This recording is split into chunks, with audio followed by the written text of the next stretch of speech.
Rashid, Janat and Naib that he's taken in 3 consecutive deliveries across 2 overs. Took everyone by surprise, even Glenn Maxwell did with a wicket, and no one who was celebrating 4. Well, the other thing about this is it's 2 dot balls. Well, it's 3 if you include the previous one as well, but 2 dot balls in this 20th over. Carote is the new batter. 4 in 4? Well, he's going for it now. There can't have been many. I wonder in a World Cup. Cummins is in. Will it be 4 and 4? It's in the air. It could be. It is. No, it's not. It's dropped. I can't believe it. It should have been. Another bit of poor fielding from Australia. And I saw the fielder coming in. It's Warner who could have taken it. I think he should have taken it.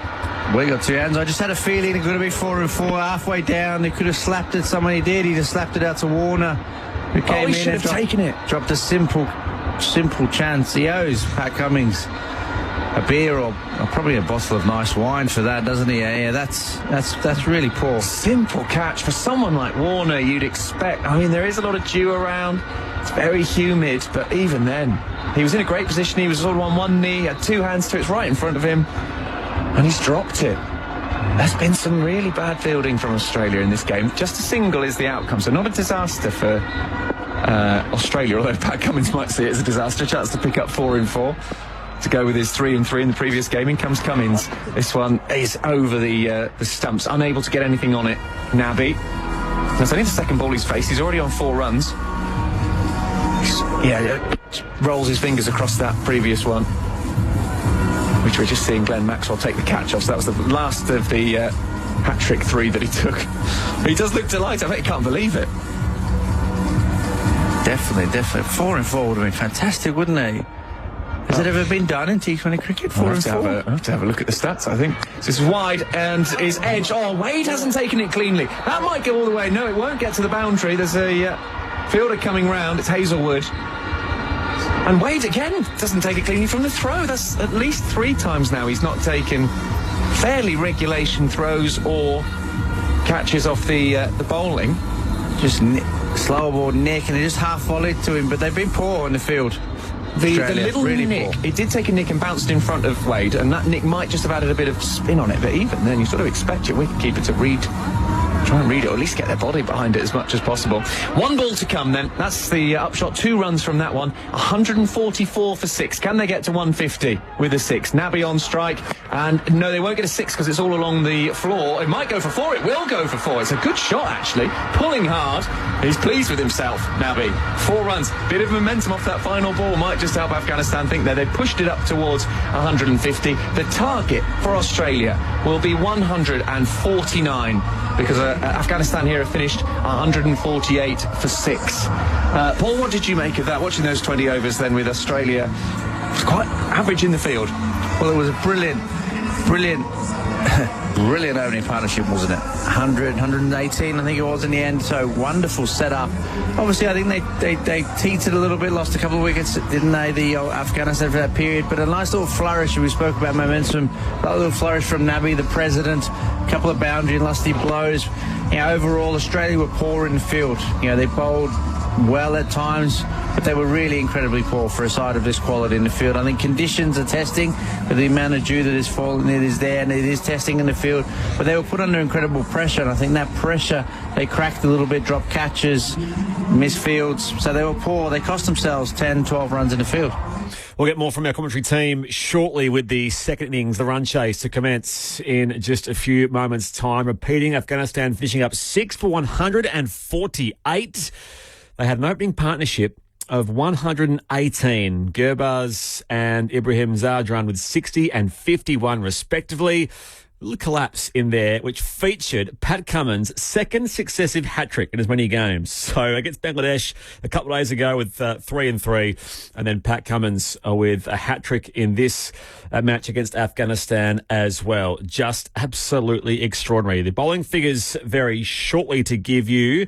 Ashton Agar, 4 overs, none for 17. Josh Hazelwood, 4 overs, none for 39. Pat Cummins finished with 4 overs, 3 for 28. Adam Zampa, 4 overs, 2 for 28. Glenn Maxwell, 2 overs, none for 12. Plenty of spin used in there. And Marcus Stoinis, who got the very first of those wickets to break that partnership. 2 overs, 1 for 19. A reminder, if you are listening to us currently on ABC Sport, on digital radio, you've got footy coverage coming up, so AFL or NRL, depending on where you are around the country. So that is coming up. If you want to keep listening to the cricket, find us, of course, on the ABC Listen app.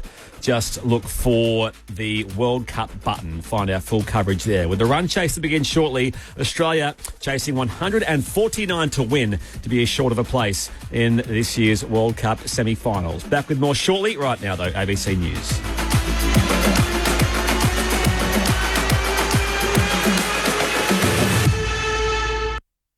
Hey Google, play the footy on the ABC. Did you know you can now listen to the footy on your smart speaker?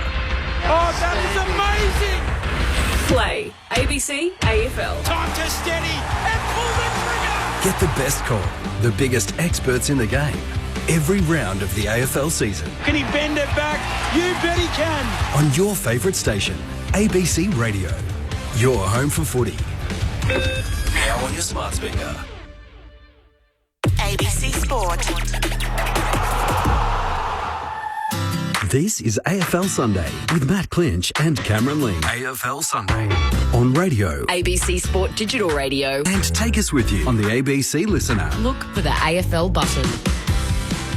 The final weekend of the AFL buys, but still plenty to discuss and debate. The D's avoid disaster and claim a crucial 4 points to stay in touch with the top 8, while the Kangas fall agonisingly close once more. Gets to Taylor on the hop, 70 metres out, can put North inside 50. What a smother, McVee. Great 1%er. Sherry and Gorn go at it. It's picked up by Davies Uniac of North Melbourne. He runs away with it, can hand pass to Larkey. Larkey's run down in a tackle. First gamer, Brown, great run. It's Melbourne that stave off an almighty comeback from North Melbourne to win by 3 points. Sydney continue to soar, claiming another win and the bragging rights in a dominant derby display over the Giants. Well done, McLean. Out-muscled Aaliyah and just worked it forward to allow the Swans to breathe and gather themselves, and then Rowbottom read it best. Beat Himmelberg to the football. Handball to Hayward. And now Papley from 55. Bouncing ball through. Oh, they will make you pay the Swans like no other team in this competition. Brisbane put the AFL on notice, gathering momentum and eyeing the top 8 with a 79-point annihilation of Port Adelaide, the biggest score conceded under power coach Ken Hinkley. Brisbane goes forward again, and they've got the ball from Bailey to McCluggage and wide out on the angle. McCluggage with a brilliant goal. 45 out, close to the boundary. And the classy Hugh McCluggage has his second of the afternoon. Hi everyone, Matt Clinch with you for ABC Sport. Just the 2 games to complete round 15 of the AFL. The Bombers and the West Coast Eagles from Docklands, and Fremantle and the Gold Coast Suns in the twilight from Perth. So the week off for Adelaide, Collingwood, Hawthorn, Richmond, St Kilda and the Western Bulldogs. Each Sunday I'm joined by one of the best footy minds to make sense of what's happened and what is to come. Last night he became a legend, Geelong Premiership player, Cats Premiership captain. Welcome and good morning, Cameron League. Nice to call you a legend finally. Thank you, Clinchy. It's a beautiful introduction. Thank you so much. Great to be with you, and it was a great night last night. We had the Geelong Cats Hall of Fame. A couple of people inducted into that Hall of Fame. The coach Chris Scott, Harry Taylor, and Trav Varco, and yes, I was very, very fortunate to be elevated to that status, and had a wonderful night. So many really good old teammates there. The 1963 Premiership boys who were there for the Cats, they I reckon they led the charge on the night. They had a great old time. Malcolm Blight was there, Clinchy. So some wonderful people in the room, and had a fantastic evening. I was clever enough to pull up stumps just after midnight. Maybe it had ticked over to 1 o'clock, but it was a brilliant night. Thank you so much. So what was the highlight from your point of view? I mean, you were a Geelong fan growing up. You went to losing grand finals, then to be there on the final day and hold the Premiership Cup aloft and to be in that company. Were you emotional as you reflected upon your career? I was a little bit, yeah, very much so. It's funny. I never for 1 second thought that type of thing was in my future, even after I'd finished. And you have an awareness and you know that, yes, you're going to become a life member of the club because there's certain criteria around games played and premierships and that, and think, oh, wow, a life member of the club that I barracked for as a kid. But you know that's happening because you've achieved certain points in your career. This elevation certainly never was on my horizon, never even had an awareness of it. So when Steve Hocking told me about it a little while back, I got super emotional, Clinchy, and some of the names on that list are some of the greatest names in the club's history. So I feel very, very special. The highlights and things like that was playing with the players I got to play with. I mean, I started reeling off names last night in my speech, and I shouldn't have, because you start on one, you realise played with probably the greatest defender in the club's history in Matt Scarlett, but also the greatest half-back in Corey Enright. And then you've got Gaz Jr. there, and then you've got Tom Hawkins and Joel Selwood. They were younger pups when I was finishing up, and there was Joel Corey and all these different Brad Ottens. And I made the mistake of starting to reel off names, and it got my mind racing. I played with some of the most special players to play the game, but they were brilliant people. I miss hanging out with my teammates every day. That was the best fun of the whole thing. Yeah, I imagine once the dream comes to an end, those environments where you're in the change rooms and you're striving week in, week out to win the ultimate, which what you were able to achieve is what you would miss. And for your family, obviously, your parents, when you told them they weren't going to be in town, and were you able to make that happen? Yes, they got there. They flew back, which was brilliant to have them back there. My brother lives in Newcastle. He came down for it. Unbeknownst to me, there were 3 or 4 tables of friends from over the years who got together and came along, and that was a great surprise. And then a few of the old teammate tables. And the beautiful thing was the club very much had my kids involved in it. Jed, my youngest, 7-year-old, he presented me with the medal, and then Maxie and Henry, the 2 older boys, 11 and 9, they unveiled the kind of the plaque picture thing that is going to go up on the wall at the footy club. So having them as part of it made it so much more special. I didn't have kids when I played, Clinchy, and didn't have that feeling of running out on the ground or the milestone with them. So this was a really nice thing to share with them. And the other inductees for the night, Chris Scott, Harry Taylor and Travis Varco. So some illustrious company to be in with. Yeah, it was great. It was really nice hearing from Harry and Trav. We hear a lot from Scotty, but Scotty was also in a really reflective mood as well about he was able to park the job he's currently doing and talk about when he first got to the club, what it's meant to him, to his family. Layla, his daughter, was there. She presented him with the medal, and then Harry and Trav. Harry's back in WA now, hearing his stories, and Travie, just an incredible, selfless footballer who, obviously went on and played 90-odd games at Collingwood as well, but just a great teammate. So hearing those two tell a few stories, and but all 3 of them said some words about me, which embarrassed the hell out of me, Clinchy. And as everyone's staring at me, I'm like, I got quite emotional all over again, hearing nice words from 3 wonderful people. So my highlight of the weekend is that Cameron Ling is a legend. 0437 774 774 if you want to add your thoughts to ours, or you've got a question from the weekend's footy. Our special feature guest today will be the Melbourne captain, Max Gawn, and there's a little bit to work our way through in terms of the Demons and where they are. But was the mood of the night at all sombered by the Cats and the questions after Friday night, Lingy? They addressed that right at the start. Anthony Hudson was the MC, and he said, yes, okay, that happened, but we're going to talk about things other than that. But it's funny, you say your highlight, and I do appreciate you throwing me in there as your highlight. My highlight goes back to Friday night, and being a Cats person, it's probably not necessarily a highlight. It was just a brilliant piece of theatre and an incredible mental approach from one brother to another brother. The Tom De Koning performance on Sam De Koning, where he just clearly made a decision, I'm not going to treat you like my brother and we're just going to have fun and we'll bump and stir each other. I'm going to be a ruthless competitor, and you're another opposition player, and I'm going to go at you and I'm going to try and destroy you. And he did that very early in the game, not just the centre bounce, but when he followed up and that boundary throw in deep in the pocket, and he kicked the first goal for the Blues, which we've got now on the ABC commentary. That got the ball rolling for the Blues in a massive way. Here they go again. Tom taking it out of the ruck, and he's kicked a goal. Take that, brother. From the backyard to the MCG, it was a great image, wasn't it?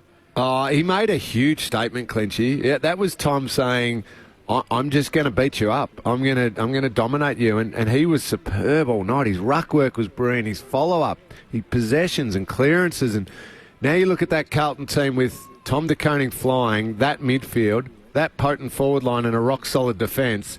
They are right there in that premiership window.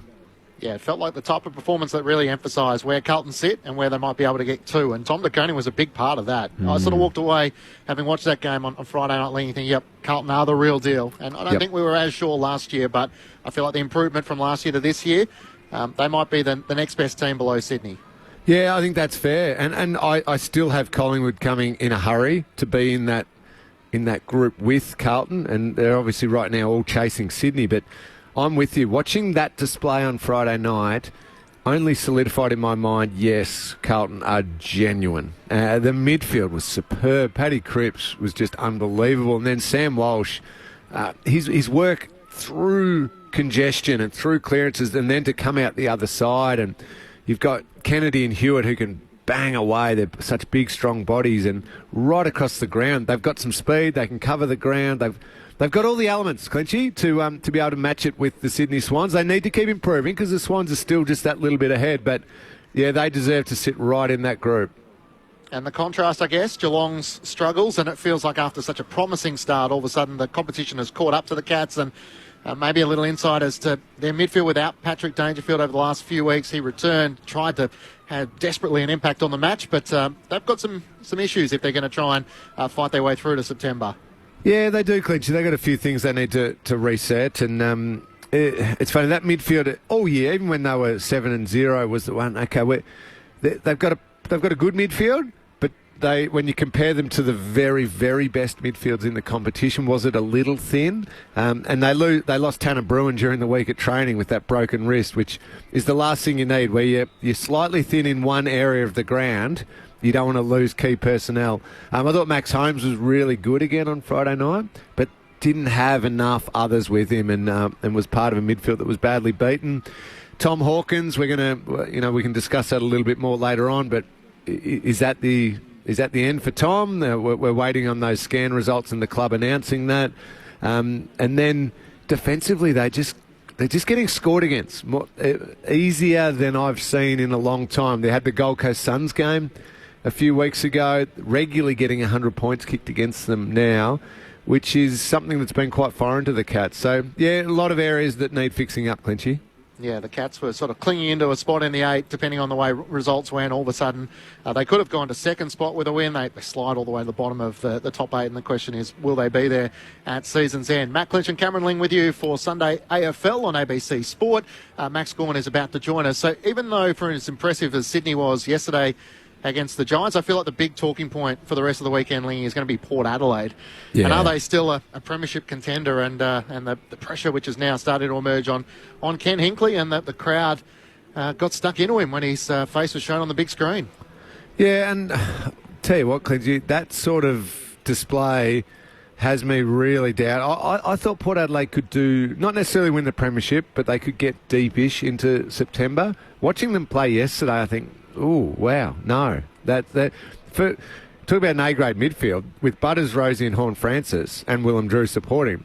That's almost A-plus grade midfield.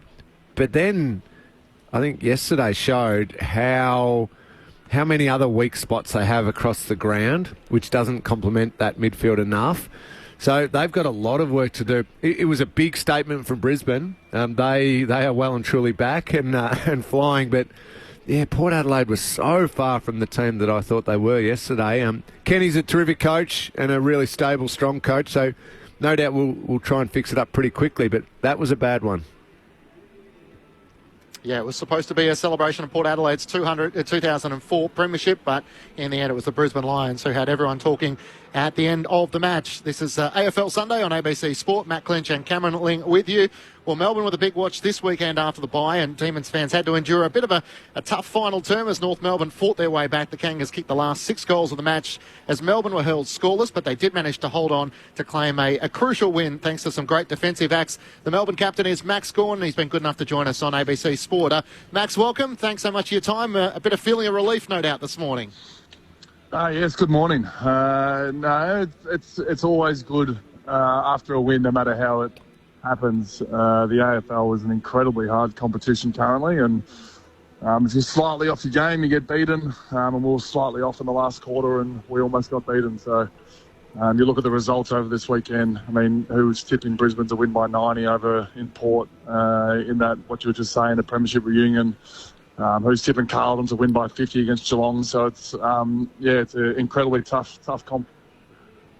Max, really appreciate your time this morning after such a hard game last night. Can I take you inside that last quarter and the feeling of North Melbourne coming as they're kicking those goals and you couldn't quite get that goal back yourselves? What's happening out on the field? You're one or two leaders down with Christian and that missing from the team. A lot falls onto you and Jack Viney. What are you trying to fix up there just to slow that opposition momentum? We've done a little bit of work as leaders just over the last couple of games when we've been challenged. Just a bit of our posture and body language and getting together after centre bounces. So that was our main focus, to make sure as a group of 4 midfielders that were ready for any challenge that came at us. And so if you went back over that vision, I'd hope you'd see some guys that were really trying to sort of fix what was going on and trying to lead from the front. The unfortunate thing is with momentum in AFL, it's just incredibly tough to stop sometimes. So we tried our best. The last 4 minutes, they got within a kick with 4 minutes to go and we were able to hold up in that last 4 minutes. We just couldn't really stop the onslaught at the start. So that'll be something we go back and try and have a look at. But like you said, we got saved by a couple of good defensive actions. One from the debutant, who I think that was his only kick as well. So he got a hold in the ball, a free kick, and an effective kick. And it's the most Supercoach points for anyone that's ever just had one touch.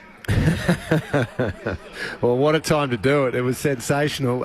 Where were they getting you? Were you able to put a finger on it? How were they getting that run going? I mean, teams, especially when you have momentum, you can throw sort of anything at them. And then because you're 40 points down at three-quarter time, you sort of open it up a tiny bit more, and it's maybe something we just weren't expecting, and we were probably still trying to score too much, which is a fine mindset to have, but it's dangerous if they're coming against a side that are going to bite the bullet and go through the middle, and Zach Fisher was sort of dicing us up a little bit from half-back. So that's probably one, and then stoppage. They brought a couple of numbers up to stoppage late, and we probably just didn't react quick enough to a few extra numbers in and around stoppage. Max Gornis with us on ABC Sport. You mentioned some of the great defensive efforts. Jack McVie, Kynan Brown on Taboo, but Jack Viney really led from the coalface with 25 disposals, 12 clearances and 6 tackles. What was sort of the conversations between you and him as he tried to impose himself on the match? I put him in a little, they're a group, him and Clayton Oliver and Tom Sparrow. They played sort of the inside mid-roll on the weekend, and I don't think it got put on them, but certainly since Track's injury, Clayton and Jack have gone, all right, it's time for us to sort of lift this midfield, and this was their first chance, and Clayton unfortunately got tagged. I thought he handled that well post the first sort of 10 to 15 minutes, but it allowed, so Clayton ended up trying to go to Davies Uniacke as much as he could, and it allowed Jack to be a bit freer in a way, so Clayton would try and make it a 2v1. And then Jack can go out and play his game. And I know Jack, personally, I've seen him doing some amazing team things and selfless stuff in the last few weeks. To be able to get his lick of the ice cream this week, and like you said, I think it was 12 clearances, 25 touches. He played a really good game of football. So no Christian Petrarca for the first time in 6 years for Melbourne. So that was sort of how you approached it, by putting it on more of the senior midfielders. And we saw Trent Rivers head into the midfield as well to try and help fill the void. Yeah, 150 games in a row. It's been a long time since we haven't had Track. I can't actually think of playing without him. He's been there for that long. Colton, the young kid, has very similar attributes, all be in his second game. So he certainly wasn't going to have the pressure of trying to fill Track's role. It was going to be more to the senior guys in there. Yeah, we brought Trent Rivers in, which allowed Clayton and Jack to be a bit more aggressive and attacking, because those two have probably been playing Trent's role while Track's been in the team, but now no Track, it allows Clayton and Jack to sort of be a bit more aggressive, and Trent can hold us up from a defensive point of view in that midfield trio. And you mentioned Clayton Oliver being tagged by Will Phillips, who did the job on Nick Dacos last week. Clayton's form, how are you kind of assessing it? Is this sort of missing a fair bit of the pre-season, catching up with him, and he's having to work his way through it? I mean, I'm very lucky because I sort of spend a lot of time with Clayton. And also I get to see what happens inside the four walls. And he's an incredibly hard worker. Well, he did miss the pre-season, but I think what he's doing in terms of being that defensive midfielder in the last 12 weeks to allow Cozzy and Trax to do what they want to do, that's obviously, people don't really see that. They just see his numbers. His numbers have gone down from, 30 to 20 disposals, but he's playing a completely different role. Last night was his first chance to go back to a role that we're probably more comfortable to see Clayton at, and he got tagged. So I'm expecting a really, really big, strong 9 weeks for him. He's doing everything he can to try and get himself back into that Clayton Oliver form that we know we can see, and hopefully we see it in these next few weeks. Max, I'm intrigued about the preparation and I suppose more mental preparation coming into this week's game. A shorter turnaround for you guys than what your opposition's going to be, Brisbane at the Gabba. When you're coming up against a team who, obviously grand finalists last year, struggled a little bit early on the year, but it appears as though they're back and they're flying, and what they did to Port Adelaide was very, very impressive. As you take a slightly younger group up to Brisbane, is there anything you need to do to convince them that, hey, no, we can not only take it up to this lot, we can beat them? Is there something from the mental preparation when the team is red hot that you're playing that you as captain need to do to convince them, or you just look around and think, no, they understand it, they get it? What's that like? It's been set up by Goody already, to be honest, Lingy. He spoke about it after the game. And I left last night really, really pumped and ready to go to almost play Brisbane today. So I've got to sort of work out that I've got to chill for 5 days then do it. But they're a team that's got us the last couple of times we've played them, in particular at the G. And yeah, I mean they're in hot form. They've played some seriously good footy, and I dare say they'd be the favourites for this game. So to be able to take a young team up there, when we still got no track, we got no track for a while. I'm really pumped for it. It's a little rival. I'm not sure if many people see Melbourne-Brisbane as a rivalry, but the playing groups certainly do, and it's going to be fun. We're back on the big stage. It's Friday night footy. He just set it up so well, Goody, that I think we're going to see a strong effort from our club up there. Do you have a little personal rivalry too do you see other clearly some of the other best opposition ruckmen in the comp, which Oscar McInerney is, and just think, I want to take that person down? That's just get rid of him and it's going to go a long way to us winning. Is that do you narrow it down that much to, yep, I'm going to destroy this bloke? Well, I mean, to be fair, there's probably 18 of them at the moment. There is some pretty good rucks. In particular, last night, that was my first real go at Tristan last night, and he is strong. Probably the strongest I've come up against. So, Oscar, I've had some great battles with Oscar over the last sort of 5-6 years. One of the issues that I can get in is I can get a little bit too personal, and I can make it just all about me and the other ruckman. And I know no fan wants that, because the ruck battle is probably not the one they're tuning into. But I'm really excited. He plays the Gabba extremely well. It's a unique ground. It's got the centre wicket, so it's unique in centre bounce, and it's a strong centre bounce game. So teams that win centre bounce tend to win the game, and Oscar goes a long way to helping them do that. So I am excited, but no more excited than what I am against all 18 rucks. I like a story behind most rucks that are going around at the moment. Melbourne captain Max Gawn is with you on ABC Sport. We could spend 55 minutes on the art of rucking, but we can drag down a little rabbit hole there. Max, a couple of quick ones. So 47 inside 50s last night. Daniel Turner was your only multiple goals kicker. Is still a fair bit of work to be done with your forward 50 and putting that on the scoreboard? We'll be working on that for the next while I'm sitting in the MCC having a couple of cans. They'll be just we'll be working on that for 20 years, and get every team will be working on their inside 50 connection as well. We've got 3 young guys there. Petty probably a little bit older than the other 2, but they're trying to work on their chemistry. And they've got Bailey Fritsch there as well. I'm not concerned. Just as long as we're kicking goals and winning games, I'm not too concerned. JVR kicked 3 last week on Darcy, or 4, I can't remember. And then it seemed like it was Disco's turn, although Harry Petty was able to take marks slightly higher up the ground as well. So I'm not too concerned. I feel like that's in a good place, and it's only going to get better over the next 9 weeks. And I know it's been a week on since the Christian Petrarca incident. You've spoken about it, but were you shocked when you found out sort of the severity of the damage that had suffered to him, and the fact that he was able to stay out there for the period he was? Yeah, I mean, for him to get back out on the ground after what we know what was happening is pretty courageous. Although he probably didn't know what was actually wrong with him, he probably just thought it was a cracked rib. And then when people say, oh, probably just a cracked rib, I think that's still a pretty big injury as well. Yeah. But it ended up being a whole lot more. And we still haven't seen him. He's still hiding in isolation. So hopefully over the next few days, I think we can go give him a cuddle, and he can get back in and around the group, and get us nice and energised to be able to take on the back half of the year, which I know he's really excited for, even though he may or may not. I'm not sure where it leads if we get deep into the final part of the year, but he may not be involved this year. But I know he's really energetic to make sure we have a good finish to the season. Was there any broader conversation about whether coming back on the field is too great a risk sometimes if you are in Christian's position, or is that just what sort of sometimes takes place, that you don't know the severity of the damage? Until they get an MRI scan of the MCG, you're never really sure what's going on.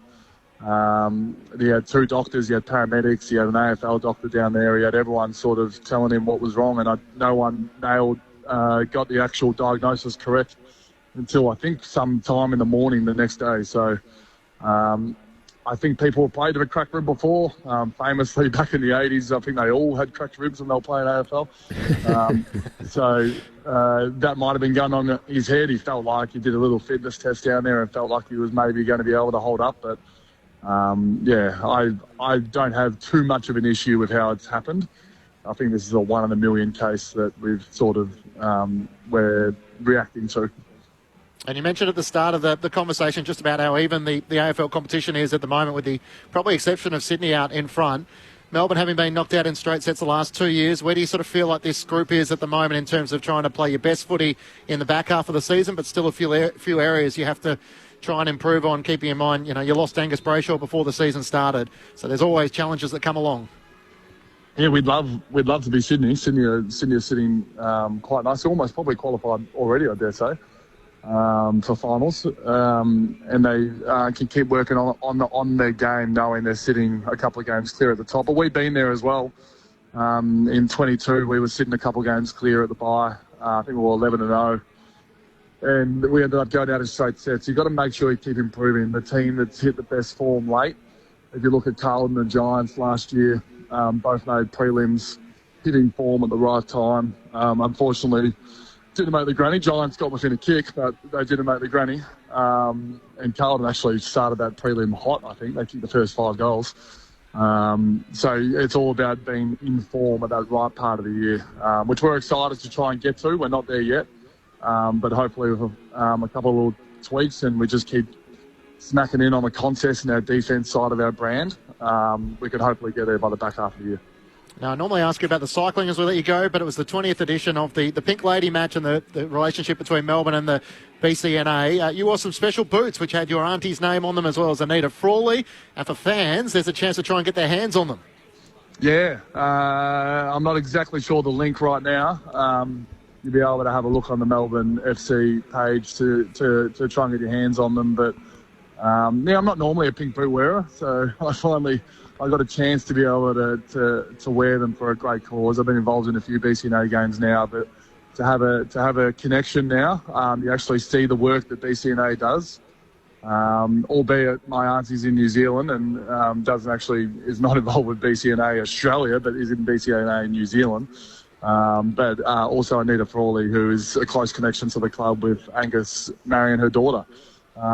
So those boots, they've got their names on them, they've got the BCNA on them, and they're got a couple of kicks on them, so they're a bit dirty as well. I'm lucky I got a kick. Beautifully done. Max, as always, we appreciate your time. Good luck against the Brisbane Lions next week, and enjoy the rest of your Sunday. Thanks, guys. Melbourne captain Max Gawn joining you on AFL Sunday on ABC Sport. The Demons all of a sudden with a quick turnaround for the Brisbane Lions. The match which will come up after us, the Bombers have swung a late change with Todd Goldstein being managed. So Nate Caddy will come in, gets to play his second game, and Jai Menzies and Jack Hutchinson are the subs for the Bombers and the West Coast Eagles this afternoon. On the SMS 0437 774 774, the Traralgon Tigers suggest that Max Gawn not cuddle Christian Petrarca. Might be still a bit sore for cuddling at this stage. That's true. Stephen Ballarat makes the point. It was interesting on the paper that Carlton's highest player was Tom DeConey in the ruck, and his brother Sam was the highest rated player for the Cats. And Jendal says, from a 64-year-old hawker, congratulations, Cameron Ling, now a legend. Oh, so thank you. Some of your thoughts coming through on the SMS 0437 774 774. In just a moment, the chief footy reporter for The Age newspaper will talk through some of the key topics of the weekend's footy and what's still to come for this Sunday of round 15. Hi there, Lisa Miller here. Isn't it great to get outside for a breath of fresh air? It's one of life's simple pleasures, right? Well, I can help you to keep something else simple too. Finding news you can trust. You can stay in the know with ABC News. Download the app and receive alerts to your phone. Visit the ABC News website. And for stories straight to your inbox, subscribe to one of our newsletters. It's all the latest, all verified, all the time. Stay in the know with ABC News. This is AFL Sunday with Matt Clinch, Cameron Lynn and Jake Niall. On your radio. ABC Sport Digital. And on the ABC Listen app. It's not fun. It's not what I enjoy. It's just what the reality is of my job. If you can't cope with it, you probably shouldn't be in my job. I can cope with it. I don't enjoy it, but it's not my favourite time. But my favourite time is watching my team play well. Is it unfair? No, well, I don't make the rules on unfair and fair. I work on what I can control, and that's my job inside the footy club. On a day in which Port Adelaide was celebrating their 2004 premiership side, they wore the old jerseys. It was the Brisbane Lions who were able to really deliver a fatal blow to Port Adelaide's premiership credentials, a 79-point victory over the Power, which had a lot of fans asking the question around where the Power are in season 2024. A big warm welcome to our listeners joining us for the first time today on AFL Sunday with Matt Clinch and Cameron Ling. And joining us is the chief footy writer for The Age newspaper in Melbourne, Jake Niall. Welcome to you. Thanks, Clinchy. Lee, good to be on. Feels like there's a bit to unpack around Port Adelaide, and we know that the Power have been perennially final side. They've been in the top four, but geez, that was a bad loss yesterday. And I guess, as you heard there from Ken, that the disappointing part is he's trying to improve this playing group, but it looks like there's a fair gap between their best talent and some of the rest of their talent.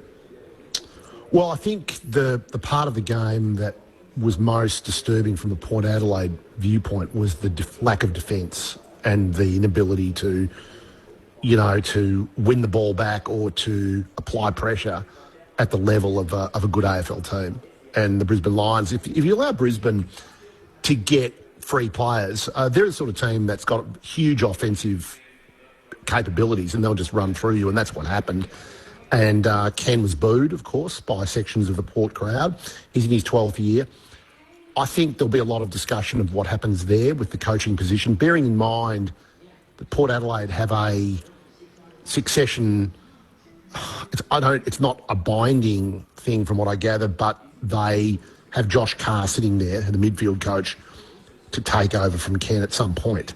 And the club have been fairly open, and Ken has been open that that's something that may well come to pass. But I suppose Port Adelaide also have to consider whether they go outside of that, whether they look for outside people when Ken finishes up. I think that Port's defensive personnel, though, are also that. So you don't want to look only at Ken Inkley. You've got to look at who's a good coach. You've got to look at also at how they defend and their personnel. They've got Asava Radagalia and Brandon Zerk-Thatcher haven't really improved their defensive performance.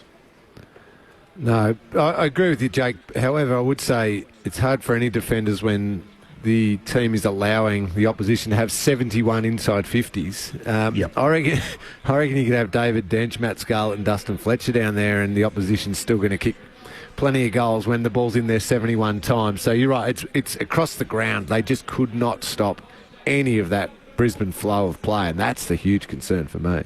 Yeah, it's going to be a hot week in South Australia, isn't it? Yeah. The Crows having the bye, and Port Adelaide now. The spotlight will be turned on them, and no easy answers that take place there. The other talking point, Jake, from last night was Stephen May, this tackle from Eddie Ford, which no doubt will be looked at by the match review officer and determined as to whether this is staging. Quick hand pass to May. Ford swings him around, and the tackle brings him to the turf. And the umpire will say it's against North Melbourne. Oh, he's holding his head and he didn't even hit the ground. That's disgraceful, Stephen May. So Nathan Burke saw it pretty clearly in our commentary box, and the AFL rule is staging can include, but is not limited to excessive exaggeration of contact in an unsportsmanlike manner. Staging is a reportable offence, as it may affect umpires' decision-making, incite a melee and or not be in the spirit of the game. What do you think will take place here, Jake? I think it's clear-cut. He has to be fined, and I think he will be fined. I think that's when you're dealing with concussion and you're faking the possibility. Someone raised the idea that, well, if you're going to fake like that, maybe you should go off for 20 minutes for a concussion assessment. I don't think that's the answer. That's quite a funny line, but I think that really you don't want to see that sort of faking, which is what Nathan Burke called it, right on the spot. The tackle was also it had a bit of vigour to it. It was a 360 sort of tackle, but he just didn't contact the ground, and then he grabbed his head and he got the free kick. So the umpire got sucked in. You've got to be fined because you're dealing with that area where it's very difficult for the umpire. And in many ways, fining May in this instance is a message about how you have to show respect to the umpire.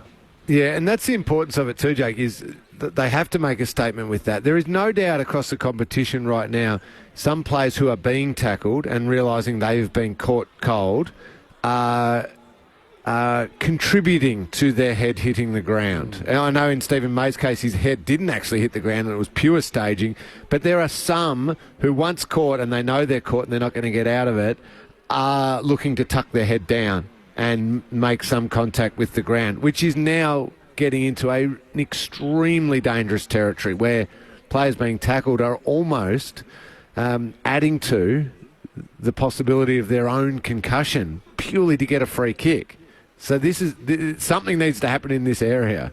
Yeah, no, the AFL got to act immediately and make a stand right here on the May one, because not simply because it's faking, but because of the nature of it with the concussion, as you say. And we saw this, of course, Lingy, with players putting their heads into the midriff of players to draw a free. Yep. And the AFL cracked down on that. Now, this is just the next thing. And whenever the players are so good at adapting to whatever the interpretation or the current mode is around the contest and around tackles, they just do it so quickly. And they've done it. This has happened here. I think he'll get a fine. Is a fine enough, Lingy, to discourage players from doing that? Yeah, make it a big fine, though. Like, smack him. We're not talking $1,000 fine here. It's got to be a big fine. Like, if it's $5,000 or it's $3.5, I don't know what the figure ends up being, but it's got to be enough for players to go, oh, actually, no.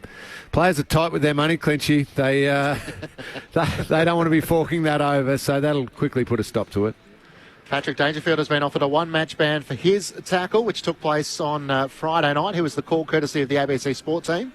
Dangerfield getting his first disposal.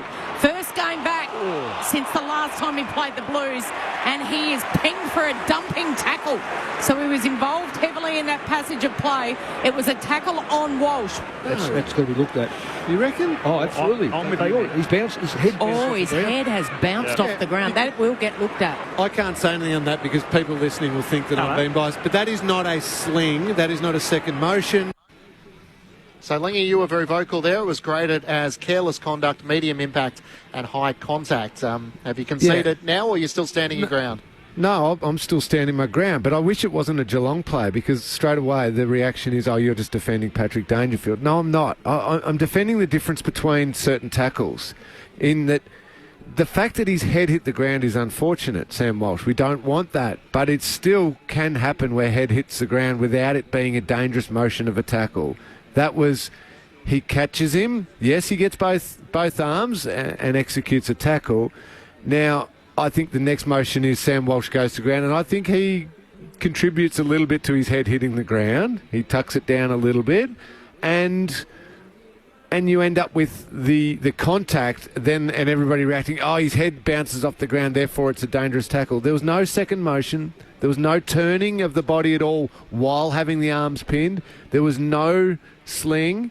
I think it was just a tackle that ended up, unfortunately, as can happen in a game of footy, accidentally someone's head hits the ground. I think there's a difference between certain tackles. To me, that one doesn't fit into the category of the tackles that we're trying to stop.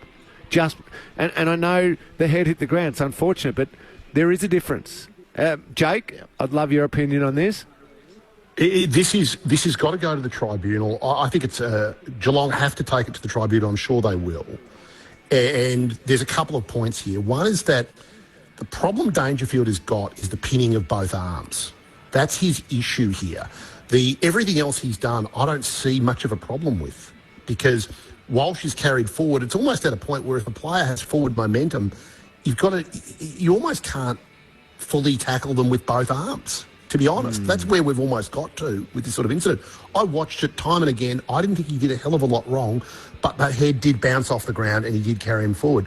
So he's got a week, but I think this is going to be a fascinating case when it goes to the AFL tribunal, as I'm sure it will. And the other part that Geelong or the Dangerfield's advocate lawyer has to look at is, can you say it wasn't medium impact? Because Walsh is fine. There's no... Can you say it's, low impact, rather than saying you can't argue about high, you can argue about well, you can possibly you can argue the point about the intent, where the intent really is only to tackle. There's not two motions. This is an absolute borderline one as to whether it gets suspended or not, and the tribunal will set something of a precedent. And, of course, Geelong play the Bombers on Saturday night, so they'll be desperately keen to have their captain there. So we're all on standby to work out whether they will try and appeal the decision. The other concerning event from Friday night was Tom Hawkins leaving the field. Didn't seem to be any contact in the injury that took place, and, of course, has had a toe issue in the past. But Lingy, he's on 796 goals, so just 4 away from 800, and it felt like this year might be his last. So now, I'm not sure if there was any comments made last night at the Hall of Fame awards night as to whether there was any update on his injury. No update. They're waiting on the scans, which I would imagine is taking place probably today, if not late yesterday, and the results will come out today. I would imagine the club will be pretty open straight away with the results of those. I think everybody's waiting on them. It looked really bad. You all saw it. That sort of motion where there's no... You kind of hope there you can see a rolling of the ankle, and you think, oh, that's a lateral ligament ankle roll, maybe it might be a week or two, he'll be fine. This was just a straight push-off, and the amount of force that went through it, and he just crumpled straight away in a lot of pain. Immediately, you think of two things in that situation. You think of the snapped Achilles, or you think of something through the mid-foot. And clearly the way he was holding his foot, it's not the Achilles. I'm really, really worried, and I don't know what Tom's doing, but I'd imagine this probably being his last season, possibly being his last season, should I say. I'm worried we won't get to see him wearing the blue and white hoops again, Clinchy, which is a real shame. And as you said, 4 goals to 800. I would have loved to have seen him slot his 800th and he's had the most magnificent career anyway, but would have been just a nice little cherry on top. So it was a little bit flattening, that conversation last night when talking with the guys. And Jake, it was a bit of a sobering Friday night for Geelong fans, as Chris Scott famously made the comment, we don't rebuild, and we're not starting to rebuild at this stage of the season as well, but they might be forced to play a little bit more with youth, especially if Tom Hawkins' season is done. Well, it certainly, the injury didn't look good, and it did. Lingy's of course right. When the player falls over like that, and with someone with Hawkins' build, when the power's going through the foot, it's clearly not something small. So Geelong are tight-lipped about it, but I imagine that he'll have a stretch out. Hopefully he can get back for the end of the year. There was a sense, Lingy, of that, I don't want to overstate it, but when you see Tom Hawkins limp off, them getting towed by Geelong, Joel Selwood, of course, is no longer playing. Dangerfield coming back from a long stint off with a hamstring and then gets sighted. It had this feeling of a winding down of a period. That's how the game felt with a rising Carlton and Geelong. Now I know Geelong have been written off more times than have had more comebacks than Nellie Melba, and they're a club you certainly don't write off. But right at the moment, just with their personnel, they've got some struggles. I don't think they'll play finals. I felt that at 7-zip, they were not a 7-zip team, and I feel that their midfield is obviously the major concern. The other point being that the amount of reliance on Tom Stewart has just been exposed this season, and teams are just putting an enormous amount of attention into him. Of course, Carlton did that as well with Chincotta. Yeah, and it's a good call you make. I think they do make finals just based on pure numbers of the wins. I think they'll scrape by in the back half of the year. They'll probably get to that 13 win mark. If that's the figure, it could end up being 13.5 perhaps this year. It's a good point you make around it feels a bit transition-y. I know that's not a real word, but there's going to be a few players finish at the end of this year who are incredibly important leaders and great players. And then there's it's the next group's time starting to emerge, and that midfield's going to be led by Holmes and Bruin and Jai Clark and these players who have only played 60, 30 and 10 games.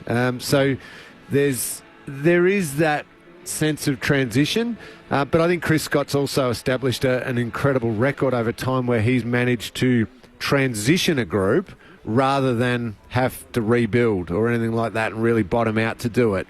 They'll still continue to be really aggressive with free agency and trading, and then they'll look to make sure that those young guys that they do have grow. Ollie Dempsey will be another one who'll become crucial in the next few years, but probably transition is the right word right now for the next 12, 18 months of this group. Yeah, Are you fearful they might miss the finals, having lost 6 of their last 7? No, I'm not. I was asked this on Friday night, Clinchy, by Corbin, and I just went through the games that are remaining, and I, even if just for argument's sake, I gave them 0 out of their next 3, which is Essendon, Collingwood and Hawthorn. And I'm not saying they're going to win 0. Still after that, I still found 5 wins for them. And they're on 8, so that gets 13. I reckon they can knock off Hawthorn at Geelong, which possibly gets them 14.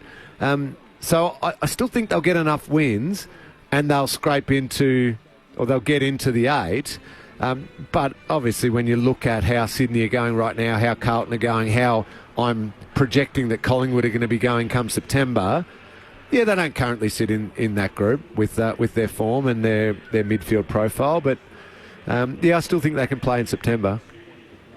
Matt Clinch, Cameron Ling and Jake Noel with you for AFL Sunday on ABC Sport. You would have been able to hear that the West Coast Eagles have made their way out onto Docklands. The Bombers are just making their way out. There is a late change with Todd Goldstein being managed. So Nate Caddy comes in for his second game. The high draft pick and Jai Menzies and Jack Hutchinson are the subs this afternoon. Jake, as we let you go, Sydney are 3 games clear on top of the ladder. The Blues have got a game break on Collingwood, and then 2 points further back is the Bombers in the top 4. Where do you think Brisbane will be at season's end? Because all of a sudden they are coming home with a wet sail. I think the Brisbane Lions will be in the top 6, and I think they could still make the top 4. I've had a good look at the draw. They've got a lot of games at the Gabba. They play some of the better teams at the Gabba, including Essendon and Sydney. So those games are more winnable. And they've got games like the West Coast Eagles and St Kilda on the road. I think they'll win at least 6. Quite possibly 7 or 8 out of 9. They've got Collingwood, that's a tough game down here late. But the way they're playing, Lingy and Clinchy, I think they can do it. Certainly, I'll be very surprised if they don't make the finals. And I think they'll make the top 6. And I think they're more than a smoky for the 4. They're a good chance. Their next 3, Melbourne at home, the Friday night game we're just talking to Max Gorn about, then the Crows at home, and then West Coast away, which they still should win. So they're going to get on a nice little streak, and then they head into a game against the Swans. That would be a beauty, but that's at the Gabba. So, yep, they're flying home. But I think Collingwood are already getting towards the top of the ladder anyway. They're flying home as well. Yeah, well, it's funny that it's funny that those teams missed the jump and are making up the ground late in a long season. Yeah, 5 matches of the Gabba for the Brisbane Lions to finish the home and away season with. Thanks as always for your time, Jake. We'll chat again next Sunday. Appreciate it, guys. Jake Noel, the chief footy reporter for The Age newspaper in Melbourne, joining us on AFL Sunday. Some of your thoughts coming through on the SMS, 0437 774 774. Question with no name. Does Paddy Dangerfield finish up at the end of the season? His soft tissue problems are very reminiscent of Nathan Buckley. That's a good question. Yeah, quite possibly. I think if you get to that age after the incredible career he's had, and the body just can't keep doing as you go to hit that top gear, which he's relied on so much, and he can't get there because a hammy goes or a quad goes, then yeah, quite possibly. And a few more of your thoughts briefly. Joseph from Essendon says, don't cry, Tommy has had a good career, but he is cooked and will free up a spot in the Cats forward line for the second half of the season. Larry says the issue with the Dangerfield tackle that you guys haven't mentioned is that he was airborne for a split second, which wasn't mentioned in your summary, sort of similar to what took place in the Maynard incident. Grant in Hobart is enjoying the show. I'm a Blues fan, but I think Danger is very stiff. The media should be talking about the goal that play on. Shocking decision, why no talk of that? And yeah, I agree with that play on one. I think on the night I was very critical. That was a bad mistake. Out of area, umpire pays the free kick. You can't call play on. Yeah, big blue. And Nick Dacos fakes for half a dozen free kicks a week. You don't pay any attention to him, righto? Well, I'm sure they're all going to be on notice, especially if Stephen May gets a fine, as we expect he might get from the match review officer. To end our show each Sunday, Cameron Ling has the final word in what direction we should look for the rest of the Sunday. Ladies and gentlemen, we now have much pleasure in inviting 1963 Geelong Premiership player Doug Wade to present the Premiership Cup to Cameron Ling and the Geelong Football Club. Dane Swan, toughest opponent? Probably Cameron Ling. Ben Cousins, toughest opponent? Cameron Ling. Thank you, gents. I'm going to go to the last game of the round for this one, Clinchy, and I'm going to zero in on the Fremantle Dockers. Right now, they're half a game outside of the 8, and I'm just saying, Fremantle, simply, it's time. You have to deliver now. You've got the Suns on your home deck. You are half a game outside that 8, and above you sit Geelong, Melbourne, Port Adelaide, who are all, it's fair to say, trending downwards at the moment. You've got an opportunity to jump ahead of them, given the percentages, if you win. And I think even, in fact, if you get the win, you'll jump ahead of them on points. Get inside the 8. Start winning games you should win, certainly home games against a team like the Suns, and really entrench yourself inside that 8 while those other teams are struggling with their own form. We touched on the fact that Melbourne have got the big ask of going to Brisbane this Friday night. Geelong have got the tough run of Essendon, Collingwood and Hawthorn over the next few weeks. Port Adelaide, it is not a happy place right now. Jump ahead of them and stay ahead of them. No more losing games that you should win, Fremantle. Time to step up.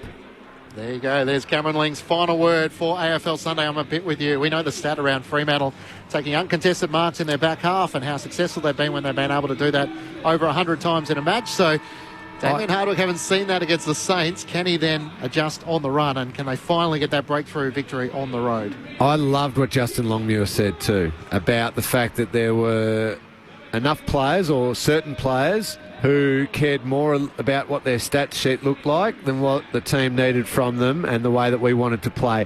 That is a huge shot across his playing group, saying, hey, I don't care about your stats. I don't care about the fact you had 25 touches and did this and that with your numbers. We expect you to play a certain way, and if you're not going to do that, you're on notice now, you're not going to do it, you're not going to play. We need to be better than that. I love that. That's a great message. I mean, some stats are complete garbage, Clinchy. Play the way that your team needs you to play and impact the game, and forget about the fact that you can walk off the ground going, oh, I got this number of super coach points or whatever it might be. Play what the team needs you to play. And finally, who would be the more nervous of the coaches to start this match? Brad Scott's gone in without Todd Goldstein, so Sam Draper gets unleashed. If Adam Simpson, Oscar Allen comes straight back into the senior side. So no waffle for him. Decided against playing in Perth against the Hawks the following week. Straight back into the lineup. Yeah, I like that. He's good enough too. And the way that they prep them now, they'll be fine. I think the Bombers will have no issues whatsoever. They're they're a quality team. They're a more stable team. Jordan Ridley coming back into that group, a month or so ago, is just huge for them down back. This is a mature, growing Essendon team. I still don't quite have them in that top group, of course, with the teams that we've discussed throughout this show, but they belong in that next group very, very comfortably. They will handle West Coast Eagles. No worries at all. So that match about to get underway in a few moments' time. The Bombers and the West Coast Eagles. Brett Delidio and Mark Murphy alongside Corbin Middlemass for the call. Thank you very much, Lingy. I look forward to chatting to you again next Sunday. Enjoy the rest of your day, legend. Thank you so much, Clinchy. I might have a little nap on the couch this afternoon, I think. Absolutely, well earned, and we'll discuss in future weeks what you get for being elevated to legend status at the Geelong Football Club. Surely there's got to be some sort of seats or naming responsibility or something like that. I'll take it with you. Clinchy. Yes, for every Sunday on ABC Sport for Grandstand AFL Sunday. If you missed any of the program, don't forget it's available under the ABC Listen app. Just search for the best of ABC Sport. That's where you can find all the gatherings from the weekend's footy. AFL Saturday with Corby, Mick Moldhouse and Luke Paul. There's the ABC AFL Daily podcast alongside the NRL as well, and so much content from across the weekend, including all the live footy. It's the Bombers and the West Coast Eagles as round 15 of the AFL continues on ABC Sport.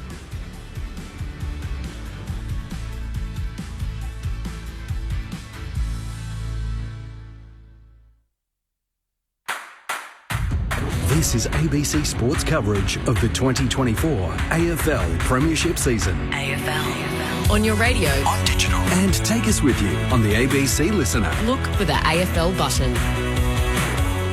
The Sunday slate in round 15 opens under the roof at Docklands, Essendon and the West Coast Eagles. And given the events of the weekend so far, it is an even bigger match for the home team, the Bombers, who are a prohibitive favourite coming into the afternoon. Given the losses to the Giants, the Power and the Cats, if the Bombers win today, as they're expected to, they will be 6 points clear in the top four. So a game and a half clear, the Bombers, with their position in the top four if they are able to win today with 9 games left in the home and away season.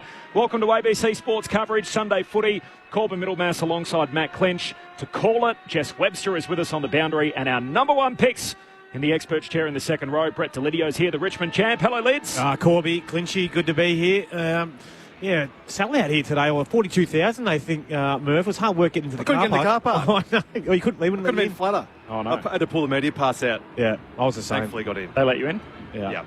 Mark Murphy's here, of course, a Carlton champ, 300 gamer. Late change for the Bombers, so Nate Caddy's playing. There's no Todd Goldstein. So we're interested to see for just the third time this year the three bigs together with Goldstein, Wright and Draper. Instead, it'll be just Draper and Wright to go at it today. And Harry Jones up front as well, I suppose. Makes him pretty tall, doesn't it? But probably a good move. Just let him freshen up, the big fella, the old fella. West Coast Eagles have lost 6 of their last 7, but the good news, Murph, that spine looks pretty good. Oscar Allen's back. Yep. So they've got Waterman, Allen, McGovern, Barris. It's not bad as a 4. It's a very strong 4, you're right. That spine is very strong, but yeah, they're going to have their work cut out for them today against Essendon, who I love the way in which they go about it. I think they're a very hard side to play. They're very strong around the contest. Their work rate from stoppage is elite, so I think they get the job done pretty well today against West Coast, but great games are given this season in 2024. Here we go, the old jacket match under the roof at Docklands to start the Sunday slate on ABC Sport. You're with Matt Clinch. Sam Draper into the middle up against Flynn, and he wins down the opening tap to get the Bombers going forward. Elliot Yeo over the footy, having just signed a new contract, gets the hand pass out to Jimby, who might have been taken high. Now Ryan was running originally the wrong direction. He's realised that and swung around and now kicks up the wing, and Duggan takes the mark for the West Coast Eagles. So the Eagles having not won since round 10. Of course, there's still no Harley Reid, serving the second week of his suspension as he kicks up towards the captain, Oscar Allen, back in the lineup. Crashes the back with Draper in front. A chance for the Bombers, although unable to get a clean hand pass away. Nick Martin, footy stuck underneath he and Jaden Hunt. Hunt tries to knock it clear, and eventually the umpire circles and will ball it up left half forward for the West Coast Eagles through the opening 45 seconds of the match. Up it goes. No clean takeaway close to the boundary line. It was knocked down by Cripson, and eventually Duggan takes it out of play. So we'll have a boundary throw in here, left half forward for the Eagles. Elliot Yeo never going anywhere, Corb, you wouldn't imagine? Well, there's a bit of interest, wasn't there? A little bit, but Adelaide and North. I don't think he was ever going to leave. I think he played it beautifully, didn't he? Yeah, 100%. Injury. How much is enough? It will be a good conversation. Injury interrupted a couple of years, and got out on the park, got a bit of interest elsewhere from the boundary throw-in. Durham attacks the footy, wins it for Essendon. Hand pass to Merritt, takes a bounce, kicks inside 50, and Langford marks all alone. Unchecked, centre half forward. He'll kick from just inside 50. Yeah, clean takeaway. Sammy Durham's become one of my favourite players to watch. I love the way he goes about it. Honest as the day is long, goes in and under, but then it gets on the spread as well. Big-bodied mid. Zachy Merritt, we know how clever he is by foot. That extra bounce just gave him the time and caught the West Coast defenders on the hop, all heading back towards goal. Langford ticks back up. Relatively simple set shot at goal for him. A dream start for the Bombers as Langford skips in, drop punt from 48 metres out, and Langford kicks the opener. First goal comes inside the opening 2 minutes. And it's Essendon's way. The Dons, 1 straight 6. West Coast yet to score. Sunday footy on ABC Sport. Just repeating, there is a late change. So Goldstein is out, managed. In comes Caddy, the 2 subs, John Menzies for Essendon and Jack Hutchison for West Coast. The fifth member of our team is Jess Webster. She's on the boundary. Hello, Jess. Afternoon, Corby. Great to be here. As you mentioned, fantastic crowd building here under the roof, and the fans are loving what they're seeing from the Bombers this year, particularly here at Docklands. They've won all 4 games at this venue and kept their opponents to less than 70 points in each of those games as well. So a big challenge for West Coast this afternoon against an informed side and a pretty vocal crowd under the roof. So be very careful about that front door exit there. Yeah. The Eagles, they just got sucked into the contest, and Essendon just got momentum towards goal, and Zach Merritt looks like he's in for a big day already. I just love the way in which he moves around the stoppage. Mark Murphy with you on ABC Sport. Draper wins down the tap against Flynn, looking for Stringer, can't get a clean disposal away. Jimby for the West Coast Eagles. Hand pass is chopped off by Durham. He arches the back and breaks the tackle, kicks inside 50. McGovern working in front of Langford, takes the mark. Half a second look to take a step forward, but Langford just corrals him. Risky kick for looking for Ryan. Martin surges onto it, knocks it forward. Just can't get it in the path of Caddy, who now becomes the tackler. Guelphy comes lunging in and locks up Duggan only 15 metres out from the Bombers' goal.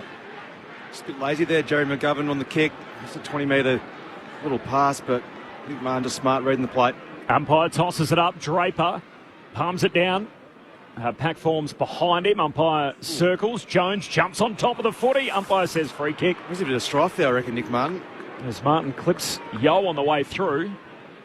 Just be very careful when someone's got their head over the football these days, just to protect them. And that's why Yo's getting the free kick. He's got it deep in defence for the Eagles. Goes long out to that city wing. Flying for it, Jones. No mark. Spills down to right. Hand pass to Ridley. Hangs it inside the boundary line. Hand pass to McGrath. The 1-2. Oh, hand pass from Draper between Ridley and McGrath. Close to the boundary line. McGrath can't keep it in. Paddles it out of play, and a throw in between wing and half forward for the Bombers. The Dons all in black, of course, with the red sash, and the West Coast Eagles in the royal blue with the gold wings and the white shorts.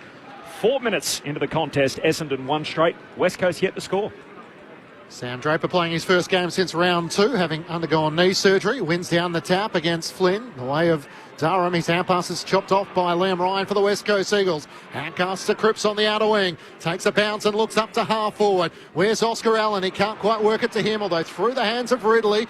McGrath offers support. Back to Ridley and now to Nick Martin. Dodging and weaving. Hand pass to Jones around the outer wing. Hand pass out in front of Zach Merritt. It was loose of him, but he has enough time to gather. Chips it over the top of Flynn. Up to Jones at left half forward. He plays on, looks inside 50, right on the lead. And he's close to the boundary line, and he just takes it inside the field of play. Deep in the left forward pocket in front of Barris. And this will be a tight angle for the Bombers' potential second goal of the match. A little bit too easy there, wasn't it, the way they moved that? Not a lot of pressure on the footy. You allow Harry Jones get up and around the ground. Plays more like a high forward, doesn't he, rather than that big marking centre half forward. He's been goalless in 2 of his last 3 games. Peter Wright, as he steps out, opens up the angle and starts on the perfect note. As have the Bombers, the opening 2 goals of the match through the first 5 minutes here at Docklands. They're 2 straight 12 to the West Coast Eagles, yet to score. Yeah, important start from Peter Wright, just to settle the nerves a little bit, wanting to play a big game today. He's been finding it a bit tougher to come by a few goals, so will do his confidence a world of good. But as Lid said, and then just listen from that play on that far wing, just the ability just to spread and just open up gaps for one another. There wasn't much pressure at all from the Eagles. Unfortunately, they just got picked apart too easily. And credit to Essendon, they spread really hard and got away from the ball carrier, which makes it easier for them to try and find those frees. But you have to really pick up their pressure rating at the moment, the Eagles. Otherwise, it's going to be a pretty long afternoon. 17 disposals to 9 Essendon's way. The Bombers with the first 3 inside 50s. West Coast yet to go inside their attacking arc and already 12 points behind. Flynn and Draper at the restart. Flynn palms it down for the Eagles. Scooped up there and by Brockman. Hand pass away to Duggan. Gets the centre break. High kick inside the attacking 50. Darling palms it down to Hunt. Trickles a kick to the goal square. Waterman wrong foots Ridley. Kicks his first of the day. The Eagles with their opening goal. 2 straight to 1 straight. 6.5 minutes in. And Jake Waterman adds to his impressive season tallies, up to 34 goals, the 26-year-old. Essendon by 6 points after 7 minutes. Sunday footy on ABC Sport with Mark Murphy and Brett Delidio. He's been good up forward, hasn't he? In the absence of Oscar Allen, his ability, he's so mobile and become really, really dangerous. It was a Jack Darling little knock-on, just to keep that ball in motion there. He got it out. What was that? Hutchison coming onto it was. Great work by Waterman, as we said. A bit slippery around goals and just turned his opponent inside out. No worries at all, popping that one over his shoulder. It's going to be a nice matchup watching that throughout the afternoon with Ridley and Waterman. Obviously, Waterman been in fantastic form. Jordan Ridley hasn't missed a beat since coming back in. So, it'll be interesting to see how they all operate together, the Eagles' tools. Jake Waterman, of course, third in the race for the Coleman medals. Interesting to see how he and Oscar Allen combine as Jimby gets the clearance of the West Coast Eagles. Hand pass to Duggan, kicks out to the outer side. No mark claimed by Chesser. It spills down, though. Gets the hand pass. Quick 1-2 with Brockman. The kick inside 50 and Nick Martin. That's Mason Redmond, who chops in front with the bright pink boots and takes the mark in front of Cripps. And he goes short to Nick Martin at left half back for the Bombers. Hands it back to Redmond. Peeling off half back in characteristic fashion. Kicks down to Caddy.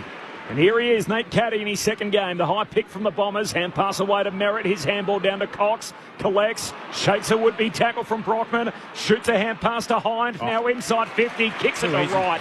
Who marks in the left forward pocket. He's kicked one already from here today. He'll line up again from 30 metres out. Yeah, no need to go back for the straight. Said I don't reckon, yeah. Pete, you've already had a sider. But now, that was just far too easy. And Zach Merritt, he's online. He'll have 50 today. He's just running around with 0 opponents. Just looking at who could possibly go with him in the Eagles midfield. Duggan, I think, would have to be the one. You just can't let him just run around doing as he pleases. Brady Hoff is the other one who's played a role as a bit of a stopper for the West Coast Eagles. Peter Wright, he's kicked one already from that pocket.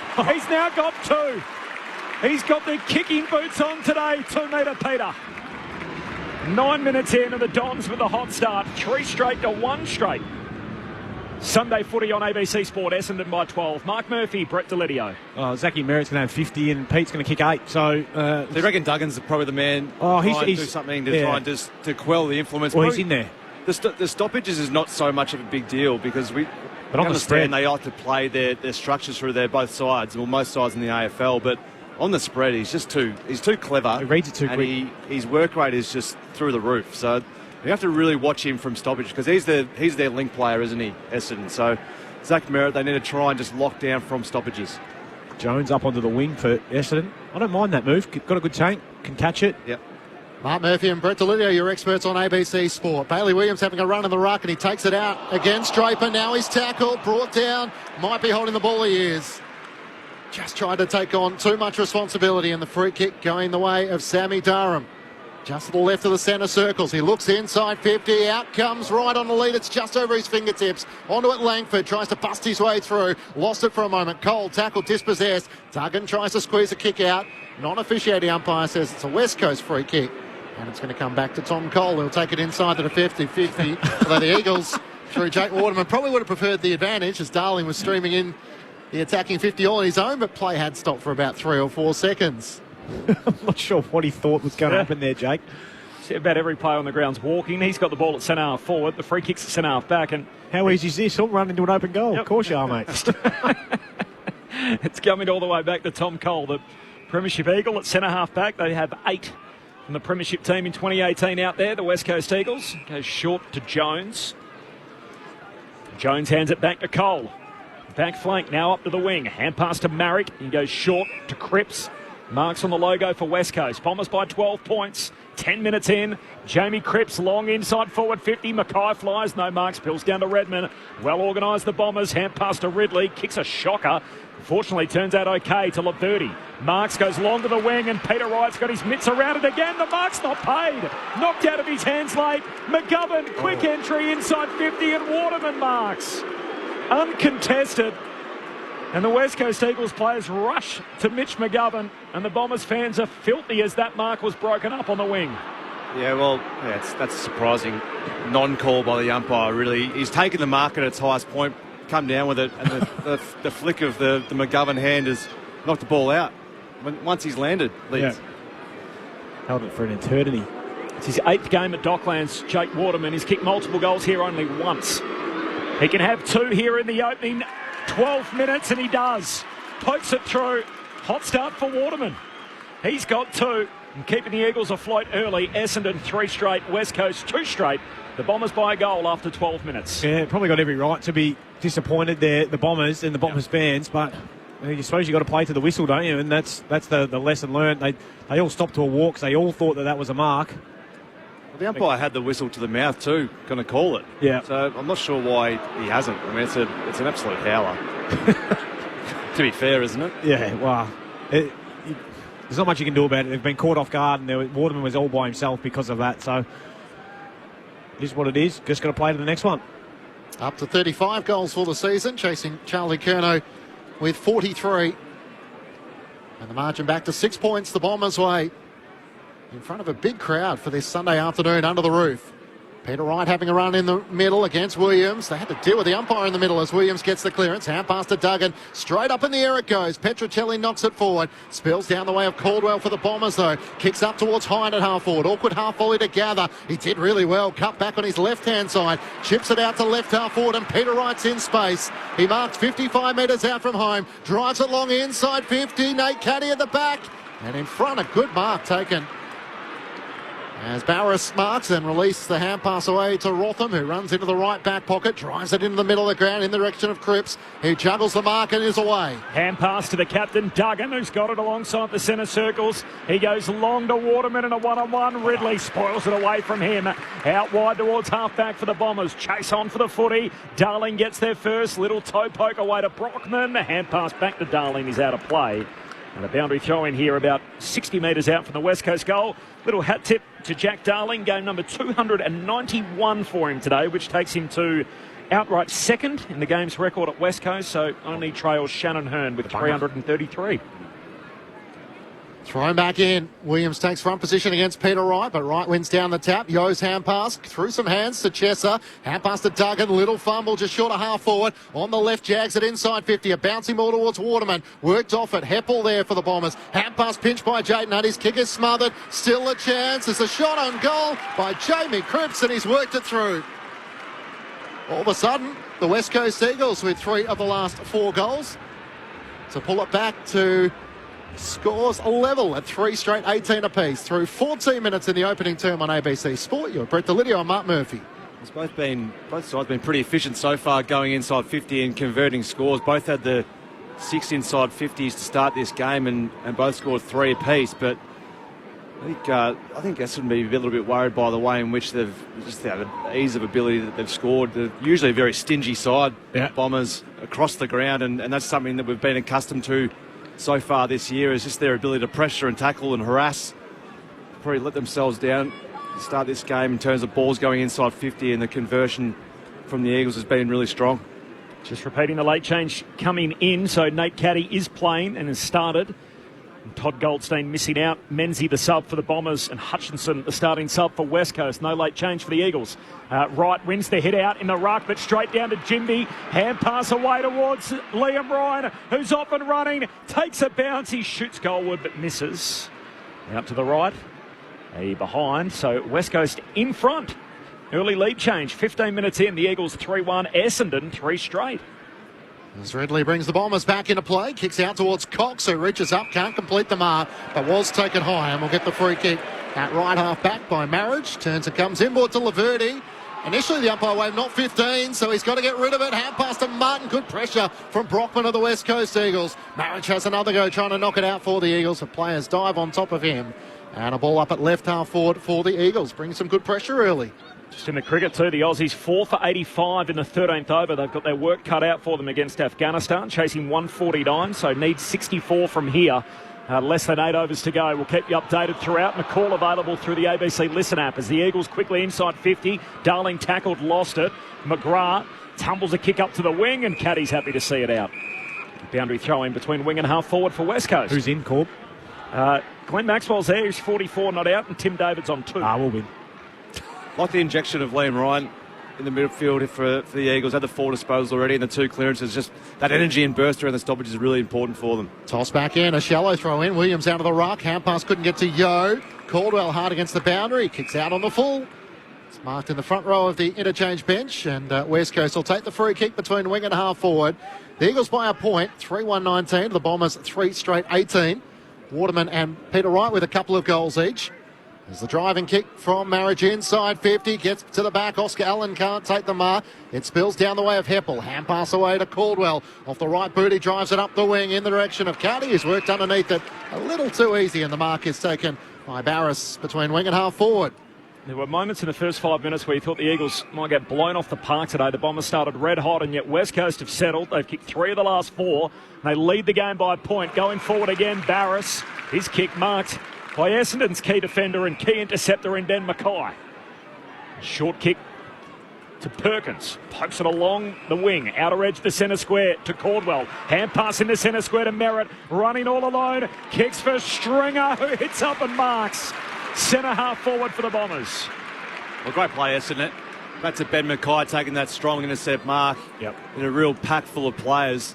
Really impressive. And then just to look up and just see it and hit it from a 20-metre kick directly through the corridor. They just opened up the game initially straight away. And Zach Merritt, that we've spoken about previously, just knows how to run the lines, and he's a beautiful user inside 50. Jake Stringer, of course, in a walk year, off contract. Game number 203. He moves in, his drop punt is good. Takes back the lead for the Bombers. Goal 350 in his career for the Premiership Bulldog. Essendon 4 straight, West Coast 3-1. Entertaining start under the roof at Docklands. Sunday footy on ABC Sport. The Bombers by 5. Mark Murphy, Brett Delidio. Yeah, you called it, Murphy. That's what they got Ben Mackay for, wasn't it? That ability to be that big bear tamer, as we like to talk about, the big boy, but clunking it. There's nothing more important in the game, I don't think, than a big key back that can mark it for you and turn the ball over, keep it out of a contested situation. But then they just opened them up. As soon as they got inside that corridor, they didn't want to leave it. I love that. They didn't look. Zach Merritt cut back inside to open up the whole field of play. He had Hind bursting back towards goal and Stringer coming up. We know how good he is by foot, that's for sure. Second lead change of the match as the Bombers wrestle back the lead, approaching time on in this opening quarter.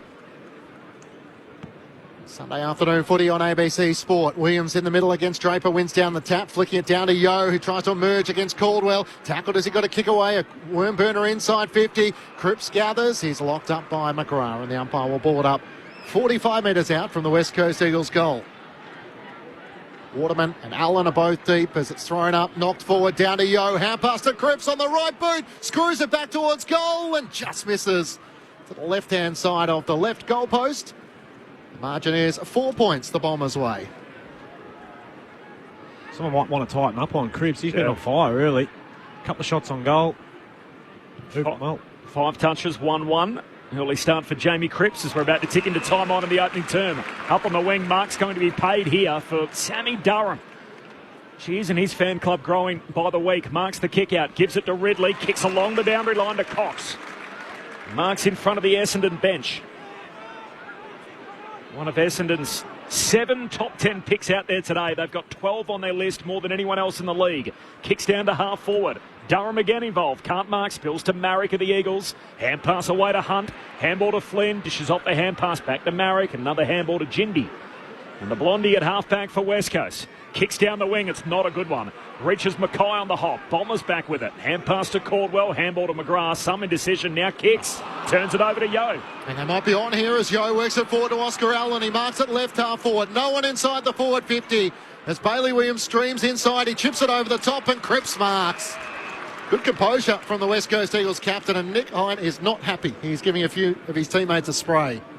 Fair enough too. You can't actually turn the ball over there and expect to try and defend that. But smart by Oscar Allen then just to take his time and think his way through. Let the play unfold, Murph. Rather than just bang it in and hope for the best. He waited for his teammates to make some space and make some options for him. He could have gone longer, but Chris made some really good space inside 50, and now he's trying to replace his boot. Interesting to see who goes to him. Left boot, Jamie Cripps just stuck underneath him as he landed with Hine over the top. So umpire giving him the benefit of calling time off, so the shot clock hadn't started as he puts his boot back on. Blew a tyre. Yep. Out to the left, he's been the most dangerous forward on the ground so far, alongside Peter Wright and Waterman with 2 goals. 1-1 so far. The 32-year-old Jamie Cripps out to the left, looking to return the West Coast Eagles to the lead. He starts his approach, comes in, normally pretty reliable, and this is no exception. A second goal for him. As the West Coast Eagles on the road wrestle back the lead. Time on in the first quarter here. 4-2-26. The Bombers 4 straight 24. Brett Delidio and Mark Murphy are with you on ABC Sport. Yeah, they're disappointed there, the Bombers, because Ben Mackay, great positioning, came up at it and turned the ball over. Gave it to one of his kickers, but they weren't able just to bite off that one back in the middle. They had 3 or 4 guys lining up. Nick Hine would have been one of those. I think that's why he was going bananas once he was standing the mark. Then he had to chase. Then he had to chase because of that turnover. It doesn't help when one of your best users laces out the premier midfielder for the Eagles, only 10 metres away. But you've got to be able to try and defend it and win that ball back.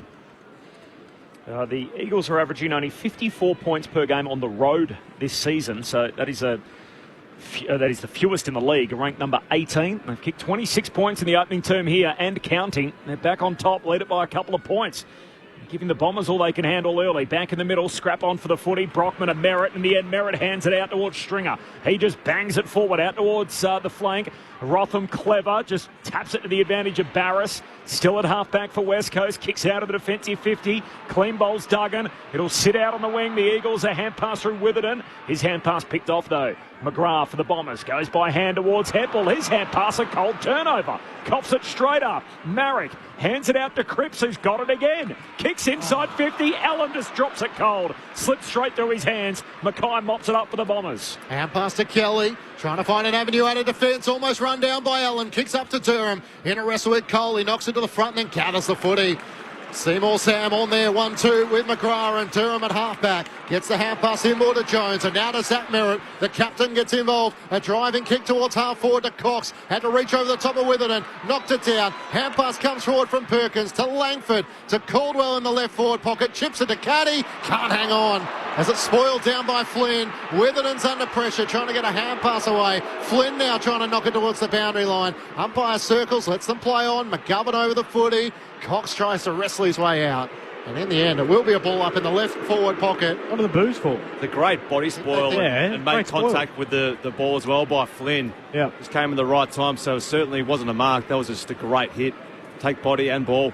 24 minutes in, the Big Birds by 2 points from the restart. Brockman jams it on the boot, gets it out of the defensive 50. Williams climbs for it, no mark. Ball hits the deck, half forward for the Bombers. Langford scoops it up, kicks to the hot spot, carries a couple. Last line of defence, Flynn wants to rush it through, and he does so.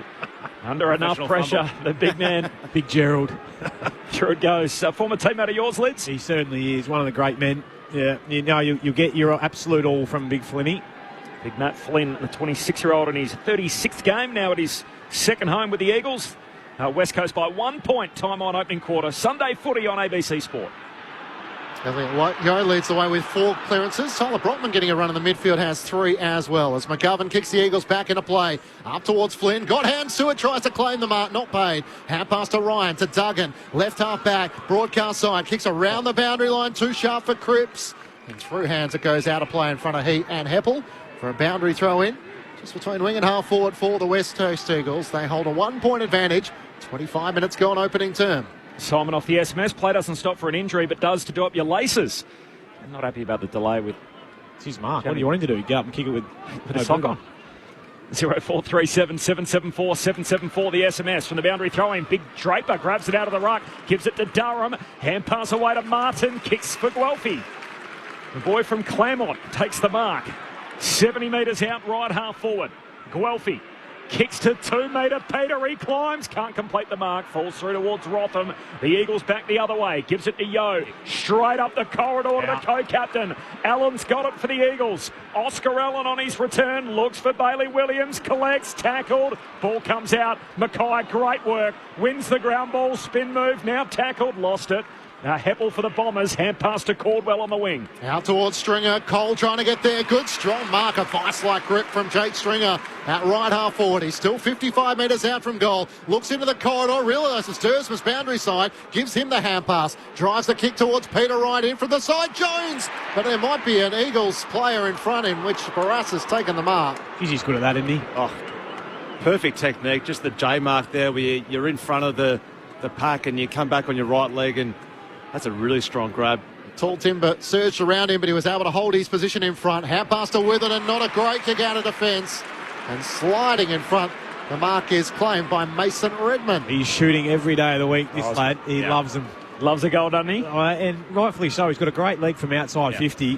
So you've got to back yourself in. Read the cues really well there, coming forward on his forward as a defender. He's about third in the league, I reckon, for loving a goal.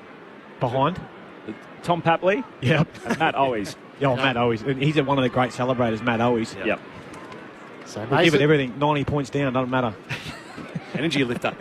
19 goals for his career for Mason Redmond. He's kicked just one so far this season. From outside 50, he doesn't mind it. It's online. Will it have the journey at Warren as McGovern rushes it through? He had the clenched fist ready to celebrate, as Corby alluded to, but just short. And we're locked at 26 apiece. 27 minutes gone. Opening quarter on ABC Sport. I'm also happy to take suggestions off the SMS if you know someone in the league that perhaps celebrates even harder. We're taking plenty of time on the kick-out. Bombers fans getting restless. McGovern, good option. Took a while, found who he was looking for. Rotham marks uncontested at half-back, goes wide to Ryan. Against the boundary line, chips it short to Waterman, who's kicked 2 already. So 0437 774 774, the SMS number, as Waterman hands it back. And the kick from Ryan down towards half forward. Offhand still doesn't go outside the field of play. Big tackle laid by Cripps. Umpire says, I'll have it. And locked up Jake Kelly with the footy, just a metre in for the boundary line, City side. Not just current day players either, Corwell. I want them from all eras, please. 28 minutes into the opening term. Scores level at Docklands. From the restart, half-back for the Bombers. Draper grabs it out of the right, gives it to Caldwell, kicks down the wing. Guelphy goes up undersized, brings it to ground. Eagles with the numbers. McGovern, hand pass away to Cole. Hurried kick forward, turnover. And Jai Caldwell marks defensive side of the wing. Scores level, ticking towards quarter time. Caldwell goes back inside the defensive 50 to Dyson Heppel. The former captain takes the mark, chips it up to McGrath. So I'm expecting you've got a couple of nominees, leads of former teammates, and Murph. Maybe. Potentially. Andy McGrath looks up to the wing. Awkward ball. Caddy shoved out Cole. Ball skittled through. It's gathered by Guelphy. Hand pass missed Jones. And Jeremy McGovern takes it back for the West Coast Eagles. Kicks up the outer wing towards Cripps. He's got space. And he gathers a couple of goals already. Steadies inside 50. Goes for Darling. Can't take the mark yet. A spoil from behind. Good work by Heppel. Darling gathers. Little hop step and he's brought down. Ben Mackay won the battle. Ball spills clear towards Petrocelli, who can't gather. Up against the right behind post. A good couple of one-on-one battles there, and in the end, the Eagles will wonder, how did we not score? Scores locked at 4-2-26 apiece. 29 minutes gone, opening quarter. Just trying to be a little bit too tricky there, Jack Darling. I think younger self might have done it. Yeah, I think so. Forward 50 stoppage for the Eagles. Flynn caught behind Draper. Draper palms it down. Ugly kick from Jones. Bounces away to halfback. Scooped up here by Durham. Nice hand pass. Releases Andy McGrath. In all Australian form. Off halfback. He kicks down the wing. And Barris set up so strong. Chops off anything that comes in. That was really the hallmark of their premiership team, wasn't it, from 2018? A no-fly zone for the West Coast Eagles. And Barris and McGovern back there. They unite again on this occasion. As McGovern marks next to the boundary line. City side goes long down towards half forward, and Jones the only one up, and in the end he punched it away rather than taking the intercept mark lids out of bounds half forward for the Eagles. If you get a double fist, you've got to be able to mark it too, don't you? I think you've got to back yourself. It's probably just a sign of lacking a little bit of confidence, isn't it? Potentially. When you're doing that. Yep. Ruben Jimby going to Zach Merritt. Certainly one to keep it on as Draper wins down the tap for the Bombers. But a chance for Marriage, high up and under, into the pocket. Cripps is underneath it, back with the flight courageously, Petrocelli. Had almost a piece of it, but couldn't hang on as it goes out of play in the right forward pocket. Channeling a little Nick Revolt back with the flight. Yeah, Ginby going absolutely everywhere at the moment with Zach Merritt, trail up. Throw back in, Draper and Flynn. It clears the two ruckers. Draper got a hand to it. Spills down the way of Jones. He's locked up by Elliot Yeo, and the umpire will ball it up just 50 metres out from the West Coast Eagles goal. Scores locked at 4-2-26 apiece. Maxwell out for 59. Australia still need 43 off 32 to win. Comfortable. 6 down. Starting to get a little tense for the Aussies against Afghanistan. They win this, they book their place in the semi. From the ball up, comes towards Marrick. He kicks into the forward pocket for West Coast, and Ben Mackay just spores it out of play. Brendan from Hobart off the SMS. Peter Dacos, when one of the boys kicks a goal. So a little rider to it, not on his own goals, but when one of his sons. I don't mind that. Yeah, I like it. Big celebrator. Paddy Voss from Freo/Peel brings a lot of hype, celebration enthusiasts. Don't mind it. Thrown back in. Flynn wins down the tap for the Eagles. Links up with Yo. Jams it onto his boot. Kicks towards Waterman. Had a lot of it and he's paid the mark. Ben Mackay caught behind. There wasn't too much he could do. Jake Waterman's giving a bit of verbal as well as he's waiting for the footy to be returned to him. Mason Redmond eventually does in the right forward pocket. So a chance for the West Coast Eagles to take the lead here at quarter time. They certainly brought the pressure in the second half of this first quarter. They've won the contested possessions 41-32. And now the footy in the hands of Jake Waterman looking for his third. He's just dangerous, isn't he, Clinchy? His ability above his head, even at ground level. Very, very good for a guy his size. Love it. The most improved player in 2024 will now kick after the quarter-time siren. As a few of the Bombers players come over to the mark. And Jake Waterman starts his approach. 25 metres out, right forward pocket. Waterman after the quarter-time siren. He misses to the left-hand side. Some Eagles fans down at that end behind the goals trying to ride it through, but it was just the wrong side of the left goalpost, but it does give them the lead. 4-3-27 to the Bombers, 4-2-26. The opening quarter in the books. 2 goals to Jake Waterman and to Jamie Cripps. While for the Bombers, 2 goals to Peter Wright, individuals to Stringer and Langford. Thanks, Clinchy. Off the SMS, Stumpy from Launceston, giving us a modern-day example and one throughout history of the best celebrators in the game. Isaac Rankin and Kevin Bartlett. Oh, KB, yeah. Yeah. Isaac does get involved a little bit, doesn't he? Doesn't mind a celebration. Yeah. Let us know as any stand out off the SMS. 0437 774 774. After the break, we'll come back. All right. Brett Delidio is going to give us his too. Eagles by a point, 4-3-4-2. This is Sunday Footy on ABC Sport. Empowering entertainment on ABC iView. There is no more shame. You have to hold your nerve. Pick yourself back up again. Be assertive and stand your ground. I'm gonna do what I want. I want a career. Everything will be alright. I'm trying to prove that I'm a real musician. Let your true colours shine bright. I'm black and I'm the best. Freeman, the newsreader, Ladies in Black, A Life in 10 Pictures, and so much more. Always free, always empowering on ABC iView. This is ABC Sports coverage of the 2024 AFL season. Every match on the ABC Listen app. Look for the AFL button. Durham attacks the footy, wins it for Essendon. Hand pass to Merritt, takes a bounce, kicks inside 50, and Langford marks all alone. Drop punt from 48 metres out, and Langford kicks the opener. Jones at left half forward. He plays on, looks inside 50, right on the lead. He steps out, opens up the angle, and starts on the perfect note. Darling palms it down to Hunt, trickles a kick to the goal square. Waterman wrong foots Ridley, kicks his first of the day. The Eagles with their opening goal. Bouncing ball towards Waterman. Worked off at Heppel there for the Bombers. Hand pass pitch by Jaden Hunt. His kick is smothered. Still a chance. There's a shot on goal by Jamie Cripps, and he's worked it through. All of a sudden, the West Coast Eagles with 3 of the last 4 goals. Hand pass in the centre square to Merritt. Running all alone. Kicks for Stringer, who hits up and marks. He moves in. His drop punt is good. Takes back the lead for the Bombers. Goal 350 in his career for the Premiership Bulldog. The 2024 AFL Premiership season. On your radio. ABC Sport Digital. And on the ABC Listen app. Back and forth, opening term, the West Coast Eagles by a single point. 3 lead changes in that opening quarter. 4-3-27, West Coast Essendon. 4-2-26. I'm catching some strays, I think, off the SMS here. Standing Victoria, got to say the Kangaroos are more exciting than the Eagles to listen to playing. Corbin, you insinuate with your comment that lower sides going into games are likely to lose. Haven't you heard of an upset? Yeah. I'm sure I insinuated did I that, but I was born at night, not last night. So I'm not quite sure I insinuated that. What I was getting at was Bombers can't afford to take this lightly. There's a lot on the line for them today. If they win, they will be a game and a half clear inside the top 4. But that's a big if, and they've got their hands full at the moment against the Eagles. We're looking at the two opposite ends of the ladder, though, Corb. So we are. They're favourites. Hence a reason why they're the favourite side to win. And the Eagles very rarely go on the road and win. Yeah, of late. But they've shown good signs, Corb. They have. They've shown great signs earlier. It looked like Essendon was going to be by how much? I mean, in the ease in which they were moving the footy and getting their looks inside forward 50, because the game just opened up once they got them in transition.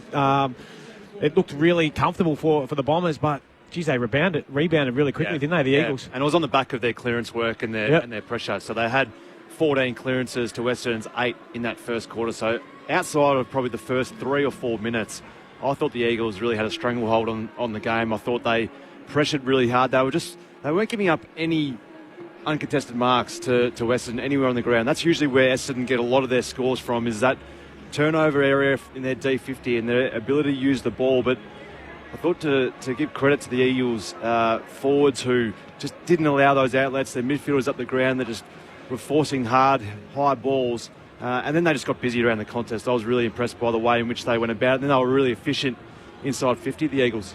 Off the SMS, I've got a few for you here, Lids. Henry of Melbourne, he's big on Tom Papley. He's the king of the celebrations. We did mention Tom Papley. Lee in Glenorchy in Tasmania, Alan Jakovic. Okay. Catherine says, forget the players and their enthusiastic ways of celebrating. You should see some of the young kids on the school oval practicing their signature celebration moves. Don't mind it. Danny from Bairnsdale off the SMS. Come on, guys. Surely we remember a guy named Mark Jackson. Yep. Pete in Ballarat. Stands out to me. Yeah. Also says goal celebrations, none. Repeat, no one did it better than Mark Jacko Jackson, from handstands to getting in the face of the fullback with his chest puffed out like a peacock. End of from Pete in Ballarat. Jack in Sandringham also throwing forward Mark Jacko Jackson. Michael Frederick from the Dockers. Oh, the backflip. Loves a good backflip. That's Alex on the way to Adelaide from Central Victoria. Thanks, Alex. Safe travels. A lot of nominations for Mark Jackson. Neil in Coburg says Brian Wilson was a top celebrator. Okay. Had good vibrations from Neil. Thanks, Neil. Who is yours? Build up, here we go. No, for pure emotion, I had Matty Richardson for a big time, but for no matter the result or where we were at, Matty White was one of the absolute greats. Yes. Loved it. Any stage of the game. Any stage of the game. 90 points down, still celebrated hard. Ran a lap. West Coast by 1 point. Sunday footy on ABC Sport. Jess Webster on the boundary. Corbin Middlemass, Matt Clinch calling the footy. And our number 1 picks, Brett Delidio and Mark Murphy, the All-Australian pair. Out of the middle, still no clean takeaway. Now on the wing, broadcast side, the Bombers through Stringer. First clean touch, hand pass away to Merritt. Cuts through traffic and hits up Caldwell, who takes the mark. So West Coast by 1. 3 lead changes in the opening quarter. The subs Menzie and Hutchinson. A late change coming in with Caddy replacing Goldstein for the Bombers. Long contest, kick to half forward, off the pack, punch down to Stringer, hooks a kick goalward, but it's marked in the goal square. Sprawling effort, and it's Campbell Chesser who takes it for the West Coast Eagles. He moves it on hurriedly out to half back, and Waterman marks long way from home at left half back. He works it over the top, and Jones takes the mark at left half back, so the West Coast Eagles leading by a point. As he looks to drive it as far as he can, around the outer wing, setting himself is Ridley from behind. In the pack was Allen. It's kept alive for a moment by Nick Martin. He kicks up towards half forward, and Cox takes the mark. Riding on the back of the smaller Jones. He comes inboard to McGrath. The Bombers in fluid motion. Kicks inside 50, right the target. He takes the mark. Barra set himself from the side. He thrives in these sort of circumstances, but Peter Wright just a bit too tall and agile with his leap. Takes the mark left of centre. 35 metres out from goal. Yeah, just too tall there, just took the ball at the highest point. Barras is such a good defender, but you can't compete with... Had to engage. 2 metre Peter when it's at its highest point. Needs to, as you said, Lids, needs to engage, needs to get body contact and try and force him out of that space. But to their credit, Essendon moved the ball quick on turnover and found him with the 1-1. 15 goals of the season, had been goalless 2 of his last 3, 2 in the first quarter. Peter Wright comes in looking to return the Bombers to the lead. And he misses to the left-hand side. A minor score. Scores locked at 4-3-27 apiece through 2 minutes in the second quarter on ABC Sport. Australia are 7 down, by the way. Oh. In fact, they're 8 down. Oh, no. 8 for 111. Need 38 to win from 21 balls. Oh, Australia so confident too. On the verge of... losing to Afghanistan, which will throw the World Cup wide open in their Super 8s contest. There is a call available through the ABC Listen app. Look out for that cricket button. We'll keep you updated, but the Aussies in strife there against Afghanistan in their Super 8s fixture. It'll mean that they will need to beat India in their last Super 8s match. That's still doable. Big end of the tournament there in the Caribbean. Up on the wing here, we got a stoppage. Ball up. Draper wins it down. Caldwell had it, lost it. Picked up by Duggan for the Eagles. Hand pass forward to Ginby. Kicks outside of the left boot. Ball bounces, eludes Ridley.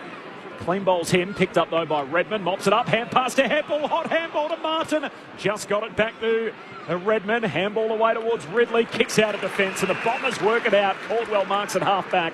Scores level 3 minutes into the second quarter. Sunday footy on ABC Sport.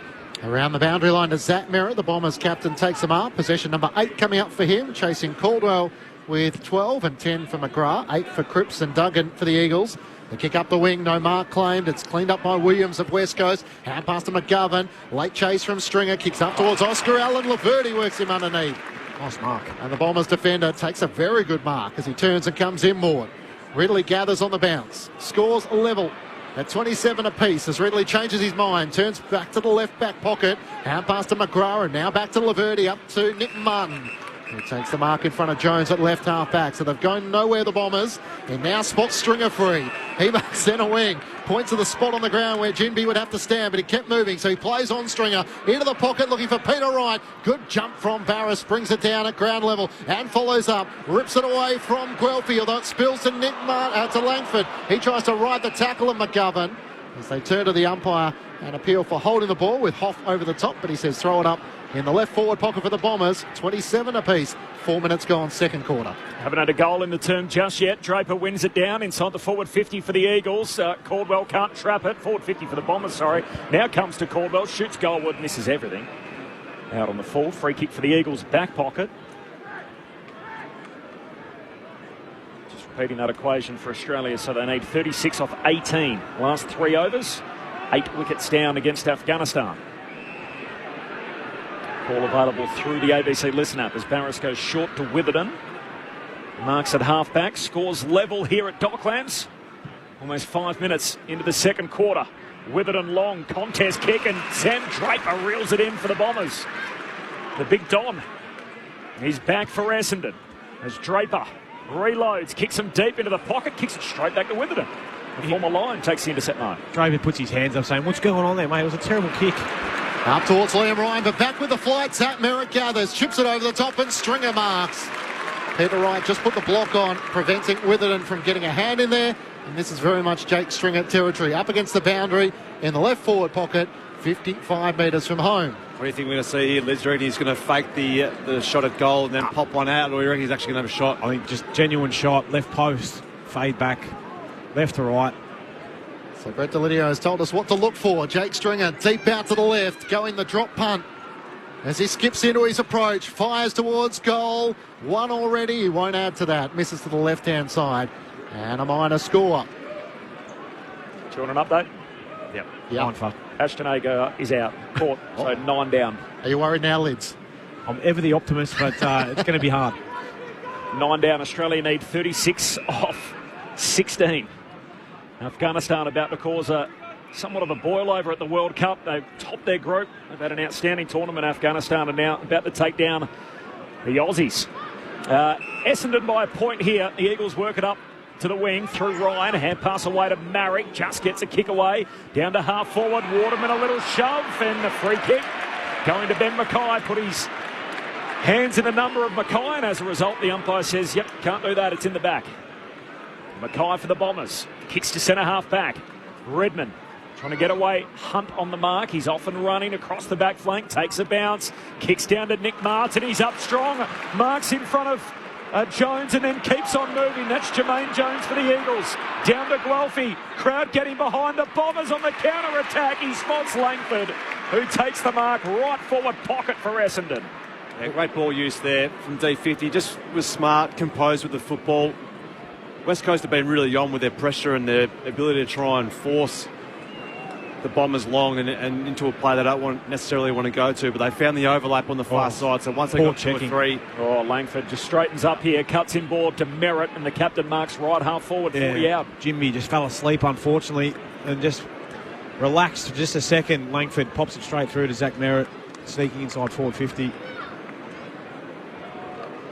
They just can't afford to zone off at all there, especially when you're tagging. Yeah. Merritt's had 9 touches, 6 handball received so far, 5 score involvements to add one of his own. The captain puts it through, and the Bombers' lead grows. Dons by 7 points. Zach Merritt's major moves Essendon to 5-4-34. West Coast 4-3-27. Essendon by 7 points. 8 gone second term. Jess Webster on the boundary.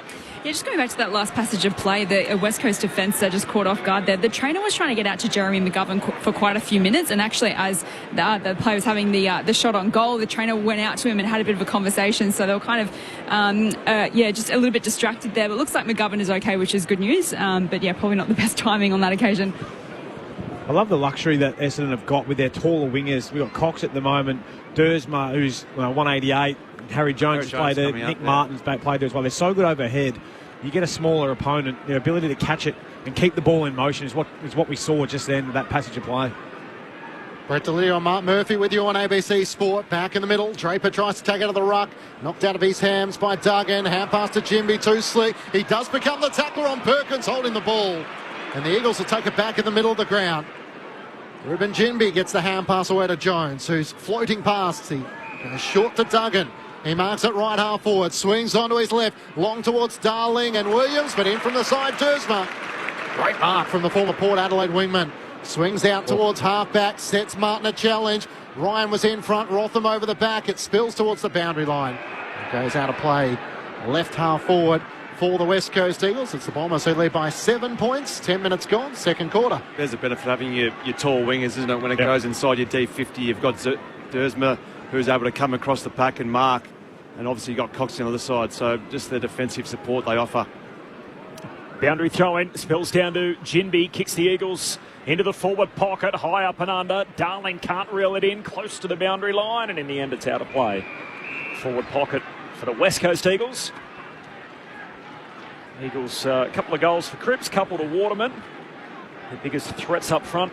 Oscar Allen with a couple of touches already in his return.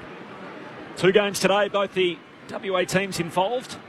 It's a complete round 15, and after today, every side will have 9 matches to play as we turn for home in the AFL Premiership season. For the boundary throw-in, Perkins for the Bombers to Dersma by hand to Mackay. Bombers last line of defence under pressure. Gives it to Perkins, kicks to centre half back, missed his target in Durham. Durham runs onto it anyway. Through the middle of the centre square, gives it to Merritt. He looks up, out to the outer wing, and Peter Wright has space.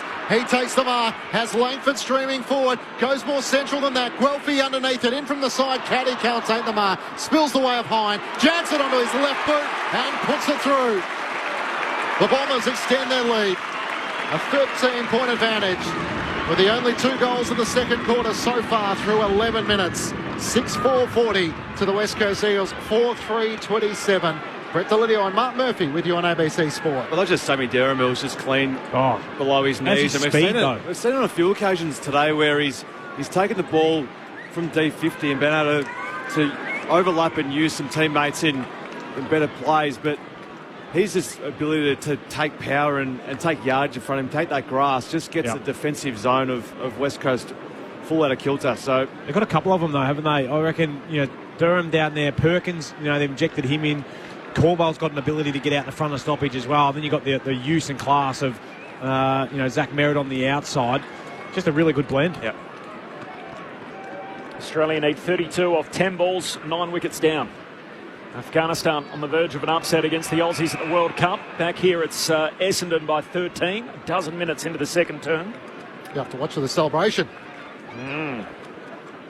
It's a bit of a concern for the Aussies in their campaign. They must now beat India on, when's that? Later this week. Wednesday, I think. The next game for the Aussies. Umpire tosses it up. Draper grabs it out of the ruck, couldn't get a kick away, falls through towards Brockman. He's tackled, lost it, scooped up by Jermaine Jones, runs at arc. Now headed back in the right direction alongside the centre circles, kicks to centre half forward. Spills down towards Ryan. Hand pass, couldn't quite get it through to his intended target. Ridley coughs it up. Hand pass, a cold turnover. Gives it straight to Chesser, who hooks it through. And the West Coast Eagles preying on the turnover. And Campbell Chesser cashes in. Essendon 6-4-40. West Coast 5-3-33. 13 gone second term. The Bombers by 7 points. Sunday footy on ABC Sport. Oh, good aggressive footy by the Eagles. Jermaine Jones, well done here around the stop. He's just opened up some space for himself by just forcing guys to think he's doing something different. But Liam Ryan at the front of that contest was as clean and as quick onto it as you'll see. It's one of the best fumbles we'll see all year. And then just getting the ball forward and towards your goal. Oscar Allen just a little bit out of touch though. He's dropped the easy mark inside forward 50, just fumbling a little bit at ground level. The timing's not quite. It's just not. But it'll come. He's a good player. What do you think of Liam Ryan getting some opportunity in the centre square? Like it. Adds zip. Gives him something a bit different. A bit like Cozzy Pickett for Melbourne. Standing alongside Perkins as this ball is bounced. Peter Wright up against Flynn. It spills down the way of Perkins. Hand pass to Caldwell and the Bombers get the clearance. Looks up. The lead comes out. Unable to take the mark. Guelphy through his hands, although still a chance here. Hand pass came back from Hoff. Guelphy's hand pass inboard to Dersma. Back to Guelphy. Hand pass to Caldwell from 50. It's offline and out to the right, and the mark is taken up against the left behind post as the West Coast Eagles had the numbers, and now a 50-metre penalty as well. He just forgot the rules there, hasn't he? Has to have. He's gone all the way halfway up the square. Mate, that has been in since we retired, Murph. Yep. So Chesser from the last line to half back. Brett Delidio and Mark Murphy in the experts chair. Jess Webster on the boundary. Corbin Middlemass and Matt Clinch calling the footies. Sunday footy on ABC Sport later today. The Dockers and the Suns. Obviously bring that to you next on ABC Sport wherever you are around the country. The Eagles come wide with it. Hoff to Marrick. He goes long with a kick down to half forward. Big Flynn comes flying through. No mark. Falls down towards Caldwell. Hand pass to Heppel. Handball to Laverty. Dishes it off to Martin. Kicks to centre half back. And here's Kelly with it for the Bombers. Dons by 7 points. Eagles kick the last goal through Chesser. It's free-flowing opening quarter. Less so in the second. Short pass to Perkins, then to Caldwell. Caldwell long kick to centre half forward for Guelphy. Moves it quick. Stringer give it a bit of room, and you can't afford to do that. Leaps up, takes the mark, left forward pocket for the Bombers. Just zoning off him a fraction there, Brady Hoff. And Stringer's got it left forward pocket. It goes back to about 60 out from goal where they just zoned off and allowed a little change of angle kick, and that just opened up the entire game for Essendon. The package to double up. He's got a couple.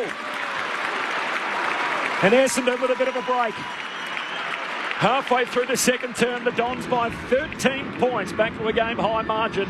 15 played second term. Essendon 7-4-46. The West Coast Eagles 5-3-33. Sunday footy on ABC Sport. Brett Delidio, Mark Murphy. Yeah, I feel that Essendon, every time they've gone out of defence through the centre corridor, they've scored. Yep. You know, they've just completely opened up West Coast.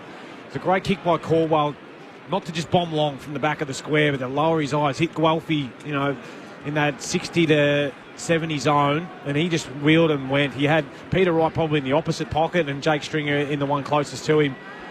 Made it very hard for the Eagles defenders to defend that ball coming in. You've got to get some more pressure on that ball and hold it up, force them into a long play from centre half back. Always dangerous, Jake Stringer, as he joins the multiple goal kickers. Umpire's going to recall the bounce back in the middle of Docklands. Final rights yet in the cricket? 24 needed off the last over, so a bit of work for Hazelwood and Cummins to try and claw those in. Coverage, of course, available on the ABC Listen app. Just look for the cricket button as Flynn gets the clearance out of the middle. Kick is smothered, though. Durham tries to knock it away. Here's a chance still as getting a hand pass forward is Dersma. Socket off the ground by Wright. It might work. Hind gathers top of the 50. Hand pass to Durham. His kick is smothered. Great defensive work by Jeremy McGovern. It ricochets down. And a chance for Cole for the West Coast Eagles. Hand pass to Duggan because they turn counter-attack. Although Ryan's bumped off the footy by Hind. Players dive on top of the footy. It spills out eventually. Here's a chance for Caddy. Hand pass to Dersma. Chips it up towards Durham. He's between wing and half forward. Can chip it inside 50. Nick Martin back with a flight. It clears him. It trickles towards the goal mouth. Rothel trying to fend off the tackle. He might be in trouble. No. Umpire says pull it up. 25 metres out from the Bombers' goal. Decided to take him on then. Tried to fend off. That's got to be holding the ball. Has to be gone. Someone's got to override that. All out Australia for 127. A huge win for Afghanistan by 21 runs. They have beaten Australia at the World Cup. The Aussies must now beat India in their last game. We don't have to wait long for that. Monday night, which is really early hours of tomorrow, Tuesday morning. So it starts at 12:30 a.m. Tuesday morning, Australia, India, if they want to stay at the World Cup. So Afghanistan beat the Aussies by 21 runs. What a boil over that is. As the Eagles off the back flank, Allen on his return, a little rusty. Turns it over cold. Laverty for the Bombers, marks on the wing. Looks into the corridor. Essendon by 13 points. 17 minutes into the second. Gives it to Hind. Some indecision. Goes short. Finds Kelly. And Jake Kelly marks alongside the centre circles. Looks inside the forward arc. Kicks to the hot spot. Only one man flies, and it's Jeremy McGovern takes the intercept for West Coast. Out to Oscar Allen across half back. Third possession for him as he gets the hand pass away to Petricelli. Kicks over the head of Ryan at right half forward. Mackay looks at him. Hopes he doesn't take him on. He doesn't. Kicks inside 50. Great pass. Jack Darling streaming forward in the right forward pocket. Takes the mark in front of Dyson Heppel. You said great pass. It wasn't a great kick. No. It didn't spin beautifully, Clinchy. Got to its intended target, but it wasn't pretty. See a lot of those in the AFL 9s that we play, and they spin a bit like that. But leave that alone. Well, probably well played by Ben Mackay, really, because he could have overcommitted. And I thought we were going to be off for the races with Liam Ryan and Ben Mackay. Goal of the year chance. But that's what I was thinking. But anyway, well defended. The 32-year-old Jack Darling out to the right, kicking from just inside 50. Looking for his first goal of the afternoon to close the gap for West Coast. Fires it at the left goalpost, bends back beautifully right, and he's on the board. As are the Eagles with their second goal of this second quarter. As the Bombers have threatened to break it open a couple of times, it's Essendon who lead by 7 points. 7-4-46. So the Eagles, 6-3-39. 19 minutes gone, second quarter on ABC Sport.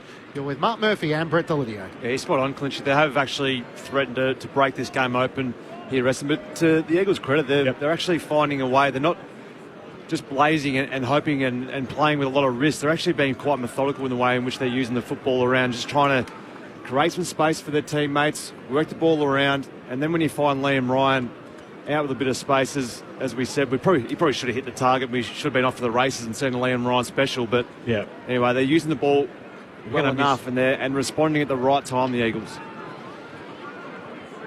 Back to 7 points. Eagles hanging around here at Docklands against the Bombers, who have plenty to play for. They win today, the Dons. They're 6 points clear in the top 4, but it's West Coast going forward again. Going back one-handed, Redmond couldn't trap it. Spills down towards Cripps. He shoots goalward but misses. He's already kicked a couple. Jamie Cripps are behind on this occasion. 7-4 to 6-4. Essendon by a goal as we tick into time on in the second term. And just repeating, Afghanistan have defeated Australia at the T20 World Cup. So Afghanistan by 21 runs. The Aussies all out in the 20th over. Ridley brings the Bombers back into play. Drives a long kick to half back. And Harry Jones rises and takes an impressive mark in the pack. Around the back to his captain, Zach Merritt, who drives it up the wing. Looking towards Caddy, it clears him. And at the back of the pack, Witherden gathers. Hand pass away to Chesser, who arches the back to get out of traffic. Drives it up to half forward. No one in position in the forwards department for the West Coast Eagles, and Laverty takes the mark for the Bombers. Chips it back inside the defensive 50 to Ridley, and now out to Jake Kelly. Marks at left half back, out of contract at season's end. He's played in multiple roles under Brad Scott. Started forward on a couple of occasions. It's up to Dersma, back in the lineup, one of 3 inclusions this afternoon. Dersma, wanting to switch play, arrives to Laverty safely, who marks at centre half back. Out the city side they go. Essendon's number 1, McGrath, takes the mark, goes short to Merritt, got to him on the half volley. Clean enough to mop it up for the Bombers. Goes long down to half forward. Floating through from the side. Nice mark, Harry Jones. 6-point lead for the Bombers. They're going forward again. Time on second term. Kicks in a stringer direction. Had a fair piece of it. No mark. Falls down towards Sam Draper. Got a hand pass free to right. Trying to kick it over his shoulder. Caddy couldn't quite. Would have been a spectacular way to knock one through. Nate Caddy for your first goal in AFL footy. In the end, it's a spectacular It's not even a behind. It's out on the floor. It's actually harder to kick it there from where he Yes. was. He's kicked it over his shoulder and it's gone further at almost a right angle than where the goals were from where he was. 5 minutes to go before half-time. Bombers by 6. Jess Webster on the boundary. Jermaine Jones is looking rather sore on the bench. He just spent a bit of time down the race with the doctors. I think he might have unfortunately gotten hit in a sensitive area, and he's just got a pack of ice in his shorts at the moment, sitting on the bench. So fingers crossed he's okay, but yeah, he's looking a little sore, guys. Well done, Jess. It's Elliot Yeo right up back, handling it superbly. Don't laugh, Jess. Kicks back inside the defensive 50, and Hoff takes the mark. He plays on, looks to the outer side where there's options aplenty. Waterman's worked a long way up and sliding on his knees, he takes the mark. Gets a couple of goals in the opening quarter. Jake Waterman as he turns and chips it back to the defensive 50. Where to now for Rotham, who plays on. Decides to switch all the way back to right half, back to Cole. Good pressure put on, and Durham gathers. Sammy Durham in the left forward pocket. Chips it looking for Stringer, flying in front. He takes the mark and a little frustrated. Brockman couldn't get a hand to it, and Jake Stringer with a chance to try and kick his third. Just tried to invent a switch of play there where he probably should have just put the brakes back on and gone down the line and just played long, because Essendon did a really good job then in covering off every outlet. They just being very stingy in defence like they usually are, but rather than go for that one across goal, need to just go down the line and play it safe. It does show the improvement in the Bombers game that there was no easy outlet for the West Coast Eagles. As Sammy Durham comes to the bench from much applause from those below us. And Jake Stringer is shooting for his third. He comes in, reliable as he drives it. No. Yes, the all clear is given. There's a couple of looks to the right goalpost just as the weather had brushed it on the way through. They might have a look on the way back to the middle. But Jake Stringer puts through his third to restore a 12-point advantage. The Bombers 8-4-52 to the West Coast Eagles 6-4-40. 24 minutes gone, second quarter on ABC Sport. The Bombers with 4-2 so far. Well, you could hear that round of applause, and that was for Sammy Durham coming off the ground. The reason I love watching him play, Murphy, is he plays it the right way. You know, he'll go both ways. He doesn't just run forward and just be that classy outside mid. He'll win it in tight. He'll burst through, he'll tackle, he'll chase, he'll do all of the above. Great work from him to chop off that attempted switch and then just centered the ball. You could have arguably given him an excuse for having a shot on goal, but well done. Got it to Stringer, and he's going well, Jakey. 3 goals, 1 already today. In for a big day. 12-point lead for the Bombers.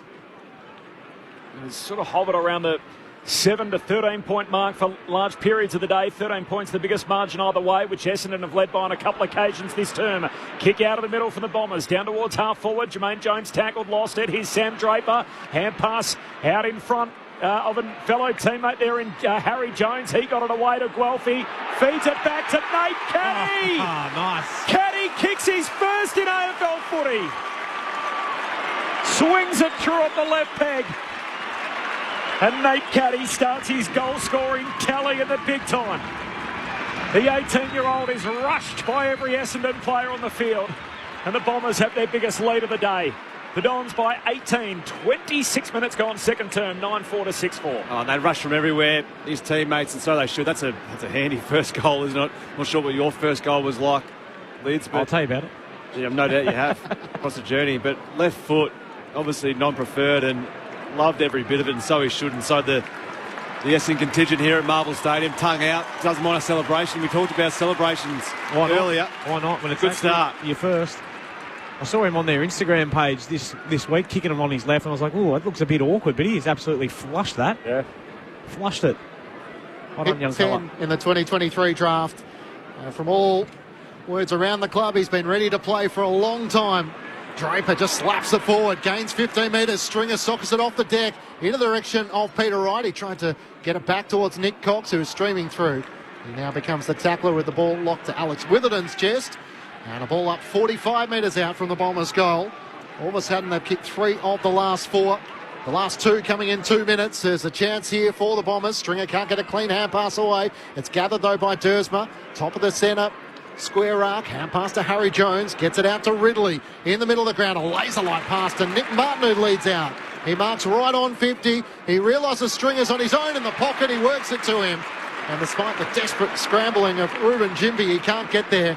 And Jake Stringer with a chance to go back and try and kick his 4th. Yeah, just a bit slack there by the Eagles. It's always difficult when it is off the back of a turnover, but they had 4 players around him. Then one bloke just need to go to him. The others can zone off and protect space, protect those leading lanes, but someone just need to get to him because Jakey Stringer is obviously hot as it is. They need to get some body on him at the very least. Whatever they're doing, it ain't working. 1 goal in the first, 2 in the second for Jake Stringer, shooting for his 4th out to the right. He's 45 metres out from goal. Jake Stringer comes in and he is heating up. The Bombers have flight. Stringer with his 4th, 3 of which have come in this second quarter, and they stretch it as wide as it's been, a 24-point margin off the back of a 6-goal-to-2 second quarter. 10-4-64 to the West Coast Eagles, 6-4-40. And for as gallant, as competitive as the Eagles have been, the Bombers are threatening right now. Yeah, you're probably wondering why he was so free if you're an Eagles fan. Well, he started in the midfield and then they had a stoppage. It allowed them then to, find a man, get on him, but he was just allowed to roam that forward 50 all by himself, Jake Stringer, and popped into a little hole. You got guys like Nick Martin being able just to use that with zero pressure on them. They're going to find those easy targets, and he's on fire today, Jake. Has not looked like missing, apart from that one from about 55. And the experienced Eagles players here to really try and settle the ship, get back into the contest, slow the game up a bit, try and hold momentum here. 6-goal quarter. Stringer's got half of those, so 4 for the day. And counting for Jake Stringer. Bombers forward again. Caldwell, hand pass to Merritt. That's almost a solo from Draper. Almost kicked it to himself. Got boot the ball and then decided against it. Tried to reel it back in. He coughs it up. McGovern centre half back out to the wing. Scooped up by Petruccelli. Hand pass away to Ginby. He kicks inside the forward 50. Punched away from Darling. Down to the lap of Cripps. Trying to hand it back to Darling. Pack forms around them and a ball up. Centre half forward for the Eagles. Does some interesting things, the flying mullet, doesn't he? Big Sammy Draper. He's coming from a long way back here against Williams to do the ruck battle. Spills down to Cripps, kicks long towards Oscar Allen in a tangle with Ridley. And offhand it goes through for a minor score. 23-point lead the Bombers' way. How have you seen the return of Oscar Allen so far? Oh, he looked a bit scratchy, but you're going to expect that when it's your first game in for a while. But also getting used to playing with Waterman, who's obviously been on fire and started the game really well today. But just have to work out how those 3 tools are going to work together. Ridley long up to the wing and the kick out finds Perkins. Hand pass to Dersma, fights through the tackle. Couldn't quite link up with Martin. One back by Jermaine Jones for the Eagles to Bailey Williams. He's tackled. Handball straight to Martin, who's locked up as well. Duggan tackles him and a ball up on the wing. I mentioned Caddy waiting for his opportunity, Clinchy, that all of a sudden bit of selection pressure at the Bombers. Setterfield, Hobbs, Sardis, Shield all running around in the twos.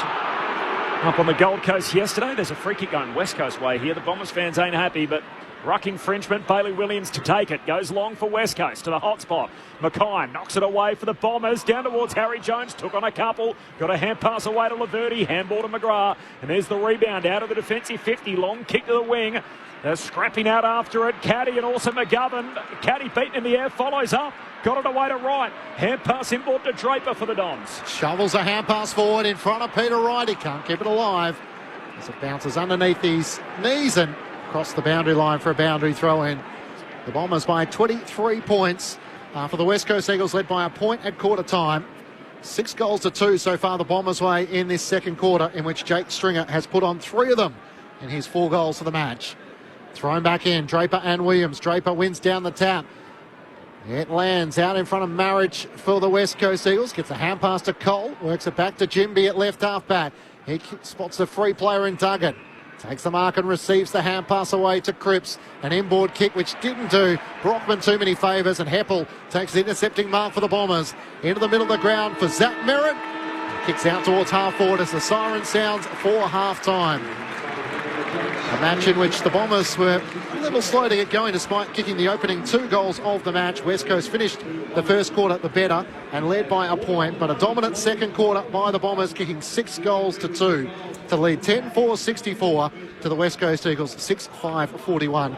The margin is 23 points at the main break.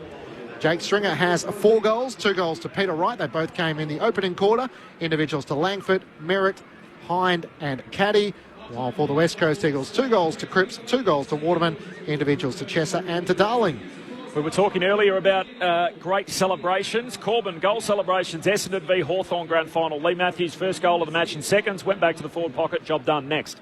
That was when footy was a sport from Phil in Werribee, so he's not a fan of He it. doesn't rate it anymore. Celebration. The bow and arrow is a nice touch. Obviously, Xavier Dersmer, he's sort of made that his calling card. Tyler in South Perth says any tagger ever, whenever they kick a goal. Love one?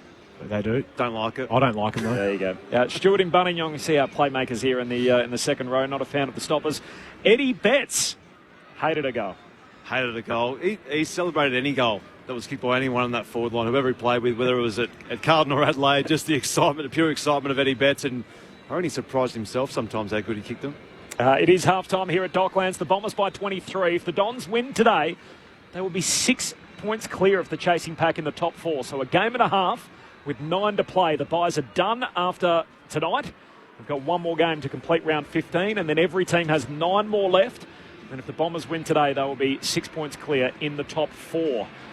They've made a good start. They're 23 up at halftime. The thoughts about analysts on ABC Sport. The All-Australians, Mark Murphy and Brett Delidio. Well, they're getting beaten out of the clearances, Essendon, but it's their work rate from it. And I think it's probably, as we saw in that last probably 15 minutes, Lids, it was probably their polish and their ability to score from turnover. They didn't necessarily go quick. It was probably a really good mix of balance between going quick through the corridor and then taking your time, sort of work the angles, uncontested mark play, and then just try and find some space through the inside of the ground. And then they got him out the back. But the Eagles' defence looked really strong when they actually forced pressure up the ground. But in that back half of that probably second quarter, it was Essendon starting to find their groove a little bit, wasn't it? And their polish certainly shone through. Yeah, not just their polish, but they just controlled the uncontested ball. Where they're sitting at 135 to 89.